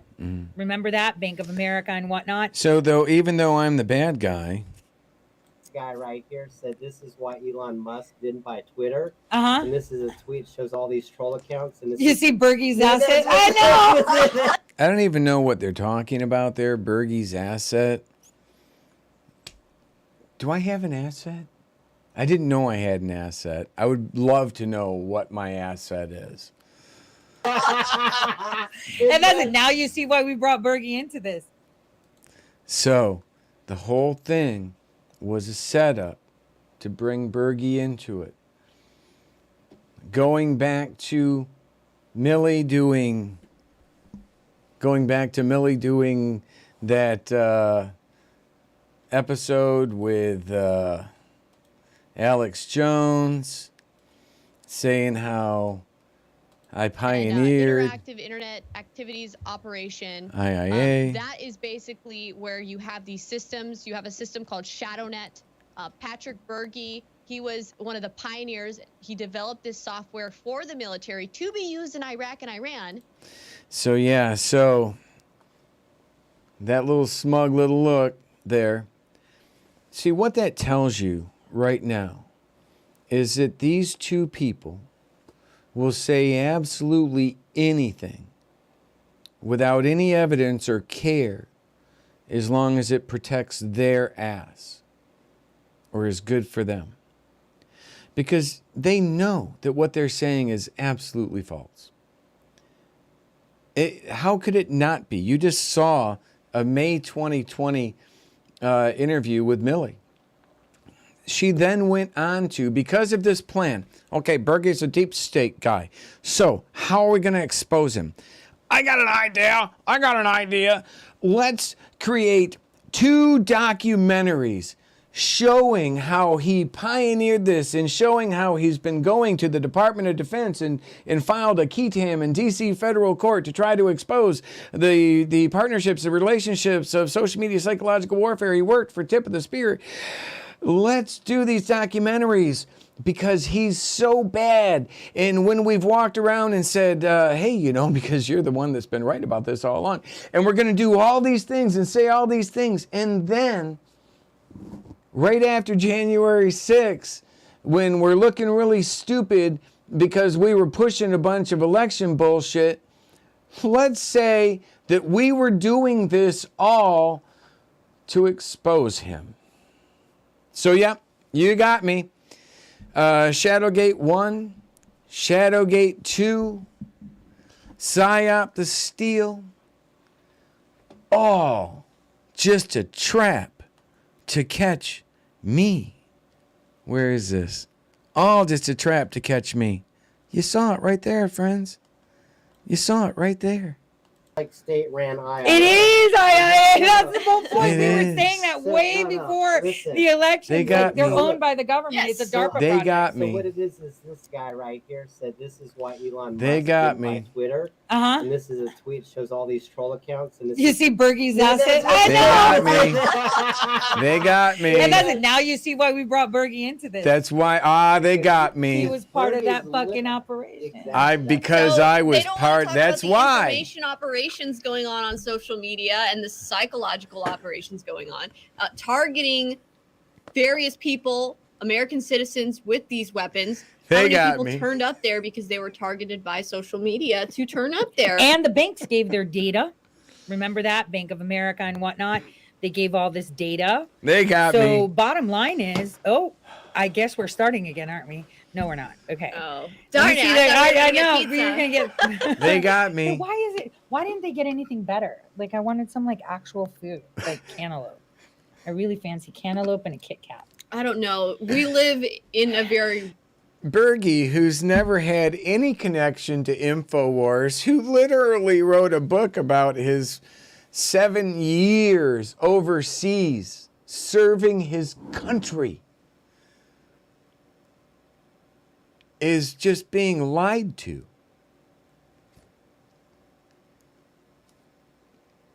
By people he trusted. It ain't easy. But I've remained.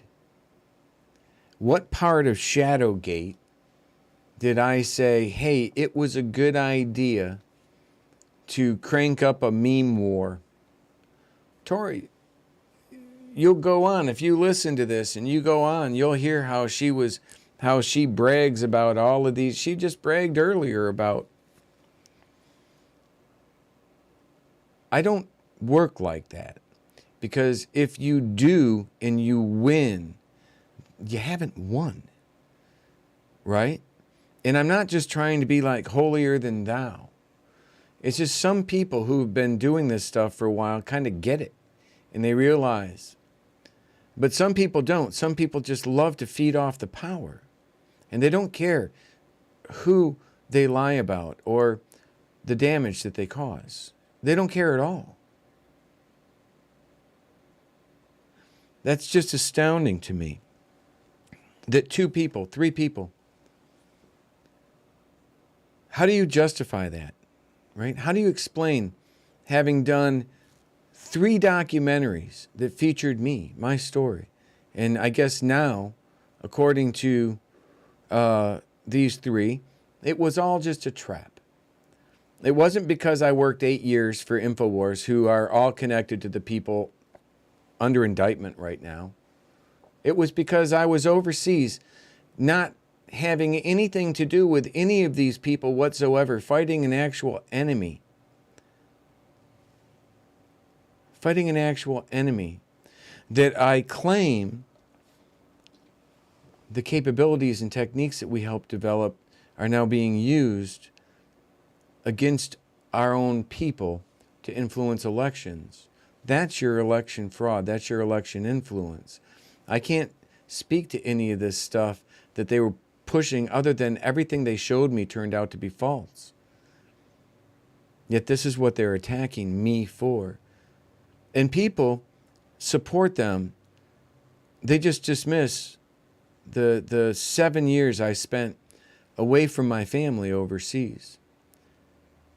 You'll have thousands of people that will watch them and chuckle and laugh about what they say that they just made up right there, completely dismissing the 7 years between Iraq, Afghanistan, and South Korea I spent actually serving my country verifiably.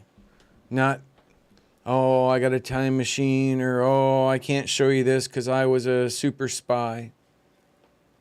No. Verifiably. It's disgusting, actually. They've done tremendous damage. Their people, here Millie hides behind a non-disclosure agreement with Rudy Giuliani. What kind of journalist does that?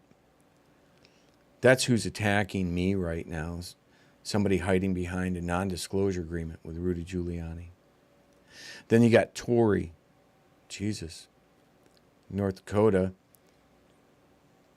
12 counts, stolen valor. And she's sitting here saying just a flat out lie. But you got to ask yourself why. And that question, why? And if CF Neil's like, hey, you know, too much. Well, I get that. This is personal to me. I don't have hundreds of thousands of people following me to be able to defend me after something so obvious. Again, 3 documentaries. This was all just a big thing, and now they're all tied to one of the biggest coup d'etats in our nation's history, and I'm supposed to ignore this? And they joke about me after... O'Neill, if you had spent 8 years overseas, honorably served, this book that I wrote was not for publication per se. It started out in 2015 when I came back after 7 years overseas. It was an explanation to my kids why I wasn't part of their lives when they're growing up. This means something to me. And to have a couple grifters sit here and just make stuff up and lie, it sucks. It hurts. And not just that, they hide behind Patrick Byrne. And we know Patrick Byrne submitted a document to me answering 5 questions that I gave to him. And one of the answers he gave to me in those 5 questions just blatantly, just totally threw Tori under the bus. He said his investigators found that she lied all the time, couldn't be trusted with anything. Paraphrasing, but literally. He just went off on her. And he said that he found my claims to be truthful. Yet, he funds and backs and supports them, attacks me through them. Why?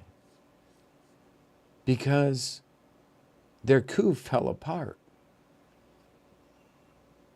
I don't know what they thought they were going to do bringing me into this. I don't know what their plans were or what their game was. But whatever they had planned for me, their predictive analytics sucked. And if Tori's got a time machine, it sure as hell doesn't go very far. Because Ray Charles could have seen that this is not some way or something I would have ever taken part of. I enlisted in the U.S. military at the age of 39, turned 40 at basic training. That's what the damn book's about. I'm a patriot. I'm not a freaking grifter. And holy crap, what these people have been involved with and did, it's not up to me. I can't solve this. Nobody can solve this on social media, but I can defend myself when when my service is laughed upon without anything to support or back up what they're saying. In fact, contrary to anything, every bit of evidence says that they are completely just lying about someone who you would think people would want to support and wouldn't allow that. So yeah, CF Neil, this is personal to me. Rural area, Tori. They Not sure weren't where done. we're gonna I don't know find where. that. It won't. It was Phoebe and Gavin doing the shopping. They could have went. There actually is like a little farmer market type stand with like. I told produce Phoebe that, but you saw coulda her. went She had there. chocolate in her hand, so Right, she got not like she listens. But yeah, so basically, what we found out today is that Twitter is testifying in Congress, which means they have data. You remember the illegal phone calls that Schiff got, the call logs and all the. CF Neil, predictive analytics aren't capable of doing that, right? They aren't. That's not, I get that's what she tries to push off, but that's not. And if you think so, you have a complete fundamental misunderstanding of the entire industry. Records from Rudy Giuliani and the president, which are considered private. Yeah, presidential executive privilege. communications. You think he doesn't have yours? Oh, They my all God, have they yours. just showed their on. And then by putting the Twitter employee, they just told everyone. They said, you know what? That's it, guys. I got it. I was looking for the right class action suit. This is where all of us that lost our Twitter accounts can file a lawsuit against Twitter to find out as a class action. Oh my gosh. I detect a new To find out GoFundMe. why they gave our information to fucking Congress for the J6 hearing. And you watch that shit fall down because they took Does someone need a new Tesla? your data. What they did with it is important. Oh my God. Because they just told everyone, yeah, we're working with Twitter. And what did they do right after J6? They purged freaking Twitter. Right. They took the president off, a sitting president off. They took me off. Right? Off of Twitter. Which means Hell, they that took me off. it I was means that calling the these Central dumbasses Intelligence out. Agency and DARPA decided to remove a sitting president. Like when that comes out, then who really did the coup when the government? DARPA did not remove or decide to remove that sitting president, you moron. I'm sorry, I'm on YouTube. I apologize for that. DARPA, as you know, was not. And in fact, you completely, fully agreed with me in Shadowgate, Tory, when I made the claim that the partnership between Obama's former National Security Advisor, General James Jones, and the memorandums of understanding between Atlantic Council, which he was the chairman of the board of, and Facebook, which was put together by a woman named Katie Harbath, who was a former chief of staff of Karl Rove, put together the partnership between Facebook to restore election integrity worldwide and combat fake news. That was literally Obama's national security advisor. You're saying, DARPA, you're making stuff up right now, right? Just making stuff up. Whereas we literally put this information into Shadowgate 2. And that's how they do it. That's how they did it, right? And you don't have to go off like that. Is overthrowing a president just by silencing him. And by the way, the only people we know doing it was Cambridge Analytica, which was owned by Steve Bannon, someone you claim to have worked with, and Akbar worked with. He actually fits pretty well with this puzzle. So if that's the case, well, he was working for British intelligence, partnered with a British intelligence company, SCL, which was openly influencing elections. everything I've been saying, everything I was exposing in Shadowgate. Funny. Exposed exactly the people that you were working for. And now you're attacking me. Wow. I wonder why that happened. Right. Can we take a look at that? I'm just trying to think about it for a second. All right. Oh, dang. Oh, dang. Who's sitting down? Who are these people? Can't see. I'm surprised that Akbar isn't there yet. You know, they showed his tweets and he was so upset that he went on Truth and was just talking shit about me. And it's like, dude, I called this before the elections because you kept Two saying the president contractors listens to me. And I'm like, fighting holy over shit, the he's got same this bid. orange revolution shit going on. They got all those We little said that. orange squares by their names. Akbar turned up wearing orange on the everyone fence to wore the orange. pregame. Tell me. And that orange was given to him by KC, the woman that was claimed to have been partners with Tario. I'm being generous there because this is YouTube. And Jonathan Lee Riches, connected to Roger Stone, all of these people. That's who, and she came working here in my office. She's the one that gave the orange hats to the Proud Boys. It's all connected. I've been targeted by them since at least January 6th. Type protest. Oh, and then you had all Damn private's a pain in somebody's ass.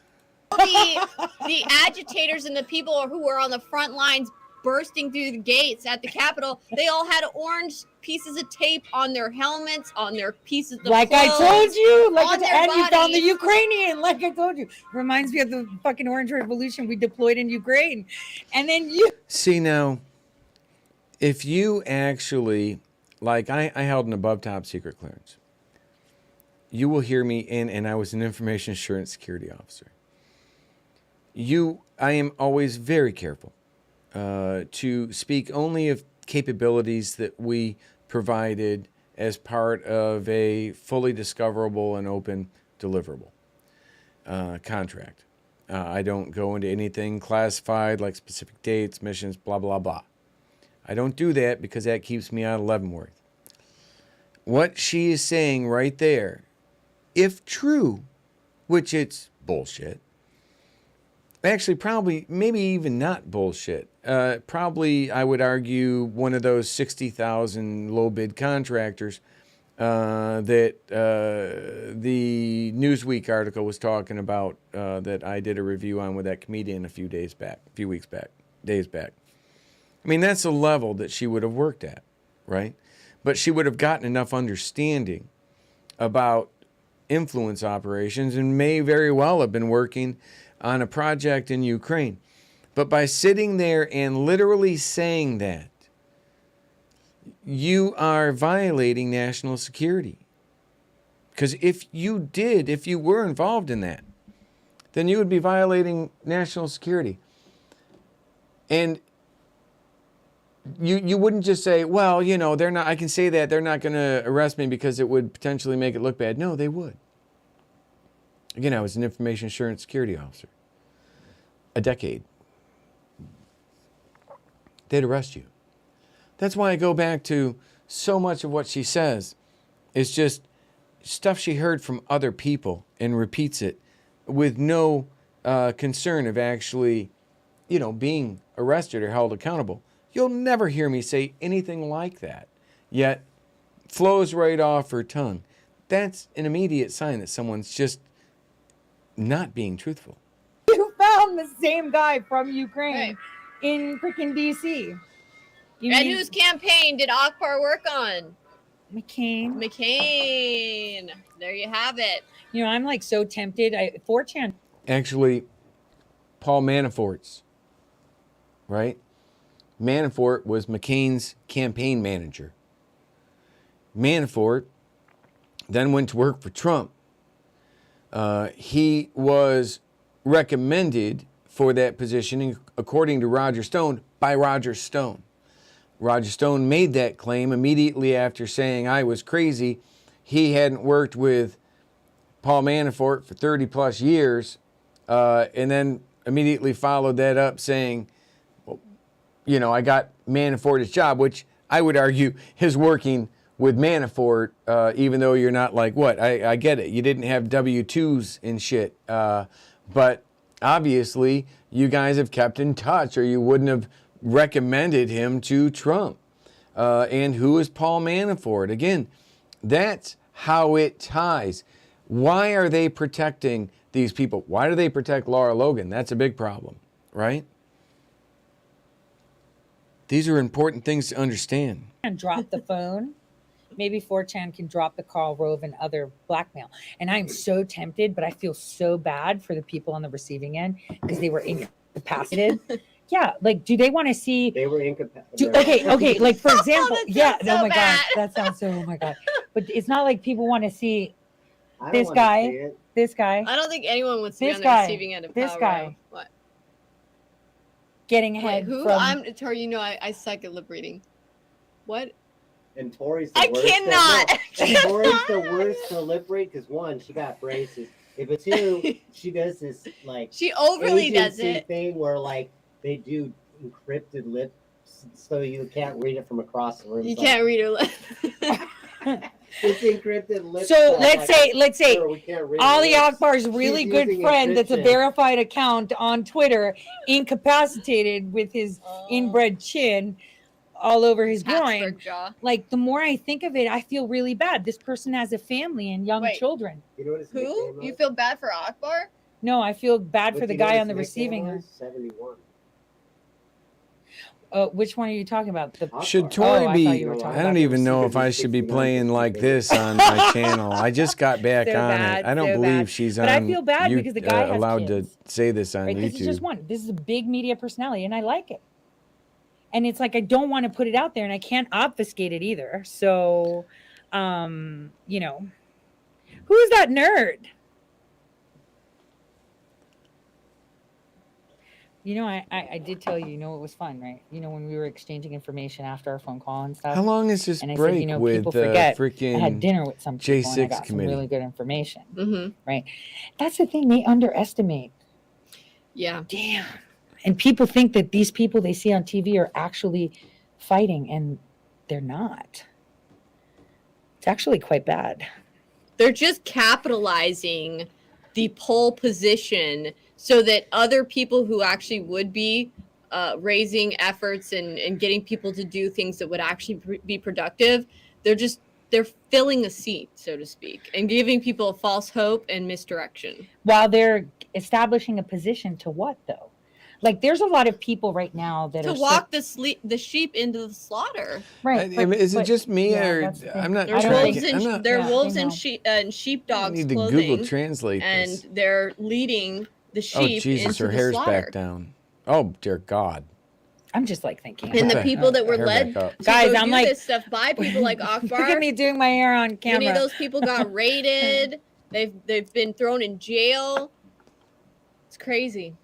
Well, the thing is that how No, do what's we crazy get is the 800 truth, people in jail. out when people still think that the people that are telling them they are on the team are not really on the team. I don't know. I look.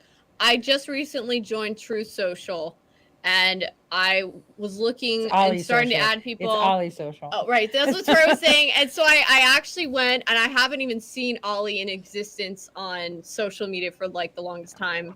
But I saw his social media, and I'm just like, him and his followers, like he'll post some trash posts. Titus has been putting some good stuff out about Epic hosting, Monster, all tied into Akbar stuff. He's been putting some good stuff out on that. I haven't followed it yet. I got to catch up on some of that. But just throw that out there right now. On Tori, and then literally below, he's got all these people believing misinformation. Well, Like, Bergy he even said the literally- same shit though. He literally has his own following believing that Tori and I went and attacked him first. Now, hold on. So, I didn't say that they attacked them first, for sure. I don't know what she's saying there. But one thing that I do question is, is that the first time they met him? As close of friends that they are with, I mean, Millie worked for InfoWars. Did InfoWars, nobody know who Akbar was? He's exceptionally close friends to Mike Cernovich and Jack Posobiec. You telling me they hadn't worked together with their little meme wars? No. Just as easy as they will lie about me a few minutes earlier, they are lying right now. And what they said about like Bergy there, that makes, I guess, if that's their argument, yeah. And I just made it right there. Like there's all this stuff, and it's like I didn't even know who the hell you were until you started attacking me after I was arrested. Okay, he started attacking me and my whistleblowers, Tori, after I was arrested because he was sent on a mission to do it By from Roger Stone. Roger Stone. Okay, and that's what happened. And Roger Stone is. Well, we don't know that he was sent by Roger Stone. I suspect Stone would be very high on the list, but just to be fair, Akbar was clearly caught off guard. But it looked like some people were trying to figure out what the scope of their deliverables were and if there was some crossover. I may have written about it, just kind of joking around in my first book back in 2017 about how,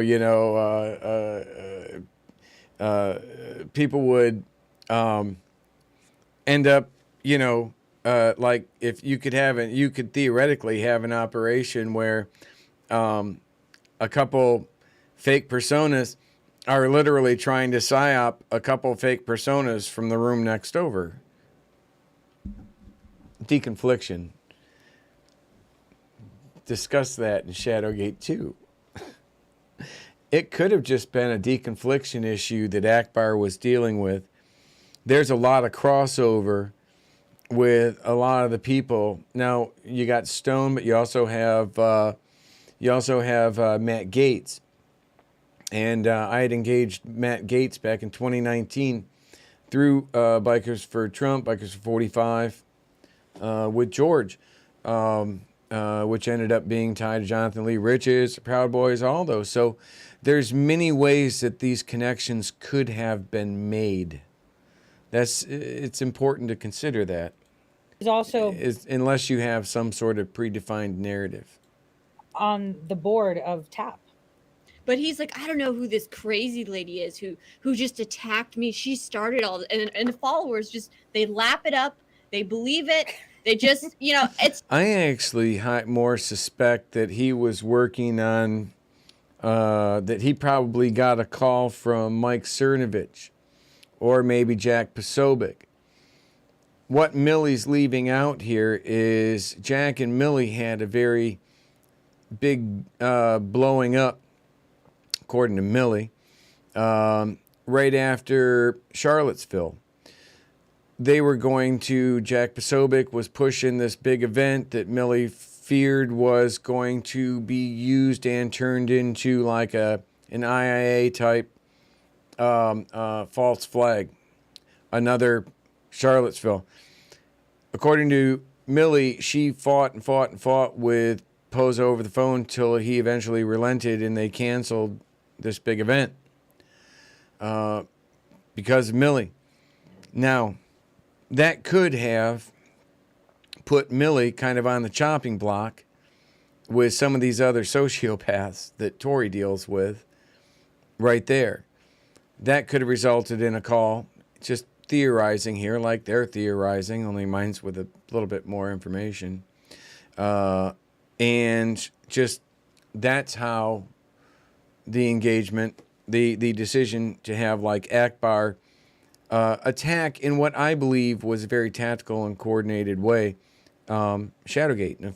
For sure, I had never heard of Akbar. I wasn't in the States even in 21. Okay, I guess the meme wars of 16. I guess I was in the States, but I was actually had nothing to do with any of that. I didn't know jack about any of that. I did call Mike Cernovich out since April of 20. 2017, when he put out that video threatening blackmail to Trump and journalists in D.C. I've been going after him since then. Could that have triggered something along with Millie? A lot more context than some people might want to understand. But if you pay attention, maybe we can figure this out instead of just like assuming one's right and one's wrong. It's just, I don't understand it. Yeah, I know. The guy's let me tell you something. He's a maniacal egomaniac that tells everyone he thinks he's like almost like practically the Messiah, and he's just out of his brain. He made up lies about me and my children. He attacked Tori and her children. I mean, he's a sick individual. You notice how she didn't say she made up lies about Tori and her children. She said she made up lies about her children, which were probably true, but she didn't say that she made up lies about Tori's children. And you got to be sitting there, you got to be thinking, Tori's sitting there going, you bitch. Say that he was lying about my children too. You know, Bergy's going to get a hold of this. Remember how he laughed at me because I couldn't afford to pay for a divorce attorney? Yeah, that's messed up. That was so fucked up. Remember how he made up a lie when I was first arrested and told everyone that I wasn't actually arrested, and then the whole video, the live stream was faked because the lighting, look, the lighting is weird here. It's fake. It means the whole thing was staged. She was never arrested. And the whole thing with the fundraiser for the legal fees and everything else, that was a big scam and a big fraud. I mean, these are literal quotes and things this guy said that are provably false. Okay, hold on. Wait, but it's time to eat. It's time to eat. Okay, we'll continue. We'll continue. It's time to watch and eat. Oh my God. Oh, Tori's got to eat. Okay, we'll see. Get out of the way. Tori's hungry. Oh, Jesus. Here goes 7 pounds of seafood. Well, so what we're going to do is we're going to go into an intermission right now. Hold on. Let me go back here first. We're going to go into an intermission right now. We're just going to finish up afterwards. I don't care how long it takes. This is gonna be like a long ass stream. We're gonna come back and we're gonna finish up reviewing the next to finish up the part 2, which is actually pretty interesting in itself, of the hearing. Won't be going back. You know, listen, this is on Tori Says thing on YouTube. If you want to watch the whole thing, please feel free to do so. It gets even crazier, more batshit. They go on for a couple extra hours, you know, so. But something's going on. This is actually important stuff to understand. Something's going on. But on that note, I'm going to go into intermission. I hope to see every single one of you back. If I don't, I understand it's getting late. But I really want to push through this because there is a lot of good information on there. But bathroom break, smoke break, re-up the instant coffee, and I will be back. Thank you very much. Thank you, Thomas Schoenberger, for the music. Bling, ding, ding, ding, ding, ding, ding, ding, ding, ding, ding.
You ain't wrong there, Heathcliff.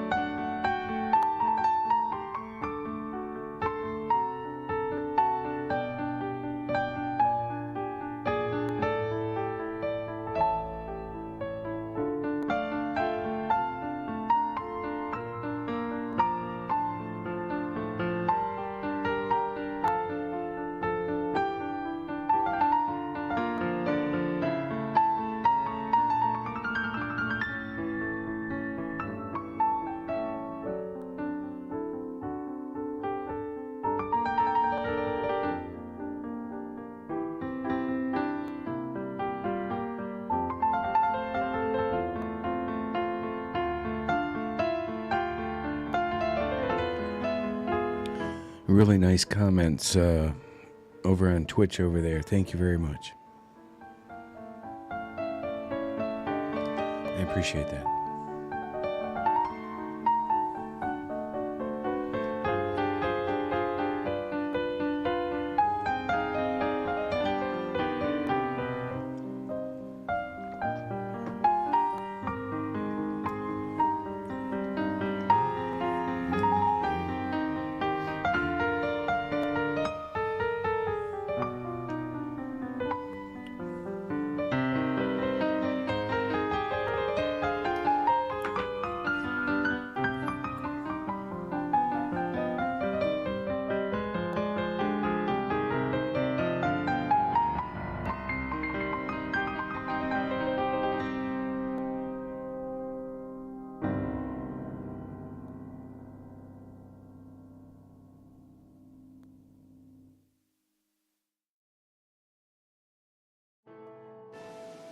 That wasn't as smooth of a transition as before.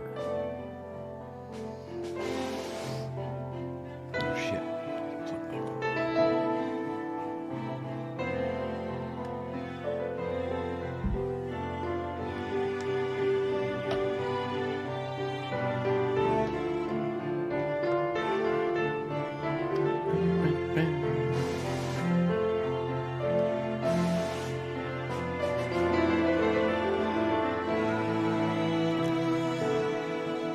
Welcome back, everyone.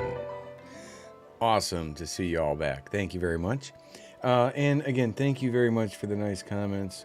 And someone made a comment about Linwood incident was when I saw the light.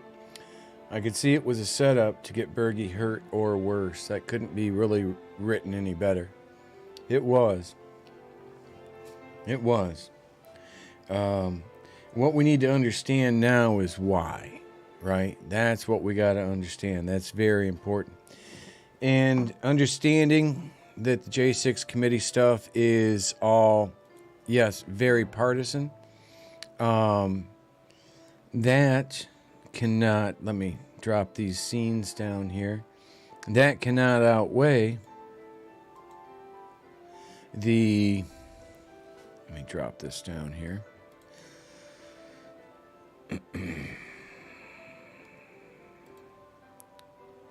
And 2 and back here. That can't be allowed to outweigh. Committee will be in order. The Chair recognizes the gentleman from Maryland, Mr. Raskin. Mr. Chairman, President Trump's tweet drew tens of thousands of Americans to Washington to form the angry crowd that would be transformed on January the 6th into a violent mob. Dr. Donnell Harvin, who was the Chief of Homeland Security and Intelligence for D.C., told the committee how his team saw Trump's December 19th tweet unite violent groups across the spectrum on the far right. We got derogatory information from OSINT suggesting that some very, very violent individuals were organizing to come to D.C. And not only were they organizing to come to D.C., but they were these groups, these non-aligned groups were aligning. And so all the red flags went up at that point. You know, when you have armed militia, collaborating with white supremacy groups, collaborating with conspiracy theory groups online, all toward the common goal, you start seeing what we call in terrorism a blended ideology, and that's a very, very bad sign. Then See you when guys you're in clearly across, not just across one platform, but across multiple platforms. So what he's saying is absolutely true. And again, I go back to General Flynn. He had to have known. Influence Operations 101. Anti-terrorism 101. He had to have known. This guy, what he said, absolutely true. So these groups coordinating, not just like chatting, hey, how's it going? What's the weather like where you're at? But like, what are you bringing? What are you wearing? Where? Tactical, coordinated, operational. Isn't that exactly what I've been saying? Where do we meet up? Do you have plans for the Capitol? That's operational. That's like pre-operational intelligence, right? And that is something that's clearly alarming. The Proud Boys and the Oath Keepers are two key groups that responded immediately to President Trump's call. The Proud Boys are a far-right street-fighting group that glorifies violence and white supremacy. The Oath Keepers are extremists who promote a wide range of conspiracy theories and sought to act as a private paramilitary force for Donald Trump. The Department of Justice has charged leaders of both groups with seditious conspiracy to overthrow the government of the United States on January the 6th. Yes, they have. Trump's December 19th tweet motivated these two extremist groups, which have historically not worked together to coordinate their activities. December 19th at 10:22 a.m., just hours after President Trump's tweet, Kelly Meggs, the head of the Florida Oath Keepers, declared an alliance among the Oath Keepers, the Proud Boys, and the Florida Three Percenters, another militia group. He wrote, "We have decided to work together and shut this shit down." Phone records obtained by the Select Committee show that later that afternoon, Mr. Meggs called Proud Boys leader Enrique Tarrio, and they spoke for several minutes. The very next day, the Proud Boys got to work. The Proud Boys launched an encrypted chat called the Ministry of Self-Defense. The committee obtained hundreds of these messages, which show strategic and tactical planning about January the 6th, including maps of Washington, D.C. that pinpoint the location of police. In the weeks leading up to the attack, leaders in both the Proud... Now, can I just say, from a professional perspective, the Democrats, with their Zoom chats, they literally had tactical satellite maps that showed, that were interactive, that literally, they had some seriously well done shit. These guys, can we just say, without being offensive, low bidders. This, just from a, really, General? Really? Struggling with this one. Boys and the Oath Keepers worked with Trump allies. One such... Is that like a Microsoft Maps? Are they still even used? Ally was Lieutenant General Michael Flynn, Trump's former national security advisor and one of the participants in the unhinged meeting at the White House on December 18th. He also had connections to the Oath Keepers. This photo from December 12th shows Flynn and Patrick Byrne, another Trump ally, who was present at that December 18th meeting, guarded by indicted Oath Keeper Roberto Minuta. Now, if I can, I got to give me 1 second. If I can find something here, this would be really cool. I don't know if I can. I should have had this prepared, but I've moved. I did so much. What would that be under? That would be under burn. Feeling the burn, I believe. AJ? Let me see. If I can't find it right away.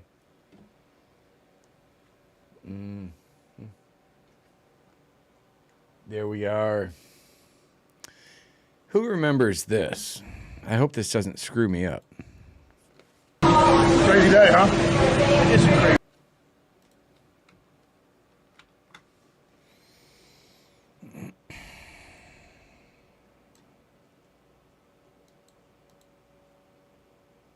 Hold on here.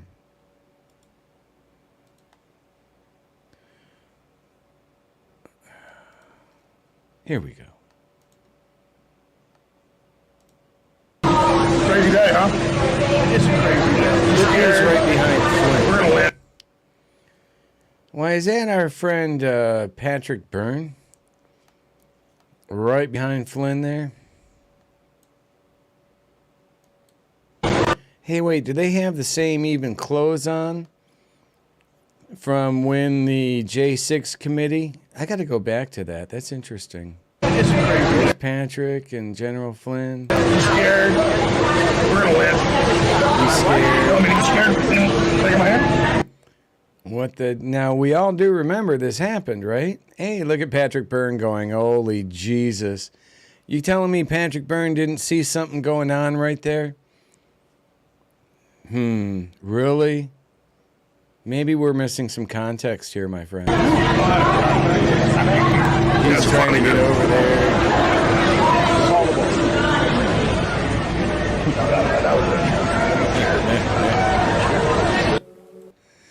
So Alex Jones,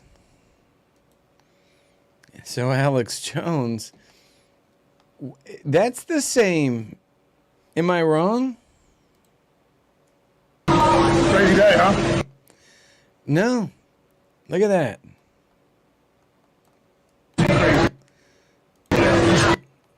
Those are the same clothes.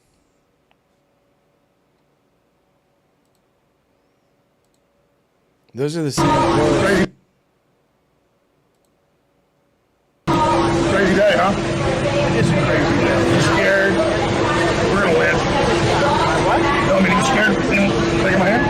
Same damn clothes. Yep. So literally almost the same time that this image was taken, Alex Jones was in a quite threatening manner. Not the sneeze. No, okay, we won't do the sneeze right now. But you mentioned it, and now I almost no, I won't do the sneeze. Damn it. But are we...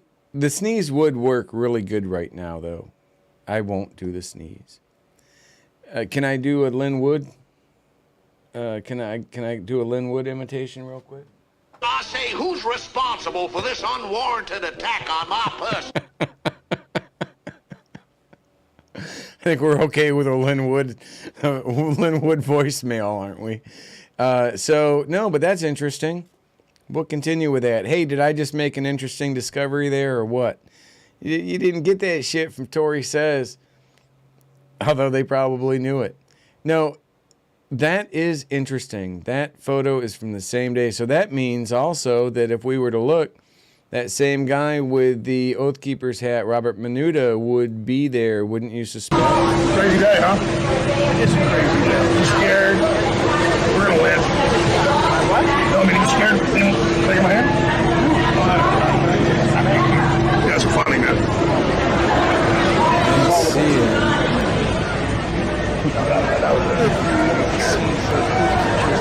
Stuart Rhodes in the picture as well. There we go. Another central figure with ties to this network of extremist groups was Roger Stone, a political...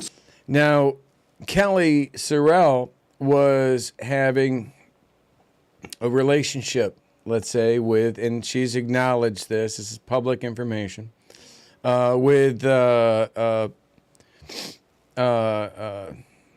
Elmer there. So all these people, you know, my claims as a whistleblower, basically don't make any of these people look very good. Let's be honest. So should we, should we maybe be taking a second look at why they might be attacking me?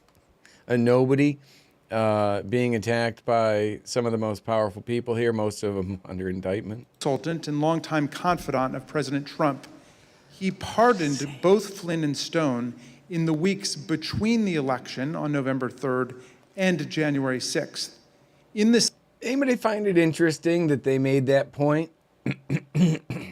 Almost suggesting that the pardon could have been a quid pro quo for putting together a coup d'etat.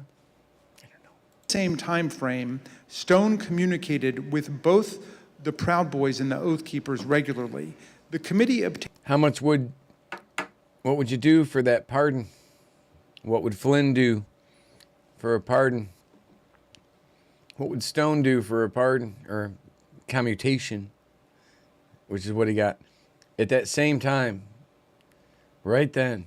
Encrypted content from a group chat called Friends of Stone, FOS, which included Stone, Rhodes, Tarrio, and Ali Alexander. The chat focused on various pro-Trump events in November and December of 2020, as well as January 6th. As you can see here, Stuart Rhodes himself urged the Friends of Stone to have people go to their state capitals if they cannot make it to Washington for the first Million MAGA March on November 14th. Are we supposed to ignore the fact that Pete Santilli believes that Stuart Rhodes was a confidential federal informant involved in his arrest as a journalist during the Bundy thing? Just throwing that out there. I don't know what that answer is, but, you know, there's probably a reason. Tory's always attacking Pete Santilli, but Tory's always protecting, and just recently had like lunch or something with Elmer Rhodes before he went to jail. I think he's still in jail right now.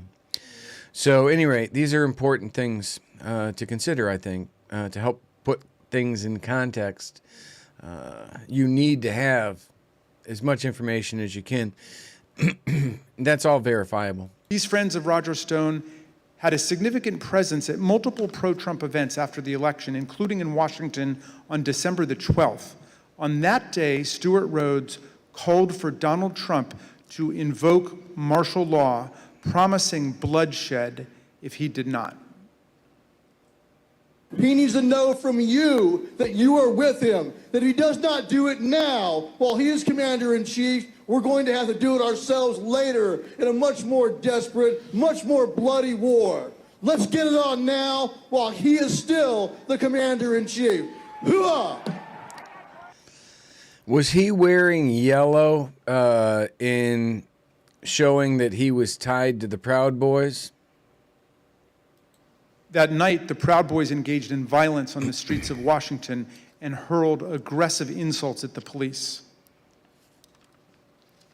You oath breakers! Do your fucking job! Again, I thought we were the thin blue line as MAGA. That's the MAGA that I supported. The MAGA I stood behind and supported. Even riding with Bikers for Trump, Bikers for 45, we supported the thin blue line. What changed? What changed? Something changed. Give us 1 hour! 1 hour!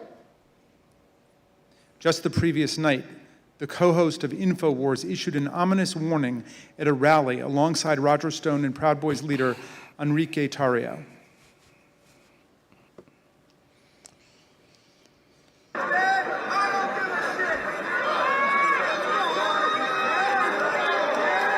Wait a minute. Who's that chick next to him? Is that? Let me go bigger. It really doesn't go bigger. It's not making it much bigger here. Hold on. Full. Where'd it go? Day 2. Play. Do your fucking job! Give us 1 hour!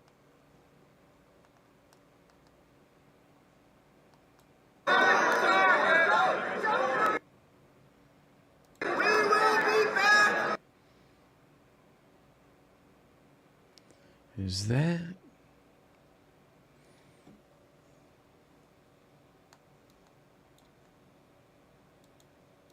Leader Enrique Tarrio. Sorry, folks.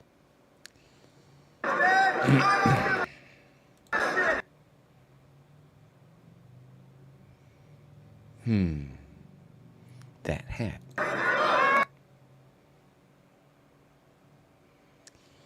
Is that? It's not Casey. That could be Casey, but I don't think that's Casey. Whoever it is, they didn't want their face to be shown very good.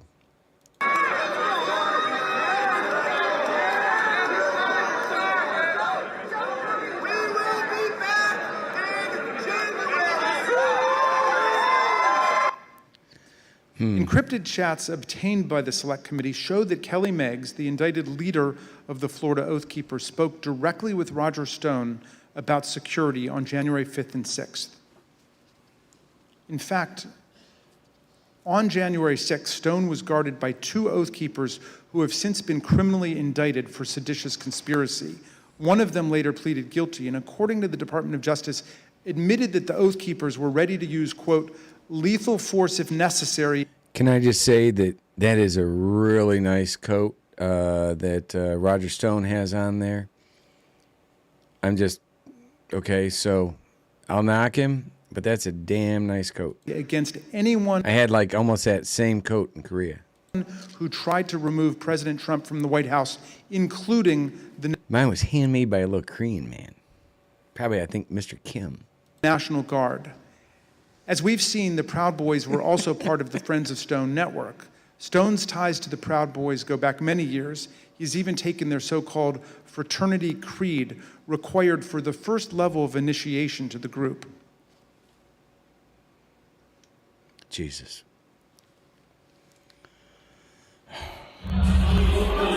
Hi, I'm Roger Stone. I'm a Western chauvinist. I refuse to apologize for the creating of modern law.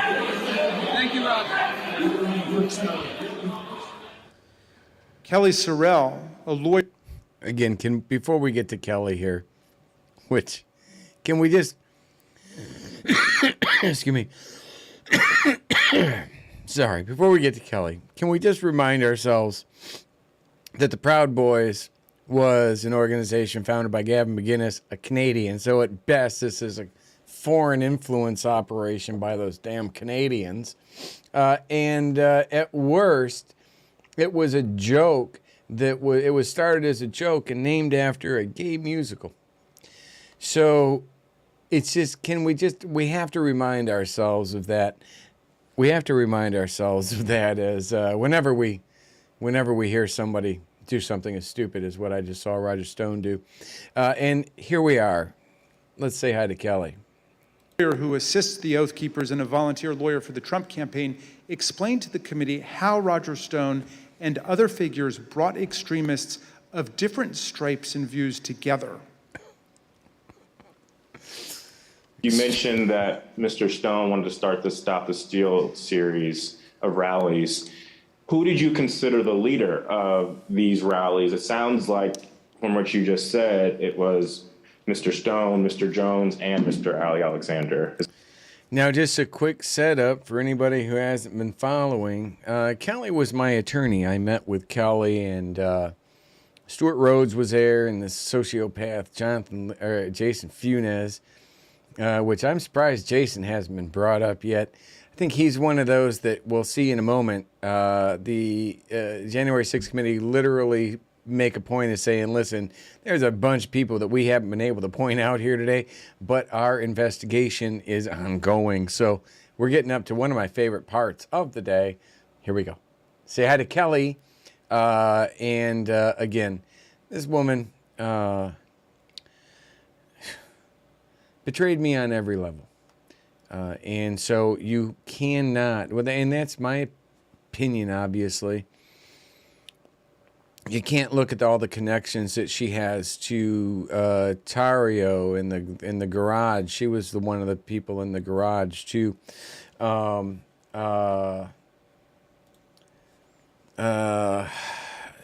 Stone, even though she's talking about Stone right now, dating Elmer, the Oath Keeper. She has been knee deep in all of this from before the 6th. And in fact, you would also add to Kellye's resume that when Millie was arrested, Kellye reached out to like InfoWars and was put in touch with the Oath Keepers guy or vice versa. And she wanted to help. She was an attorney. She was the one that ended up reaching out and getting Millie's mom to sign a document stating that the charges that were involved in her sealed indictment that were based on her mom's statements were in fact not true. And Kellye is the one that initiated all of that. So Kellye's involvement actually goes back to, with Millie, actually goes back to at least August 17th. I suspect it may go back further. I don't know. I don't trust any of these people. They've all lied, and they all continue to lie. And when they get caught, they will lie to destroy you, right? It's like them. So that's some important context to have when we're analyzing this particular testimony. Is that correct? Those are the ones that became like the center point for everything. And they cut her off.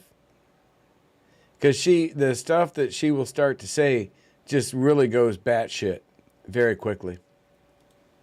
We'll learn more from Ms. Murphy about these individuals and their involvement in the days leading up to the violent attack on January 6th.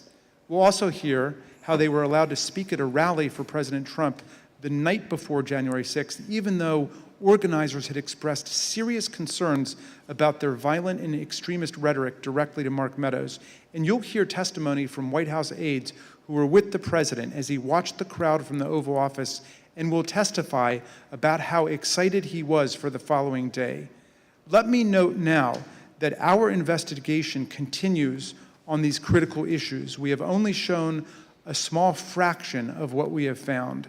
I look forward to the public release of more of our findings later, Mr. Chairman, and I now yield back. Boom, boom, boom, boom, boom, boom, boom, boom. Boom.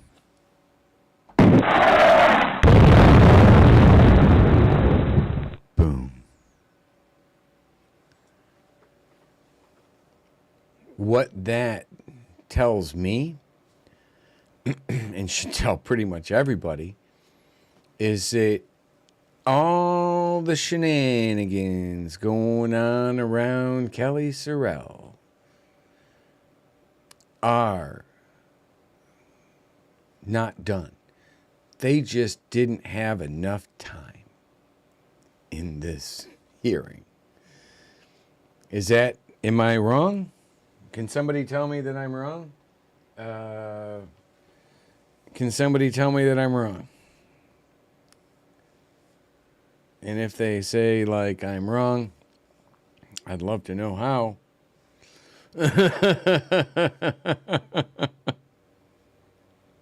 Would love to know how, right? So,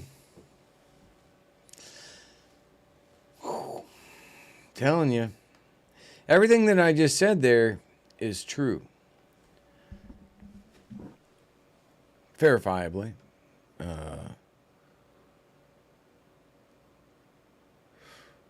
Their involvement in this, let's play that back just a few minutes. Where were we at? 9:07. Let's go to like maybe 8:43. Let's go just back before there. Modern world. Thank you, Rob. Kellye Sorrell, a lawyer who assists the Oath Keepers and a volunteer lawyer for the Trump campaign, explained to the committee how Roger Stone and other figures brought extremists of different stripes and views together. You mentioned that Mr. Stone wanted to start the Stop the Steal series of rallies. Who did you consider the leader of these rallies? It sounds like, from what you just said, it was Mr. Stone, Mr. Jones, and Mr. Ali Alexander. Is that correct? Those are the ones that became like the center point for everything. We'll learn more from Ms. Murphy about these individuals and their involvement in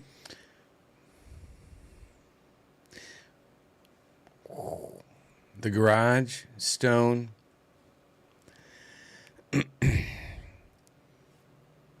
But again, how much of that testimony can you trust with her? I would say none. I don't know the answer to that. I don't trust people who have betrayed me so much that they cried. the days leading up to the violent attack on January 6th. We'll also hear how they were allowed to speak at a rally for President Trump the night before January 6th, even though organizers had expressed serious concerns about their violent and extremist rhetoric directly to Mark Meadows. And you'll hear testimony from White House aides who were with the president as he watched the crowd from the Oval Office and will testify about how excited he was for the following day. Let me note now that our investigation continues on these critical issues. We have only shown a small fraction of what we have found. I look forward to the public release of more of our findings later, Mr. Chairman, and I now yield back. Gentleman yields back. Chair recognizes the gentleman. You guys heard the same thing I did. I heard that they aren't done. I heard that they are not done investigating the many claims, the many things surrounding Kellye. From Florida, Ms. Murphy. During our most recent hearing, the committee showed some evidence of what President Trump, Chief of Staff Mark Meadows, and other White House officials knew about the potential for violence on January 6th. And despite this information, they made no effort to cancel the rally, halt the march to the Capitol, or even to lower the temperature among President Trump's supporters.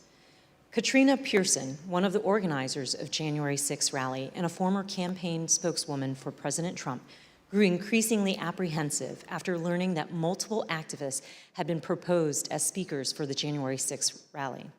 These included some of the people we discussed earlier in this hearing. Roger Stone, a longtime outside advisor to President Trump. Alex Jones, the founder of the conspiracy theory website InfoWars. And Ali Alexander, an activist known for his violent political rhetoric. On December 30th, Ms. Pearson exchanged text messages with another key rally organizer about why people like Mr. Alexander and Mr. Jones were being suggested as speakers at the president's rally on January 6th. Ms. Pearson's explanation was POTUS, and she remarked that the president likes the crazies. The committee asked Ms. Pearson about these messages, and this is what she said. So when you said that he likes the crazies, were you talking about President Trump? Yes, I was talking about President Trump. He loved people who viciously defended him in public. But consistent in terms of the support for these people, at least with what the president likes, from what you could tell. Yes, the people that would be very, very vicious and publicly defending him. So she's talking basically about the Tories out there and the Patrick Burns and the Sidney Powells as being the crazies, not his followers, as you'll hear Tory argue if you go on to watch, the rest of the Millie and Tory show there. It's pretty funny, but they argued that the crazies were like their followers. But no, clearly what she's talking about are the crazies. And by the way, at the December 12th event, Tory Tory walked right up to and had, well, it was a private conversation, but had a private conversation with Katrina. So clearly, Tory literally is absolutely in the category of one of Katrina's crazies. On January 2nd, Ms. Pearson's concerns about the potential rally speakers had grown That's funny serious 'cause it's enough true. that she reached out to Mr. Meadows directly. She wrote, "Good afternoon. Would you mind giving me a call regarding this January 6th event? Things have gotten crazy and I desperately need some direction, please." According to phone records obtained by the committee, Ms. Pearson received a phone call from Mr. Meadows 8 minutes later. Here is what Ms. Pearson said about that conversation. Ouch. So what specifically did you tell him, though, about other events? Just that there were a bunch of entities coming in. Some were very suspect, but they're going to be on other stages, some on other days. A very, very brief overview of what was actually happening and why I raised the red flags. And when you told him that people were very suspect, what did you tell him what you meant by that? Or what did you convey to him about what you were, the problems with these folks?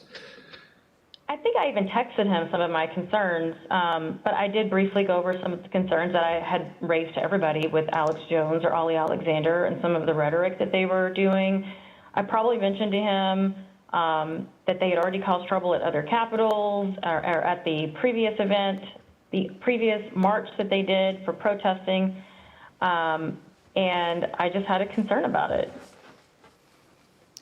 Ms. Pearson was especially concerned about Ollie Alexander and Alex Jones because in November 2020, both men and some of their supporters had entered the Georgia state capitol to protest the results of the 2020 election. Ms. Pearson believed that she mentioned this to Mark Meadows on this January 2nd call. Notably, January 2nd is the same day on which, according to Cassidy Hutchinson, Mr. Meadows warned her of that things might get real bad on January 6th. After her January 2nd call with Mr. Meadows, Katrina Pearson sent an email to fellow rally organizers. She wrote, "POTUS expectations are to have something intimate at the Ellipse and call on everyone to march to the Capitol." President's own documents suggest that the president had decided to call on his supporters to go to the Capitol on January 6th, but that he chose not to widely announce it until his speech on the Ellipse that morning. The committee has obtained this draft, undated tweet from the National Archives. It includes a stamp stating, "President has seen." The draft tweet reads, "I will be making a big speech at 10 a.m. on January 6th at the Ellipse, south of the White House. Please arrive early. Massive crowds expected. March to the Capitol after. Stop the steal." Although this tweet was never sent, rally organizers were discussing and preparing for the march to the Capitol in the days leading up to January 6th. This is a January 4th text message from a rally organizer to Mike Lindell, the MyPillow CEO. The organizer says, "This stays between us. We're having a second stage at the Supreme Court again after the Ellipse. POTUS is going to have us march there / the Capitol. It cannot get out about the second stage because people will try and set up another and sabotage it. It can also not get out about the march because I will be in trouble with the National Park Service and all the agencies. But POTUS is going to just call for it, quote, unexpectedly." The end of the message indicates that the president's plan to have his followers march to the Capitol was not being broadly discussed. And then on the morning of January 5th, Ollie Alexander, whose firebrand style concerned Katrina Pearson, sent a similar text to a conservative journalist. Mr. Alexander said, "Tomorrow, Ellipse, then U.S. Capitol. Trump is supposed to order us to the Capitol at the end of his speech, but we will see." President Trump did follow through on his plan, using his January 6th speech to tell his supporters to march to the Capitol on January 6th. Tory knew that The was going to evidence happen. confirms that this was not a spontaneous call to action, but rather was a Absolutely. deliberate strategy decided upon in advance by the president. Another part of the president's strategy involves certain members of Congress who amplified his unsupported assertions that the election had been stolen. In the weeks after the election, the White House coordinated closely with President Trump's allies in Congress to disseminate his false claims and to encourage members of the public to fight the outcome on January 6. We know that the president met with various members to discuss January 6 well before the joint session. The president's private schedule for December 21st, 2020 shows a private meeting with Republican members of Congress. We know that Vice President Pence, Chief of Staff Mark Meadows, and Rudy Giuliani also attended that meeting. We obtained an email that was sent from Congressman Mo Brooks of Alabama to Mark Meadows setting up that meeting. The subject line is White House meeting December 21st regarding January 6th. In his email, Congressman Brooks explained that he had not asked anyone to join him in the, quote, January 6th effort, because in his view, quote, only citizens can exert the necessary influence on senators and congressmen to join this fight against massive voter fraud and election theft. Now, again, so this is all the stuff that Tory, Millie, and, Kylie Kremer and these others were absolutely pushing out. What you're going to find, or what I think is the most interesting, and if I come back full screen with something around my mouth, it's from chicken. But that's why I was letting that run.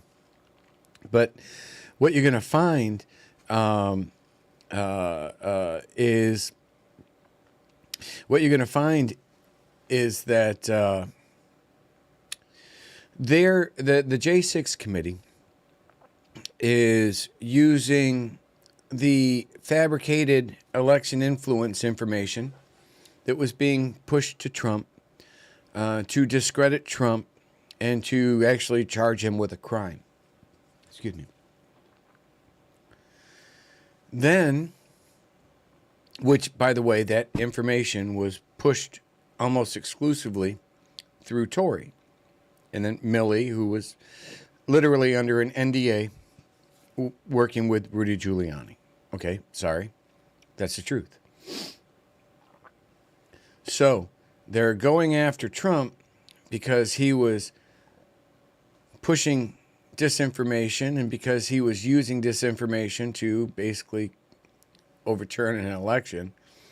And then on the other hand, they're using the fact that people warned him, like Katrina Pearson and others, like Kylie Kremer was talking, and Mo Brooks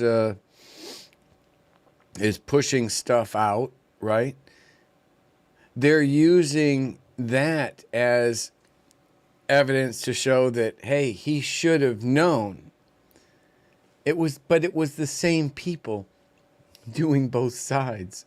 It was the same people pushing the fabricated election influence information to Trump as it was the people pushing, the people warning Trump that these bad guys were going to do bad things. It just all seems a little contrived to me. Those are facts. I hate it. At this point, you may also recall testimony given in our earlier hearing by Acting Attorney General Richard Donahue, who said that the president asked the Department of Justice to, quote, just say that the election was corrupt and leave the rest to me and the Republican congressman. According to White House visitor logs obtained by the committee, members of Congress present at the White House on December 21st included Congressman Brian Babin, Andy Biggs, Matt Gaetz, Louis Gohmert, Paul Gosar, Andy Harris, Jody Heiss, Jim Jordan, and Scott Perry. Then Congresswoman-elect Marjorie Taylor Greene was also there. We heard testimony in an early hearing that a pardon was ultimately requested by Congressman Mo Brooks and other members of Congress who attended this meeting. We've asked witnesses what happened during the December 21st meeting. Now remember, we've learned that part of the those congressmen were the same congressmen that were pushing out, like the Italy job, the Italy stuff, the Cipollone stuff. I did a video on it because Cipollone was referenced in Shadowgate. Again, Shadowgate came out 3 months before the election. You're telling me that that connection to Cipollone wasn't there? Yet it's all been proven to be either not accurate or no evidence or no significant or usable evidence has been proven to support it. That's a fact. Large portion. I would love, CF Neil. I don't mind eating crow, but the facts seem to point against that. We'll see, right? I don't have a time machine like your friend Tori. Discussion centered on the role of the vice president during the counting of the electoral votes. These members of Congress were discussing what would later be known as the Eastman theory, which was being pushed by attorney John Eastman. In one of our earlier hearings, you heard in great detail that President Trump was trying to convince Vice President Pence to do something illegal. His White House counsel confirmed all of that in testimony last week. Your view, Mr. Cipollone, upon those discussions with Mr. Philbin, with Greg Jacob, what was your assessment as to what the Vice President could or could not do at the joint session? What was my assessment about what he could or couldn't do? Yes, your view of the issue. My view was that the Vice President didn't have the legal authority to do anything except what he did. They've both told us, Mr. Philbin and Mr. Jacob, that they looked very closely at the Eastman memos, the Eastman theory, and thought that it had no basis, that it was not a strategy that the president should pursue. It sounds like that's consistent with your impression as well. My impression would have been informed certainly by them. Campaign senior advisor Jason Miller told us that Mr. Cipollone thought John Eastman's theories were nutty, something Mr. Cipollone wouldn't refute. We've received testimony from various people about this. One was Jason Miller, who was on the campaign, said that what was communicated to me was that Pat Cipollone thought the idea was nutty, and at one point confronted Eastman basically with the same sentiment. I don't have any reason to contradict what he said. On January 4th, John Eastman went to the White House to meet with the president and vice president. Mr. Cipollone tried to participate in this meeting, but he was apparently turned away. You didn't go to the meeting in the Oval Office where Eastman met with the president and with the vice president. Do you remember why you didn't personally attend? I did walk to that meeting, and I did go into the Oval Office with the idea of attending that meeting, and then I ultimately did not attend that meeting. Why not? The reasons for that are privilege. Okay.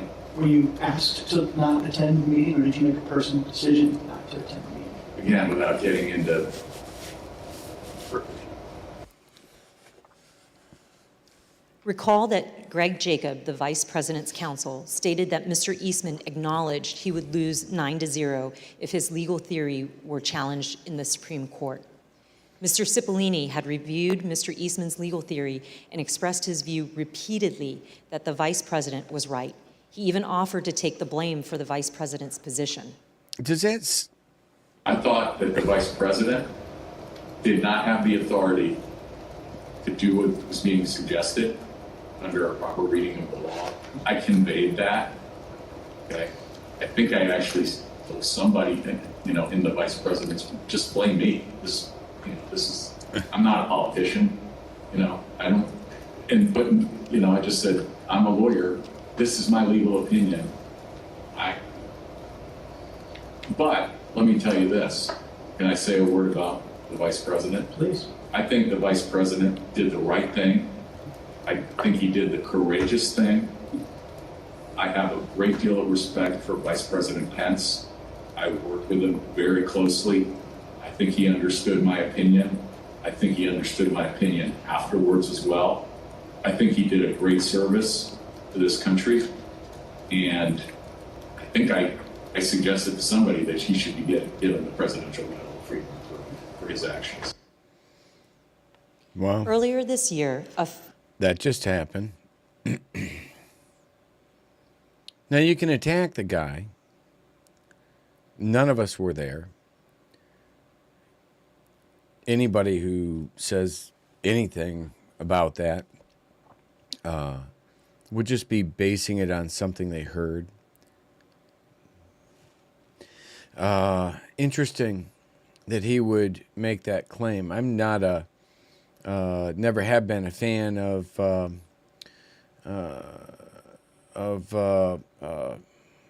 Pence's politics, but I don't really. It's interesting what this attorney's saying about Eastman. If I were to say which attorney was acting more sane and intelligent and professional, I would say probably the guy we just saw. Not as much so with Eastman.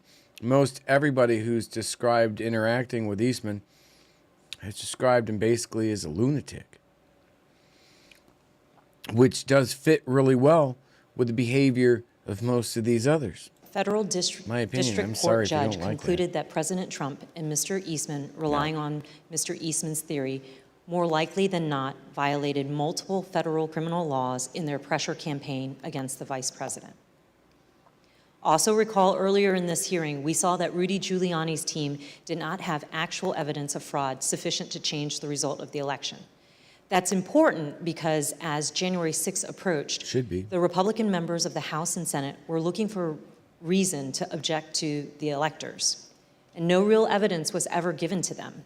And we know that Republican members of the House received a memorandum from the chairwoman of the House Republican Caucus in the days before January 6th, explaining in detail the many constitutional and legal problems with objections and describing the principal judicial rulings dismissing the claims of widespread fraud. But their plan to object to the certification of the election on January 6th went forward anyway. The next day, on January 5th, the day before the attack on the Capitol, tens of thousands of people converged on Washington. While certain close associates of President Trump privately expressed concerns about what would occur on January 6th, other members of the president's inner circle spoke with great anticipation about the events to come. The committee has learned from the White House phone logs that the president spoke to Steve Bannon, his close advisor, at least twice on January 5th. The first conversation they had lasted for 11 minutes. Listen to what Mr. Bannon said that day after the first call he had with the president. All hell is going to break loose tomorrow. It's all converging, and now... You saw Jack Posobiec there. Close friend of Tories. We're on, as they say, the point of attack, right? The point of attack tomorrow. I'll tell you this. It's not going to happen like you think it's going to happen, okay? It's going to be quite extraordinarily different. And all I can say is strap in. He's excited. He could not be more excited right now about something he knows is going to become violent. He knows law enforcement are going to get the shit beat out of him. He doesn't know Ashley Babbitt's going to die, and yes, she died. It's not a joke. It's not something fabricated or made up. Her husband's grieving because of the loss of his wife. And it fits really well with what I've always said, and that is, even with the best of intentions, plans like these, they get out of control. By its very nature, by its very design, you can't stop. Once you light this fuse, you can't stop what's coming. From those same phone logs, we know that the president and Mr. Bannon spoke again on the phone that evening, this time for 6 minutes. That same day, on the eve of January 6th, supporters of President Trump gathered in Washington, D.C. at another rally. This rally was held at Freedom Plaza, which is located near the White House, and featured some of the speakers who Katrina Pearson and others deemed too extreme to share the stage with the president the next morning. And as this rally was underway, the president asked members of his staff to come to the Oval Office. Let's hear from the White House aides who were in the Oval Office that night. I was in the office, in the Oval Office, and he had asked me to open the door so that he could hear. I guess there was a concert or a rap or something going on. Did he say anything other than just open the door?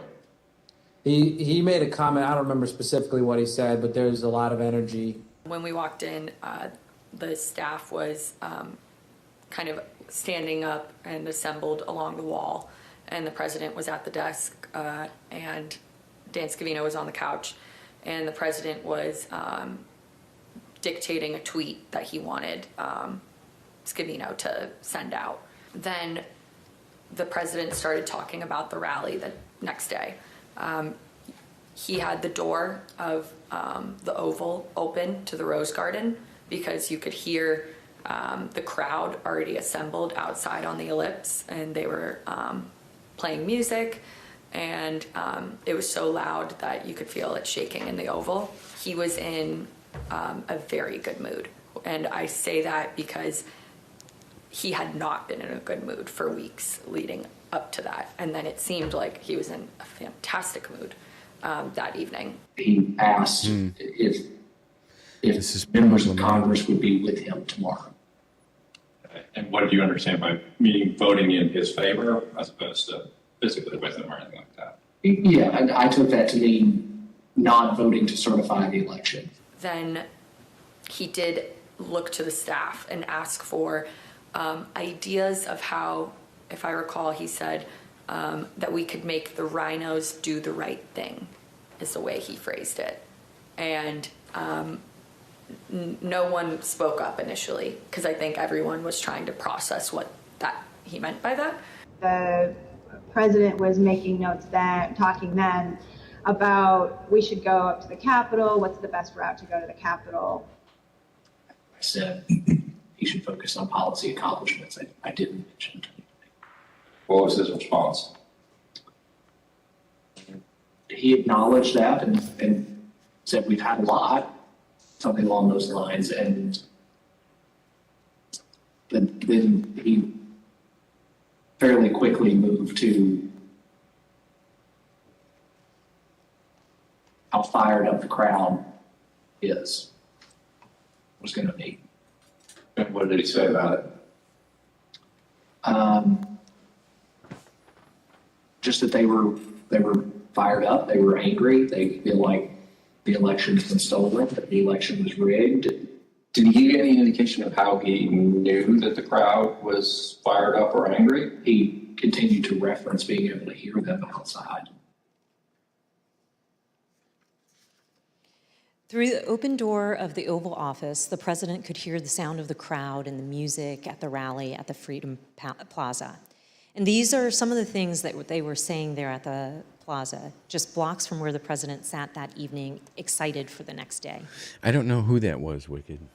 This is nothing less than an epic struggle for the future of this country between dark and light, between the godly and the godless, between good and evil.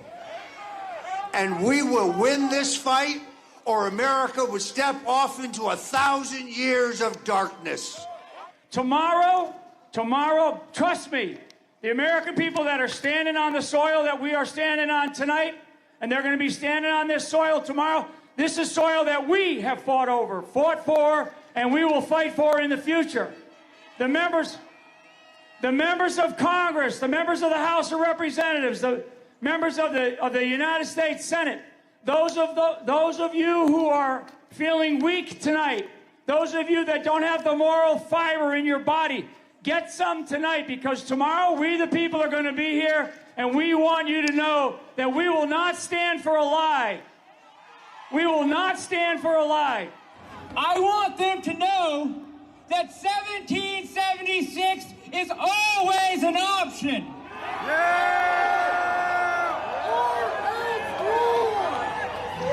These degenerates in the deep state are going to give us what we want, or we are going to shut this country down. It's 1776. 1776. 1776. 1776. Okay, so in my defense, that is the moron that was questioning my integrity. Just saying.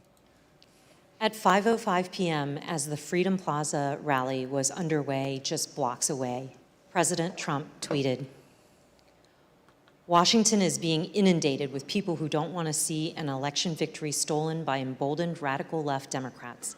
Our country has had enough. They won't take it anymore." To the crowds gathering in D.C., he added, "We hear you and love you from the Oval Office." The committee has learned that on January 5th, there were serious concerns at Twitter about the anticipated violence the next day. Listen to what the Twitter witness told us about their desperate efforts to get Twitter to do something. What was your gut feeling on the night of January 5th? I believe I sent a Slack message to someone that said something along the lines of, when people are shooting each other tomorrow, I will try and rest in the knowledge that we tried. And so I went to, I don't know that I slept that night, to be honest with you. I was on pins and needles because, again, for months I had been begging and anticipating and attempting to raise the reality that if we made no intervention into what I saw occurring, people were going to die. And on January 5th, I realized no intervention was coming. And even as hard as I had tried to create one or implement one, there was nothing, and we were at the whims and the mercy of a violent crowd that was locked and loaded. And just for the record, this was content that was echoing statements by the former president, but also Proud Boys and other known violent extremist groups? Yeah. There were also concerns among members of Congress. We have a recently released recording of a conversation that took place among Republican members in the U.S. Capitol on the eve of January 6th. This is Republican Congresswoman Debbie Lesko from Arizona, who led some of the unfounded objections to the election results. I also asked leadership to come up with a safety plan for members. I'm actually very concerned about this because we have who knows how many hundreds of thousands of people coming here. We have Antifa. We also have, quite honestly, Trump supporters who actually believe that we are going to overturn the election. And when that doesn't happen, most likely will not happen, they are going to go nuts. That same evening, as President Trump listened to the rally from the Oval Office, he was also working on his speech to be delivered the next day. And based on documents we've received from the National Archives, including multiple drafts of the president's speech, as well as from witness testimony. You were paying attention to that, right? She knew that they weren't going to vote for that they weren't going to change that. She was like, but she was one of the people that was apparently pushing it. She knew. They knew.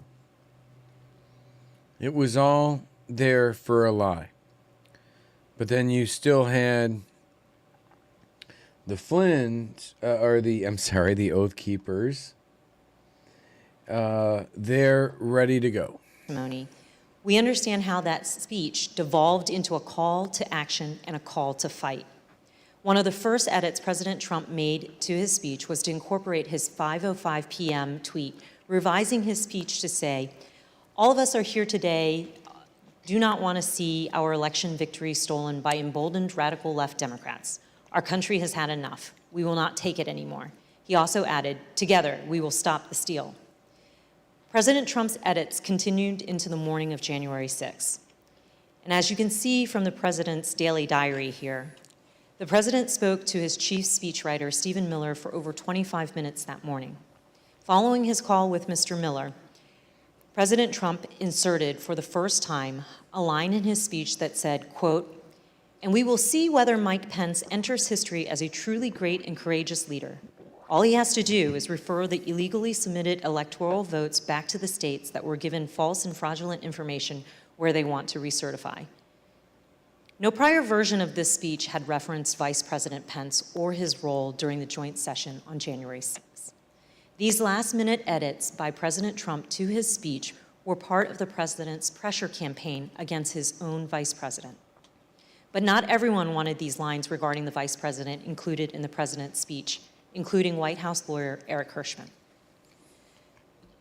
Did you ever speak to anybody in the White House at the time about this disagreement between the president and the vice president, other than the president, based on the objection from your counsel?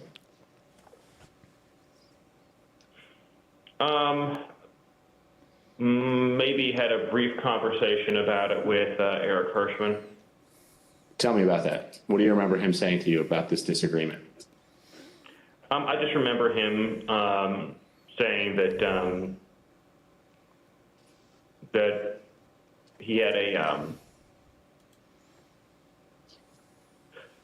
I don't want to get this wrong. Sort of something to the effect of thinking that it would be counterproductive. I think he thought to discuss the matter publicly.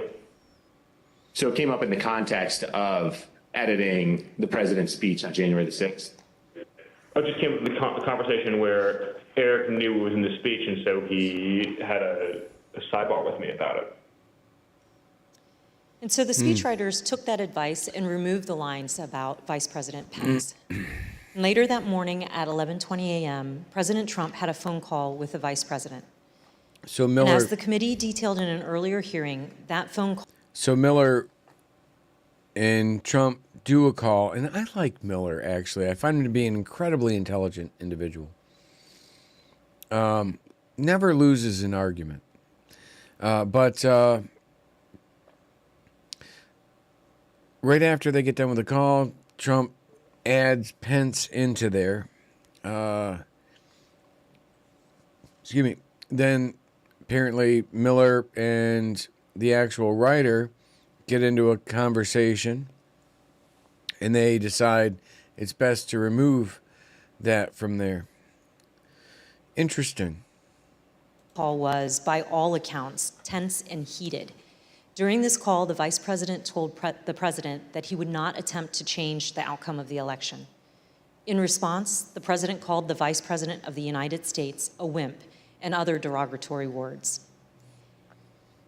As you can see in this email, after Vice President Pence told President Trump that he would not unilaterally deliver him a second term in office, the speechwriters were directed to reinsert the Mike Pence lines. Here is how one of the speechwriters described President Trump's last-minute change to the speech. And as I recall, there was a very tough sentence about the vice president that was added. President Trump wanted to use his speech to attack Vice President Pence in front of a crowd of thousands of angry supporters who had been led to believe the election was stolen. When President Trump arrived at the Ellipse to deliver his speech, he was still worked up from his call with Vice President Pence. And although Ivanka Trump would not say so, her chief of staff gave the committee some insight into the president's frustration. It's been reported that you ultimately decided to attend the rally because you hoped that you would calm the president and keep the event on an even keel. Is that accurate? No, I don't know who said that or where that came from. What did she share with you about why it was concerning that her father was upset or agitated after that call with Vice President Pence in relation to the Ellipse rally? Why did that matter? Why did he have to be calmed down, I should say? Well, she shared that he had called the vice president a not an expletive word. I think that bothered her, and I think she could tell based on the conversations and what was going on in the office that he was angry and upset, and people were providing misinformation. And she felt like she might be able to help calm the situation down, at least before he went on to stage. The president did go on stage, and then he gave the speech that he wanted to give. It included the formal changes he had requested the night before and in that morning, but also many important last-minute ad-lib changes. A single scripted reference in the speech to Mike Pence became 8. A single scripted reference to rally-goers marching to the Capitol became 4, with President Trump ad-libbing that he would be joining the protesters at the Capitol. Added throughout his speech were references to fighting and the need for people to have courage and to be strong. The word peacefully was in the staff-written script and used only once. Here are some of these ad-lib changes that the president made to his speech. Because you'll never take back our country with weakness. You have to show strength and you have to be strong. So I hope Mike has the courage to do what he has to do.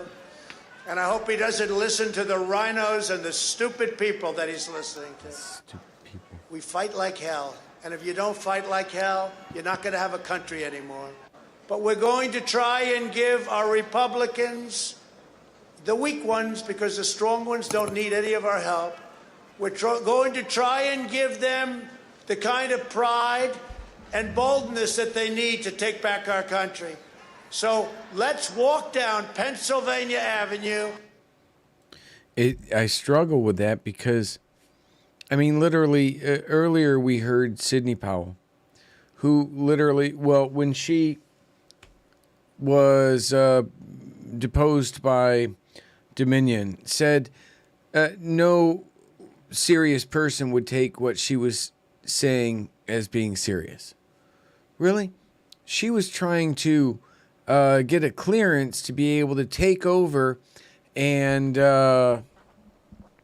do like a special counsel investigation into all this somehow in a matter of a week. And yet to her, when it's like, okay, you're being deposed, you're under oath, what are you saying about this? She'll be like, oh, no reasonable person would have believed what I was saying. I'm paraphrasing, but okay, right? So, again, you've got Trump making these decisions, amplifying things he knew.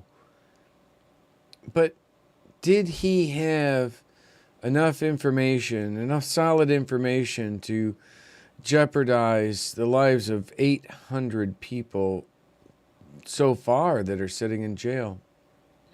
I don't think so. I think he made a really bad call there if he thought that's why he was doing it, like because there was sufficient information. No, I think that would have just been a really bad call. White House counsel Pat Cipollone and his deputy did not attend the speech, and they were concerned that the statements in the speech about the election were false. In fact, the message that President Trump delivered that day was built on a foundation of lies. He lied to his supporters that the election was stolen. He stoked their anger. He called for them to fight for him. He directed them to the U.S. Capitol. He told them he would join them, and his supporters believed him, and many headed towards the Capitol. As a result, people died. People were injured. Many of his supporters' lives will never be the same. President Trump's former campaign manager, Brad Parscale, recognized the impact of the speech immediately. And this is what he said on January 6 in excerpts from text messages to Katrina Pearson.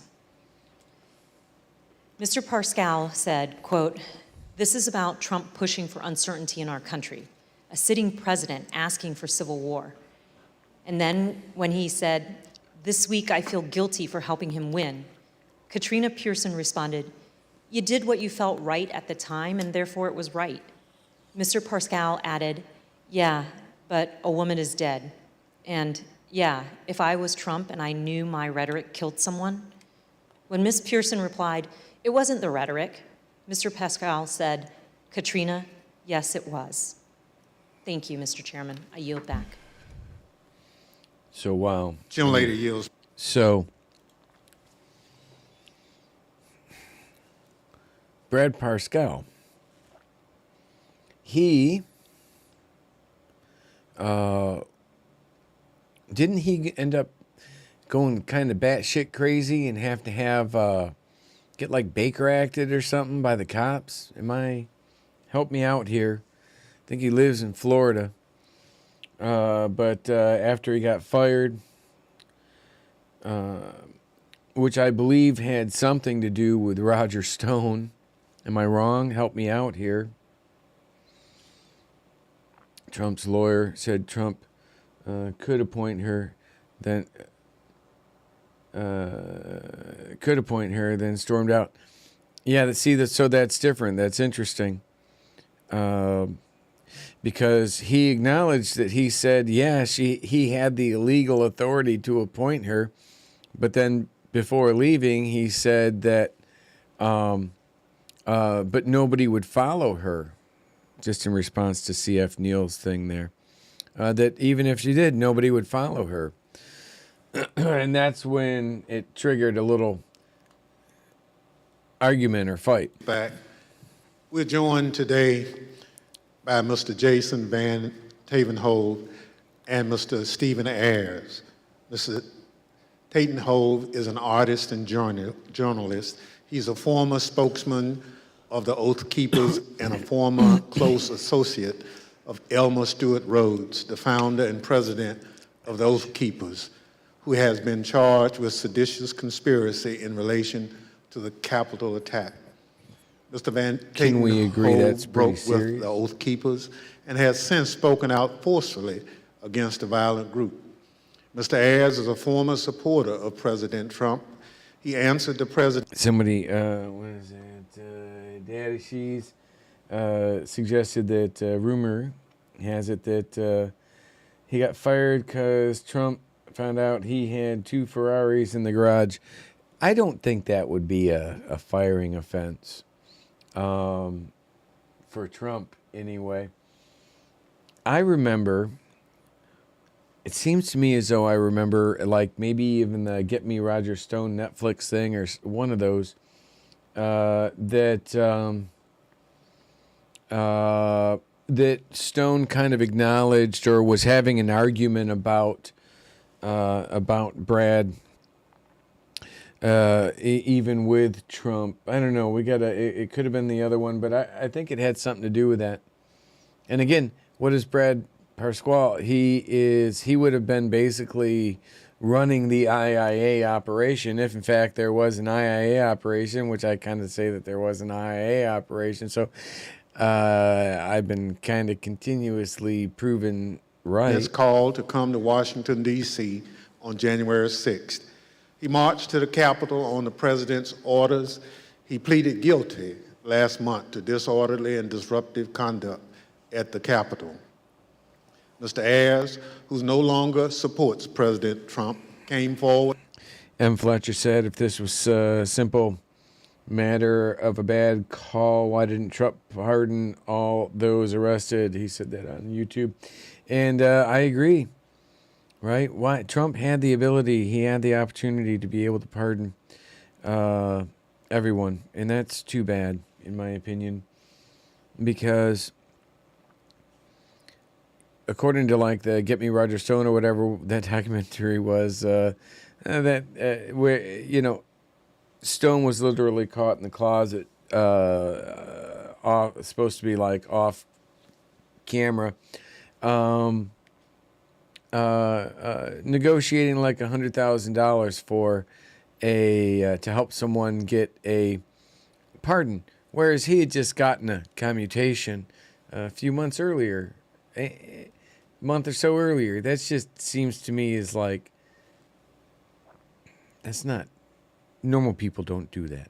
Voluntarily to share his story as a warning. I will now swear in our witnesses. The witnesses will please stand and raise their right hand. Do you swear or affirm under the penalty of perjury that the testimony you're about to give is the truth, the whole truth, and nothing but the truth? So help you God. Thank you. You may be seated. Glad to see God still in the courtroom. Let the record reflect that the witnesses answered in the affirmative. Although this isn't a court. I recognize myself for questions. Today, we've discussed how President Trump summoned an angry mob of supporters to Washington, D.C., many of whom came prepared to do battle against police and politicians alike. We're fortunate enough to be joined by two witnesses who can help us understand who was in the mob that day. Both hardcore violent extremists like the Oath Keepers and Proud Boys and average Trump supporters swept up in the fervor of the day. Mr. Van Tatenhove, can you help us understand who the Oath Keepers are? I can, thank you. My time with the Oath Keepers began back at Bundy Ranch with that first standoff. Interesting. And I went to cover them as an independent journalist. Hold on. So he would have absolutely had to have known Pete Santilli. I got to talk to Pete. What has Pete said about this guy, Van Tatenhove? Pete is going to have some good inside solid information. Why do I say that? Because Pete was in jail for like several hundred days. And during that time, he submitted like requests, like FOIA requests and stuff, and he got it. So, and for his court, you know, he submitted for discovery. That's why he's so pissed, like with Rhodes and stuff. He's got legit evidence on this stuff. He would have to absolutely know.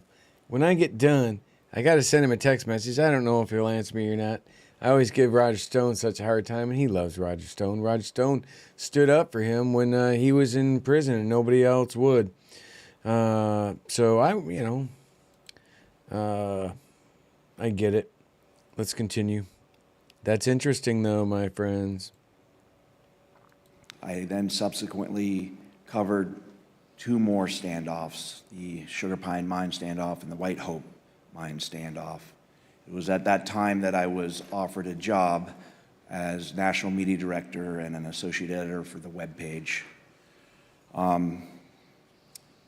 So I spent a few years with the Oath Keepers. He's a nerd.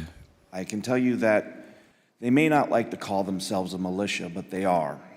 They're a violent militia, and they are largely Stuart Rhodes. I think, and Kelley, rather than try to use words, I think the best illustration for what the Oath Keepers are happened January 6th, when we saw that stacked military formation going up the stairs of our Capitol. I saw radicalization that started with my beginning of my time with them and continued over a period of time as the member base and who it was that Stuart Rhodes was courting drifted further and further right into the alt-right world, into white nationalists, and even straight up racists. And it came to a point where I could no longer continue to work for them. But the Oath Keepers are a dangerous like swastikas that tattooed on his large fingers? part fed by Just asking for a friend. the ego and drive of Stuart Rhodes, who at times seemed to see himself as this paramilitary leader. I think that drove a lot of it. So, in my opinion, the Oath Keepers are a very dangerous organization. Well, thank you very much. You've talked a little bit about that danger. So, what is the Oath Keepers' vision for America, and why should Americans be Interesting.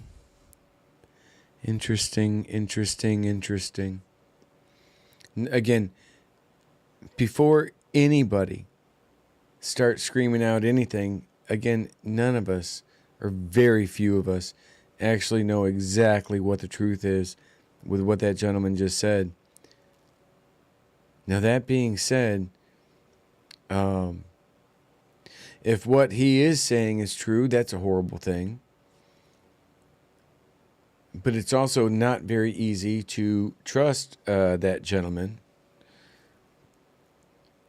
I don't know why. Some of it might be stereotyping. The other is resume.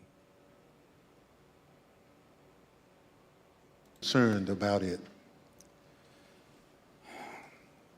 I think we saw a glimpse of what the vision of the Oath Keepers is on January 6th. It doesn't necessarily include the rule of law. It doesn't necessarily include, it includes violence. It includes trying to get their way through lies, through deceit, through intimidation, and through the perpetration of violence. Now, I completely can agree with that. Everything that he's saying is exactly what happened to me, to my business, to my family, and many others. I'm not like something special there. I think maybe I was a little bit because of where I was and who I could possibly implicate in some things that were like highly treasonous, right? So I believe there was a reason I was targeted by Kellye and by Stewart, and potentially going back to others, right? Weighing of people who may not know better through lies and rhetoric and propaganda that can get swept up in these moments. And I'll admit I was swept up at one point as well too. But I don't know if that answers the question. Well, it does. And you talk about being swept up. So at what point did you break with the Oath Keepers? There came a point, there were many red flags, and I probably should have broke with them much earlier than I did. But the straw that broke the camel's back really came when I walked into a grocery store. We were living up in the very remote town of Eureka, Montana. And there was a group of core members of the group of the Oath Keepers and some associates. And they were having a conversation at that public area where they were talking about how the Holocaust was not real. And that was, for me, something I just could not abide. And, you know, we were not wealthy people at all. We were barely surviving, and it didn't matter. So this shit fell apart over a disagreement between the Holocaust? Well, isn't that ironic? I went home to my wife and my kids, and I told them that I've got to walk away at this point. I don't know how we're going to survive or where we're going to go or what we're going to do, but I just can no longer continue, and put in my resignation. Thank you very much. Mr. Ayers, there were many people in the crowd that day, January 6th, including you, who were not part of an extremist group. I'd like to start by having you tell the American people a little bit about yourself.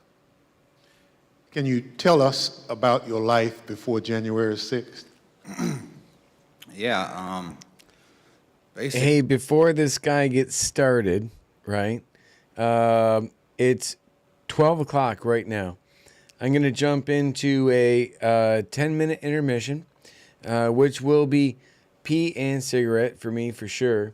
And then we're going to get right back into this.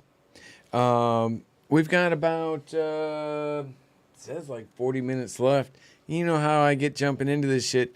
But I had the munchies a bit. So that ended up allowing this to progress a little faster without me stopping to talk all the time. But so we're going to jump into that. I really hope that I can see some of you guys back or still sticking out with me here. But that's fine. One of the biggest reasons for doing this is for the replays and such. So if you can't stick around, please share this. But I will be back. I hope to see you back here in 10 minutes.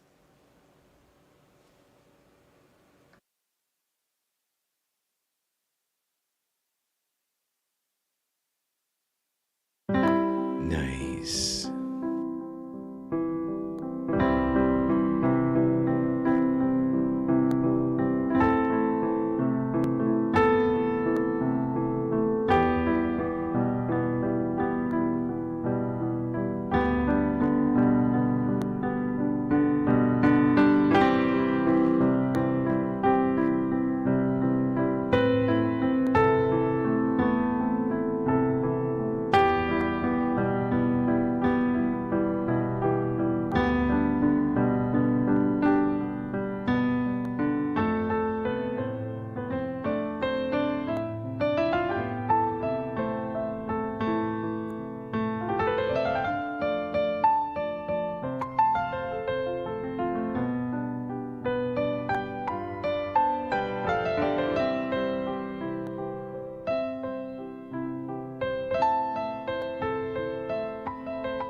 Isn't this all so interesting?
That was welcome to welcome a new YouTuber, RV There Yet, which is a great name.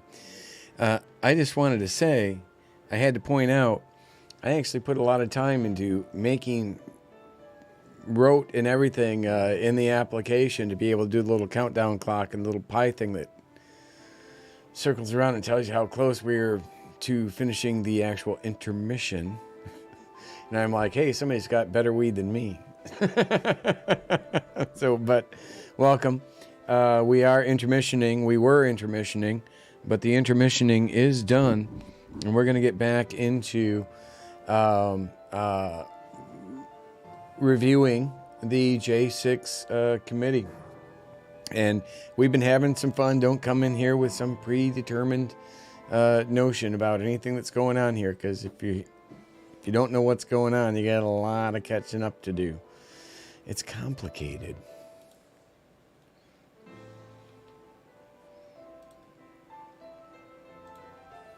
And by the way, that was Bergy's war song by Thomas Schoenberger. Actually, let me stop here a moment. I just got to kind of point out,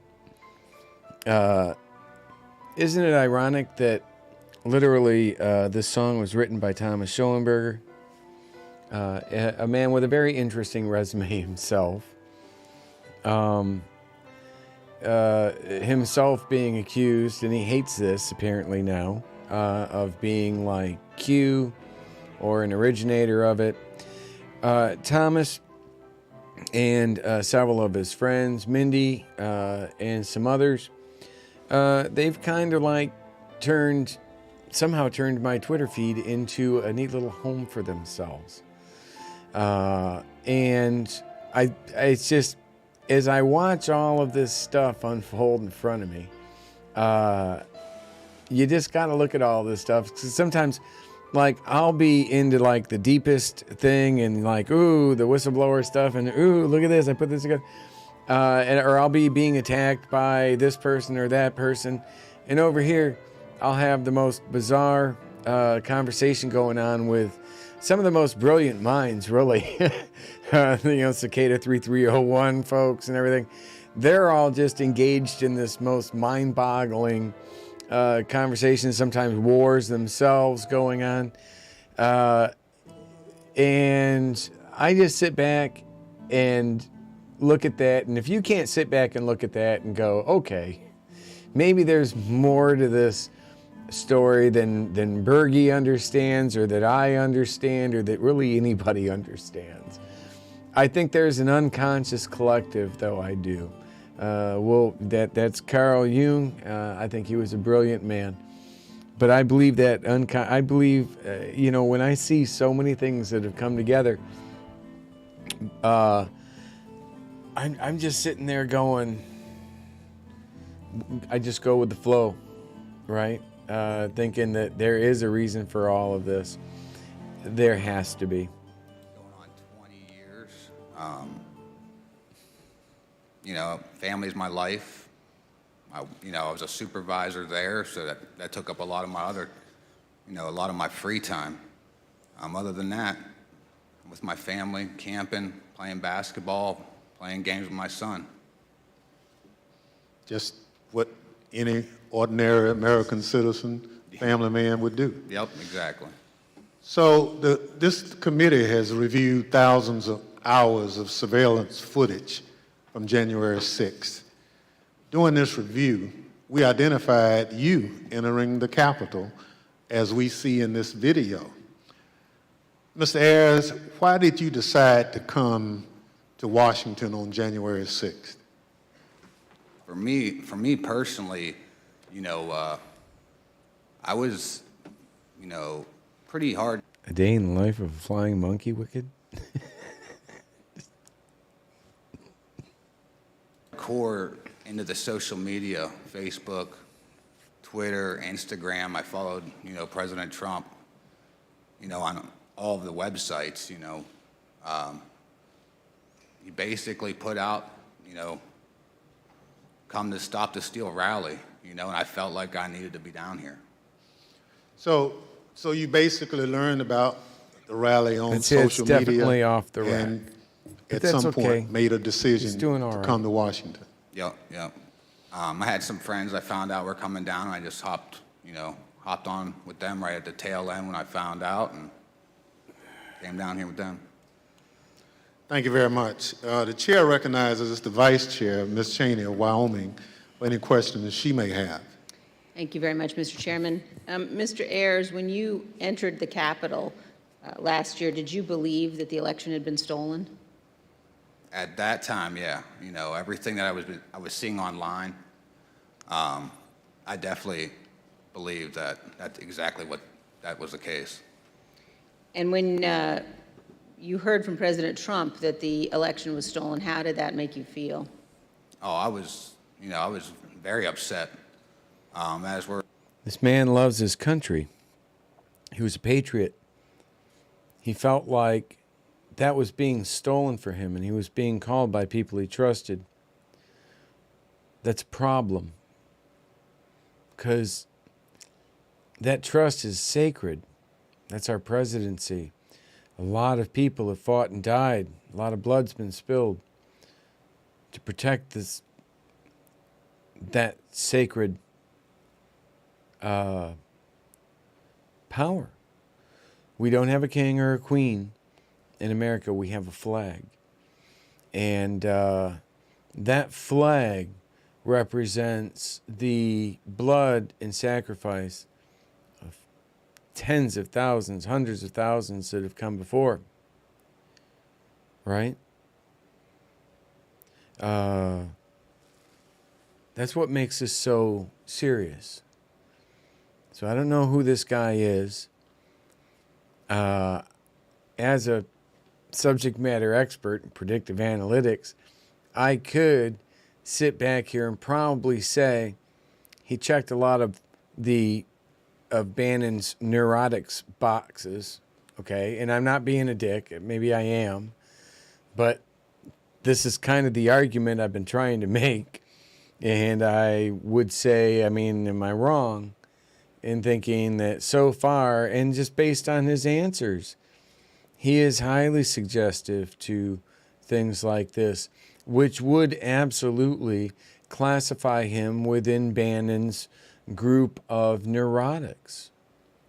So, people get pissed at me for saying that, but how the hell else am I supposed to frickin' say it? For most of his supporters, that's basically what got me to come down here. And do you still believe the election was stolen? Not so much now.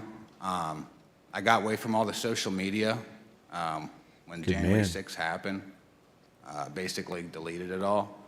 I started doing my own research and everything. And for me, for something like that for that to actually take place, it's too big. There's no way you can keep something like that quiet. Okay, what's he doing right now? He is looking at all the factors, realizing that a lot of the stuff that he was listening to was not true, and he was being taken advantage of, along with thousands and thousands of others. He's shut down his social media, and I don't blame him. It might be the only chance some people have to survive. But he didn't turn off his access to it. He tried to figure out, tried to understand. I suggest you write a book. It's a good way to work things out in your own mind. And, no,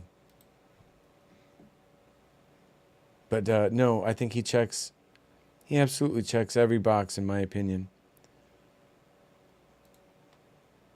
As big as something like that. That's a problem. With all the, all the lawsuits being shot down one after another, that was mainly what convinced me.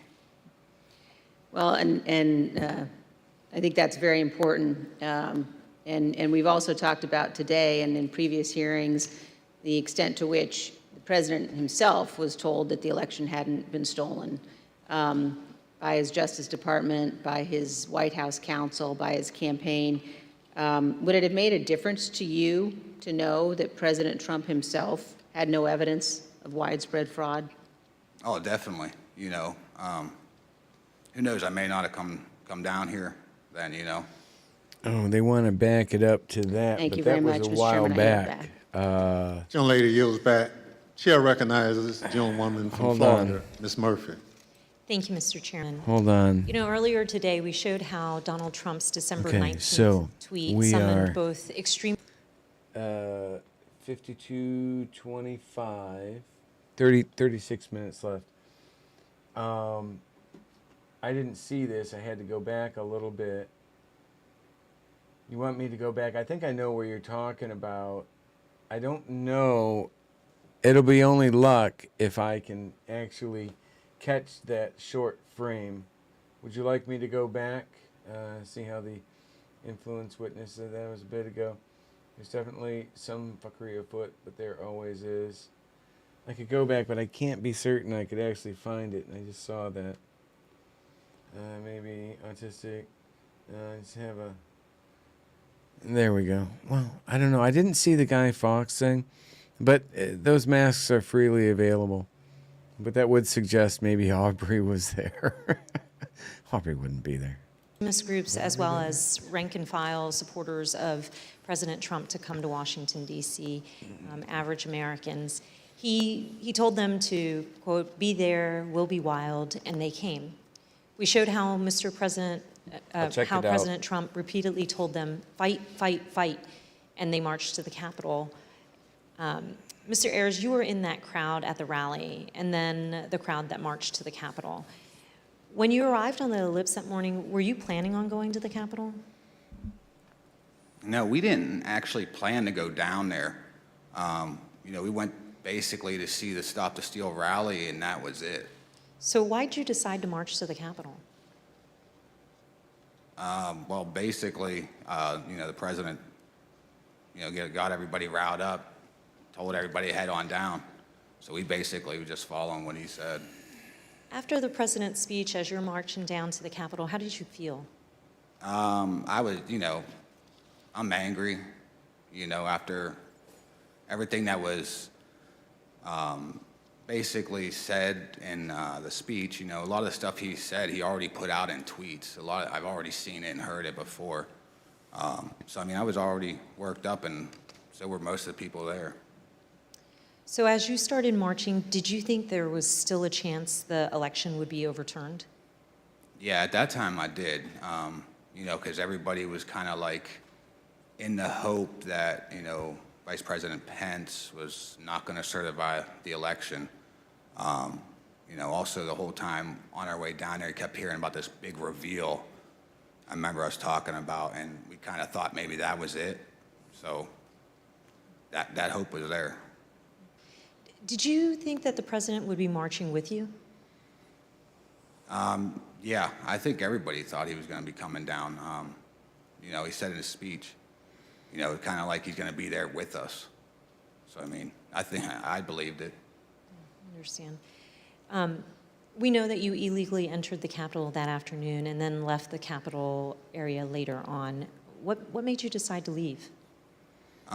Basically, when President Trump put his tweet out, we literally left right after that come out. You know, well, to me, if he would have done that earlier in the day, 1:30, you know, we wouldn't be in this. Maybe we wouldn't be in this bad of a situation or something. Makes a good comment. We go to bed, Trump is winning. Wake up, he's lost. But, however, remember in 2016, you went to bed thinking, I lost, and you woke up and you won? Thank you. Mr. Chairman, I yield back. You've had it both ways. Chair recognizes the gentleman from Maryland, Mr. Raskin. Thank you, Mr. Chairman. Mr. Van Tatenhoff, in the run-up to January 6th, Stuart Rhodes publicly implored President Trump to invoke the Insurrection Act, the 1807 law that allows the president to call up militias to put down a rebellion against the United States. And I want to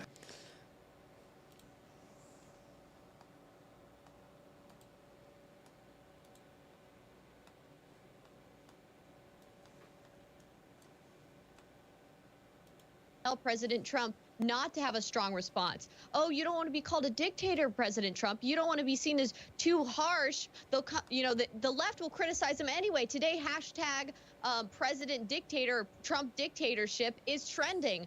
So they don't care. They're going to use any way. They'll gaslight, they'll lie, they'll smear him. He needs to come down hard. He needs to declare the Insurrection Act, and he needs to get the National Guard in here. Exactly.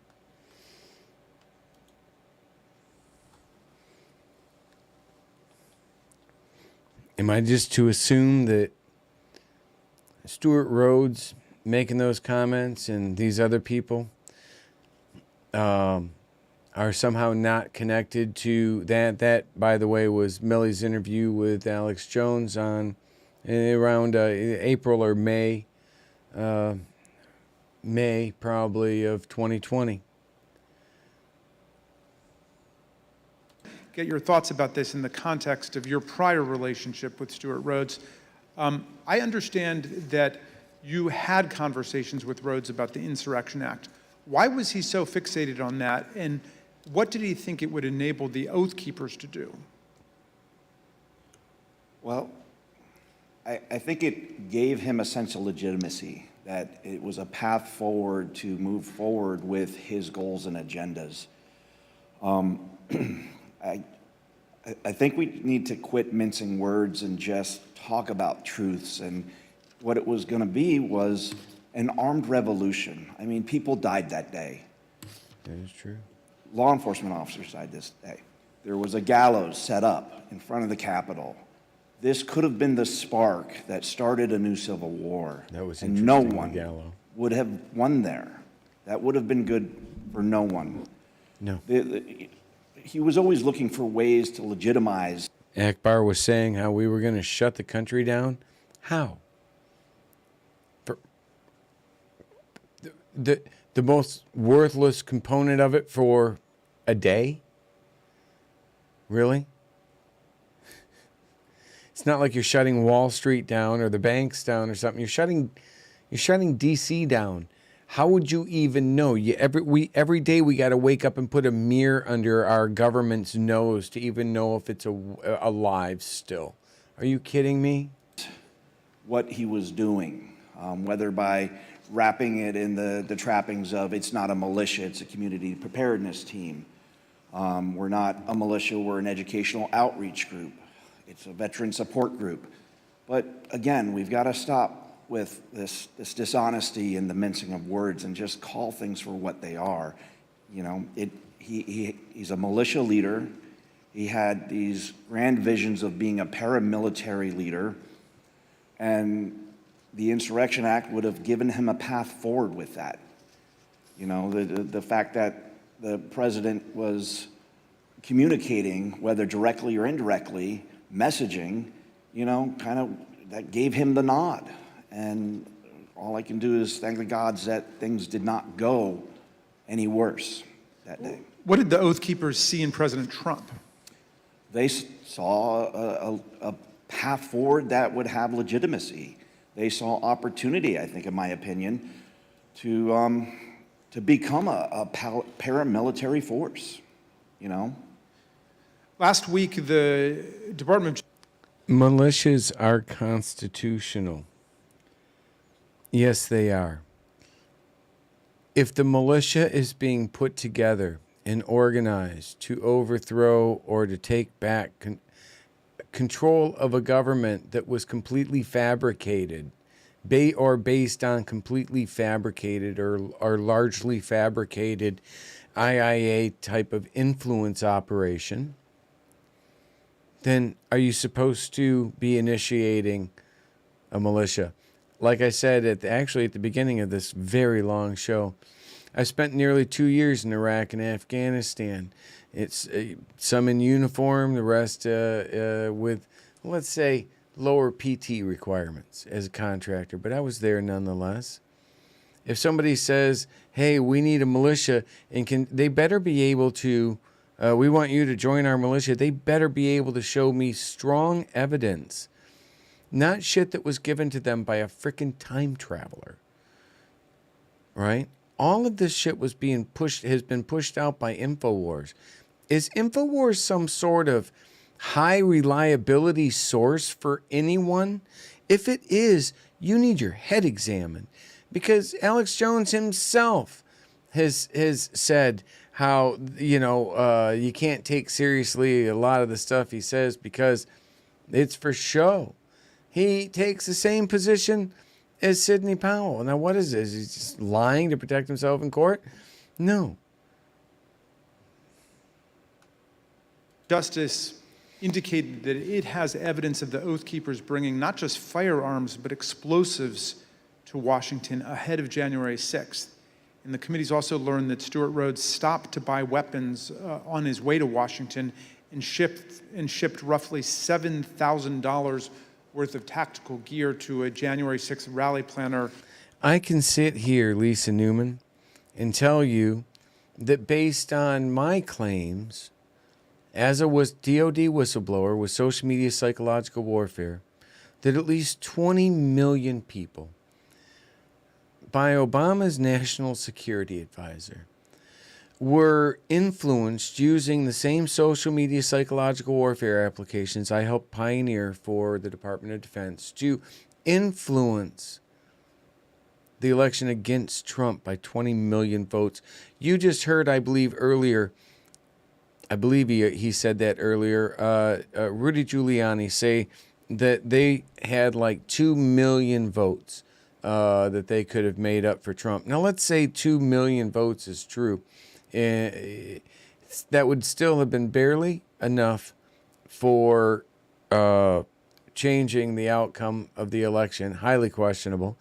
But if you can do two, if you fought that hard for 2, and you at no time felt the concern or need to put even any small focus on something over here which can affect 20 million, why aren't you?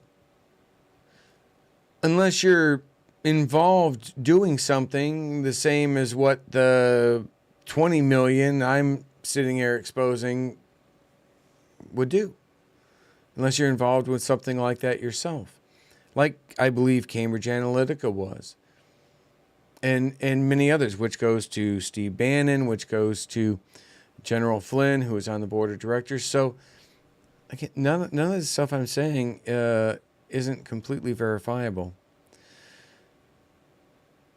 In Virginia before the attack, did you ever hear Rhodes discuss committing violence against elected political leaders? So I hope that to legit answer your question, right? I just, I have been on a long run. I recognize Lisa Newman. And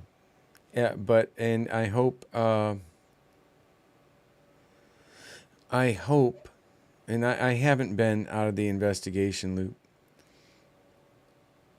I hope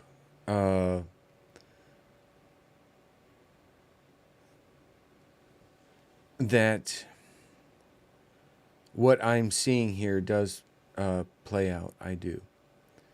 Because I don't know how close anybody else here has been involved that's involved with the comments or anything. I don't know. But I can tell you I have been. And we'll see. We'll see. Yeah, I mean, that went back from the very beginning of my I've tenure. been involved with one of this the first assignments 7 years that now.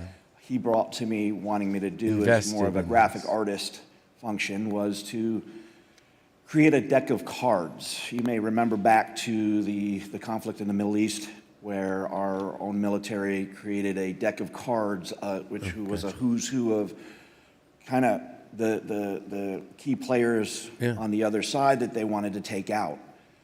And Stuart was very intrigued by that notion and influenced by it, I think. And he wanted me to create a deck of cards that would include different politicians, judges, including up to Hillary Clinton as the Queen of Hearts. I cannot say this for 100% sure.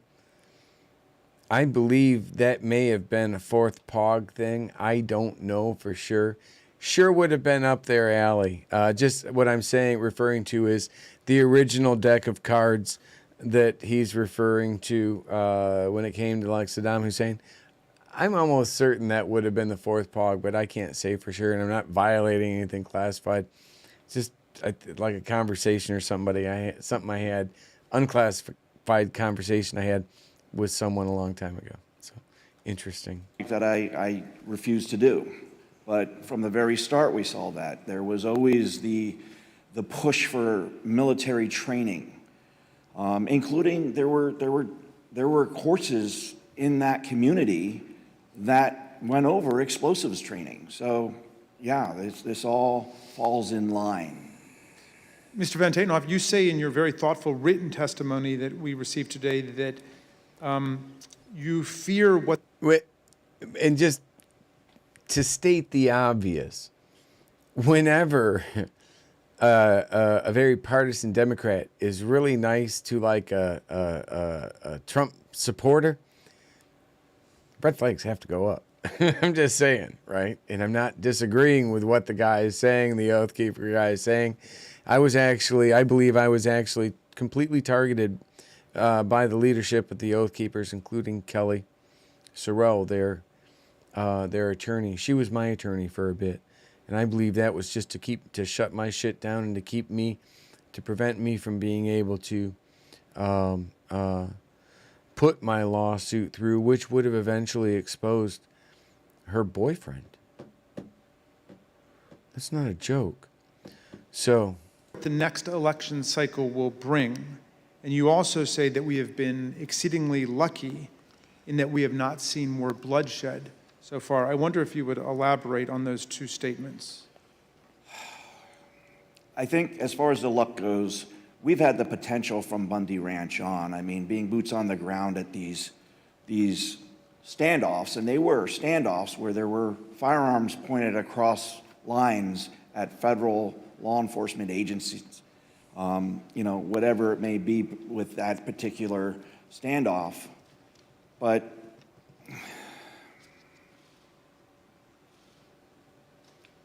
I think we've gotten exceedingly lucky that more bloodshed did not happen because the potential has been there from the start. And we got very lucky that what's up the loss with the of shirt? life was The kid as on the tragic shirt as behind, it is, behind him. that we saw on January 6th, the potential was so much more. Again, all we have to look at is the iconic images of that day with the gallows set up for Mike Pence, for the Vice President of the United States. And I do fear for this next election cycle because who knows what that might bring. Check out the mask on the woman. A president that's willing to try to in the back there, Jesus. Instill and it's got like sneeze space. Encourage to whip up a civil war amongst his followers using lies and deceit and snake oil. And regardless of the human impact, what else is he going to do if he gets elected again? All bets are off at that point. And that's a scary notion. I have 3 daughters. I have a granddaughter. And I fear for the world that they will inherit if we do not start holding these people to account. Thank you for your testimony, Mr. Van Tatenhoff. Mr. Ayers, Van Tatenhoff.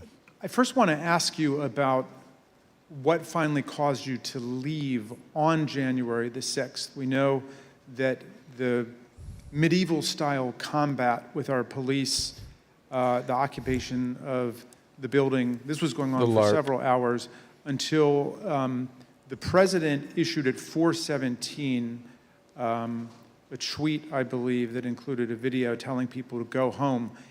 Did you see that, and did that have any effect on what you were doing? Well, when we were there, as soon as that come out, everybody started talking about it, and it seemed like it started to disperse, some of the crowd. Obviously, once we got back to the hotel room, we seen that it was still going on, but it definitely dispersed a lot of the crowd. And did you leave at that point? Yeah, we did. Yeah, we left. So, in other words, that was the key moment when you decided to leave, when President Trump told people to go home. Yeah, we left right when that come out. You were not a member of an organized group like the Oath Keepers or the Proud Boys, as most of the crowd wasn't. I wonder, on January 6th, was it your view that these far-right groups like the Oath Keepers and Proud Boys and 3%ers and others were on your side? Did you have any reservations about marching with them and rallying with them? Well, I definitely didn't have a problem. I was probably following them online myself. I thought, hey, they're on our team, good. That's how I kind of looked at it at the time. I didn't have a problem with it. I thought it was a good thing.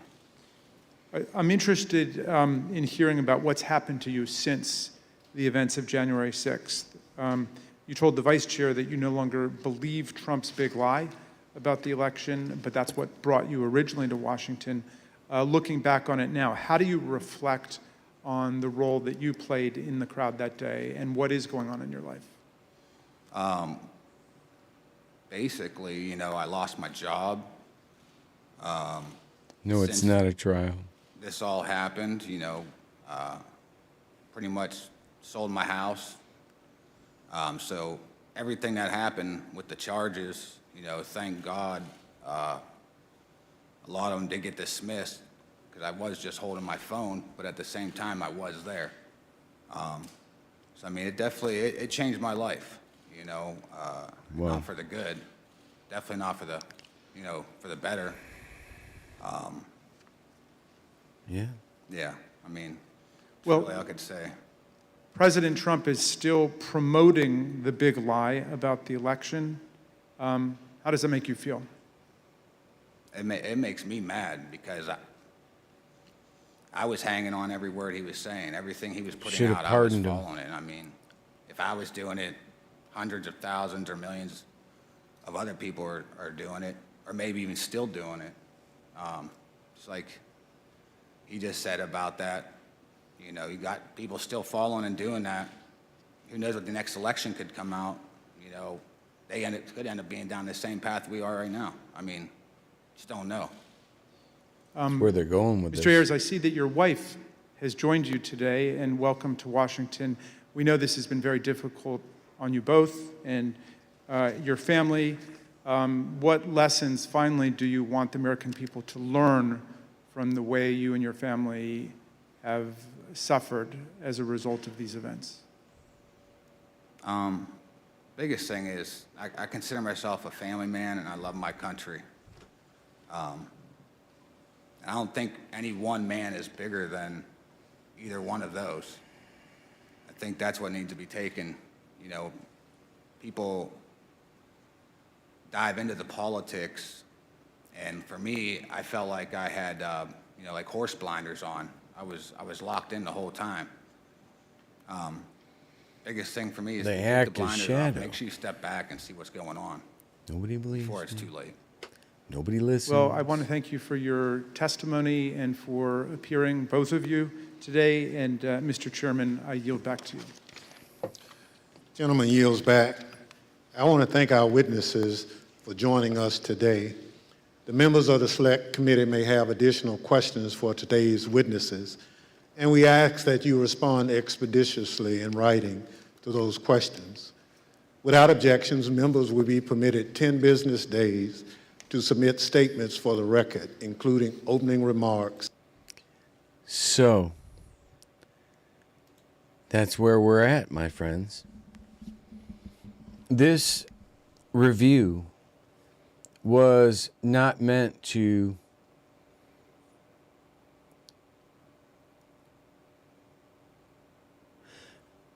throw anybody under the bus. Well, probably Tory, definitely.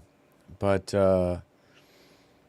this review was meant to allow everybody, right? Okay, even if you believe and support Trump, you should know what your enemy is doing and planning to do to your leader. And if you are done with Trump and don't like Trump or never have liked Trump, you should watch this. And if you actually have a soul and you're doing it because you feel that you are a patriot and that you believe what he's been doing and such is bad, you should make sure that your own people are doing this appropriately, right? And Jon Stewart's made that point out as well, and others. You have an opportunity here, in a way, for Democrats and Republicans to work together to try to make this, which is not a trial, something that people can understand. Because what this is it's a litmus test to what the DOJ is going to do. Whereas the right is not, they're avoiding this and ignoring this. Fox News and all those others. Although when we start getting Bannon's testimony and some other things, maybe Patrick Byrne, people are going to realize that, well, maybe we should watch this even if we follow them, because all of those people have been saying, hey, you don't want to watch this. It's all people lying about me and Flynn and these others. So, yeah, you don't want to watch that because you're too stupid. And that's how I look at it. They're saying, hey, don't watch this, you're too stupid. I'm saying watch it or you're just being stupid. Because no matter what your position, you should want to know. And you should watch it understanding that it is a highly partisan thing. Hell, it's a congressional hearing. It's not a trial. They don't have the same rules. But that doesn't mean that you can't get a better understanding. If you were there, you should want to know why you were there and if the reason you were brought there was legitimate. You should want to know if some people or some components that were involved with the events of January 6th,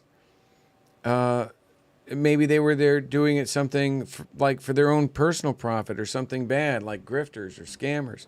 They're all through this. You should want to know that. You should want to make sure that these pieces are taken off the board legally, so that we can try to get some semblance of order back in trust in our election process. The trust exists. What's happening is fabricated. It's being created by these people like Roger Stone, like Tory, like Flynn, like Byrne, like McChrystal, like General Jones, in my opinion. I work for these people.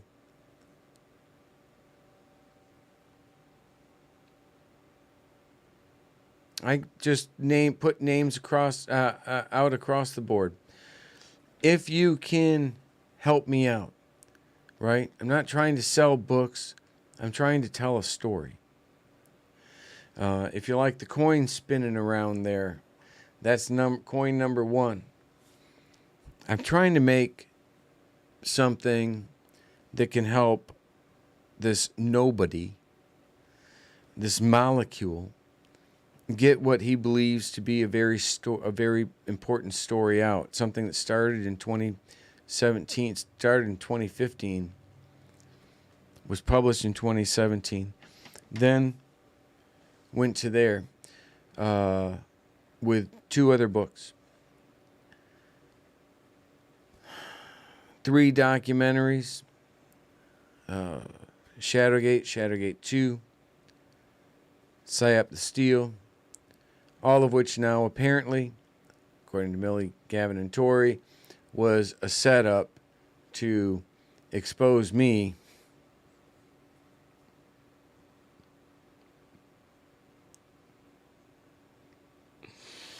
and people just buy it. But that's okay. I haven't given up long before they came along, and I'm not going to give up now. They have put a hurt on me, though, right? Because these cost money. These aren't just... These cost tremendous amounts of time and money to put together, and they do tell the story. And if you can help out by purchasing, go to Amazon. I don't see that for like a month or so, but that helps out in a month or so, I tell you.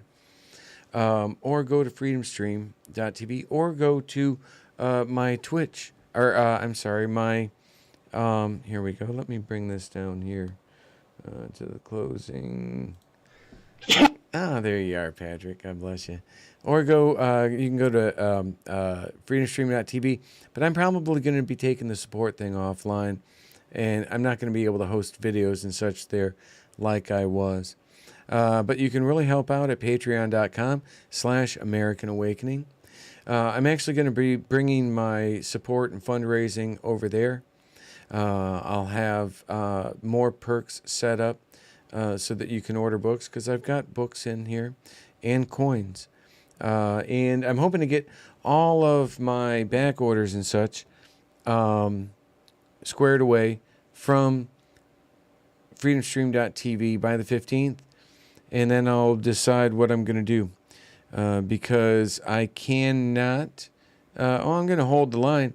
But that does... you go to war with the tools you got, not the tools you want. So I have the ability to actually continue to operate on not so much.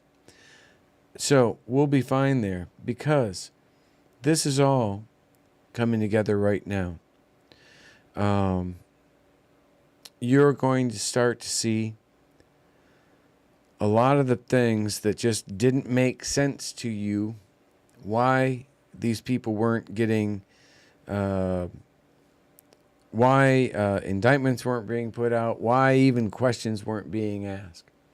Well, I think that's all changing right now. But we'll see. We'll see. All I can do is keep pushing forward the best that I can. I cannot do this on my own.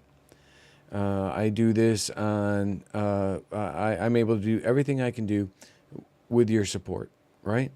And like I said, it's not grifting, as Tory and her Torians like to say, when I literally create a product and offer it to you, and if you want to help with what I'm trying to do and what I've been doing, then great. You can do so through that, and then you can turn around and give that to someone else if you want. And all of a sudden, we're making a difference. I don't have the, I can't afford to purchase a whole ton of things. I'm not Patrick Byrne. I'm being attacked by these people, right? But I do not have their resources. How would I? So I'm doing the best that I can. If you want a coin, you can go to freedomstream.tv. I have a couple hundred of those available right now. And but like I said, I doubt I'll be able to continue to maintain the coins and such on Freedom Stream. I'll probably keep like the t-shirts and such. That's going to be another... I'm going to have to do a lot of cleaning up and whatnot. And I'll continue to post there, but I'm probably going to go back and bring my funding and sources back to Patreon. That's where it started before. I met Millie and Gavin or any of these people. Audio fading in and out. I don't know why. But on that note, I am going to get signing off here. If you can help out, please do. I hope maybe you learned something tonight, maybe that you didn't know. Maybe you came in here pissed off at me or something because somebody else told you, and something I said may have held true with you. I don't know what it is. I'm putting myself out here best as I can. And is that the real time? Wow, yeah, it is.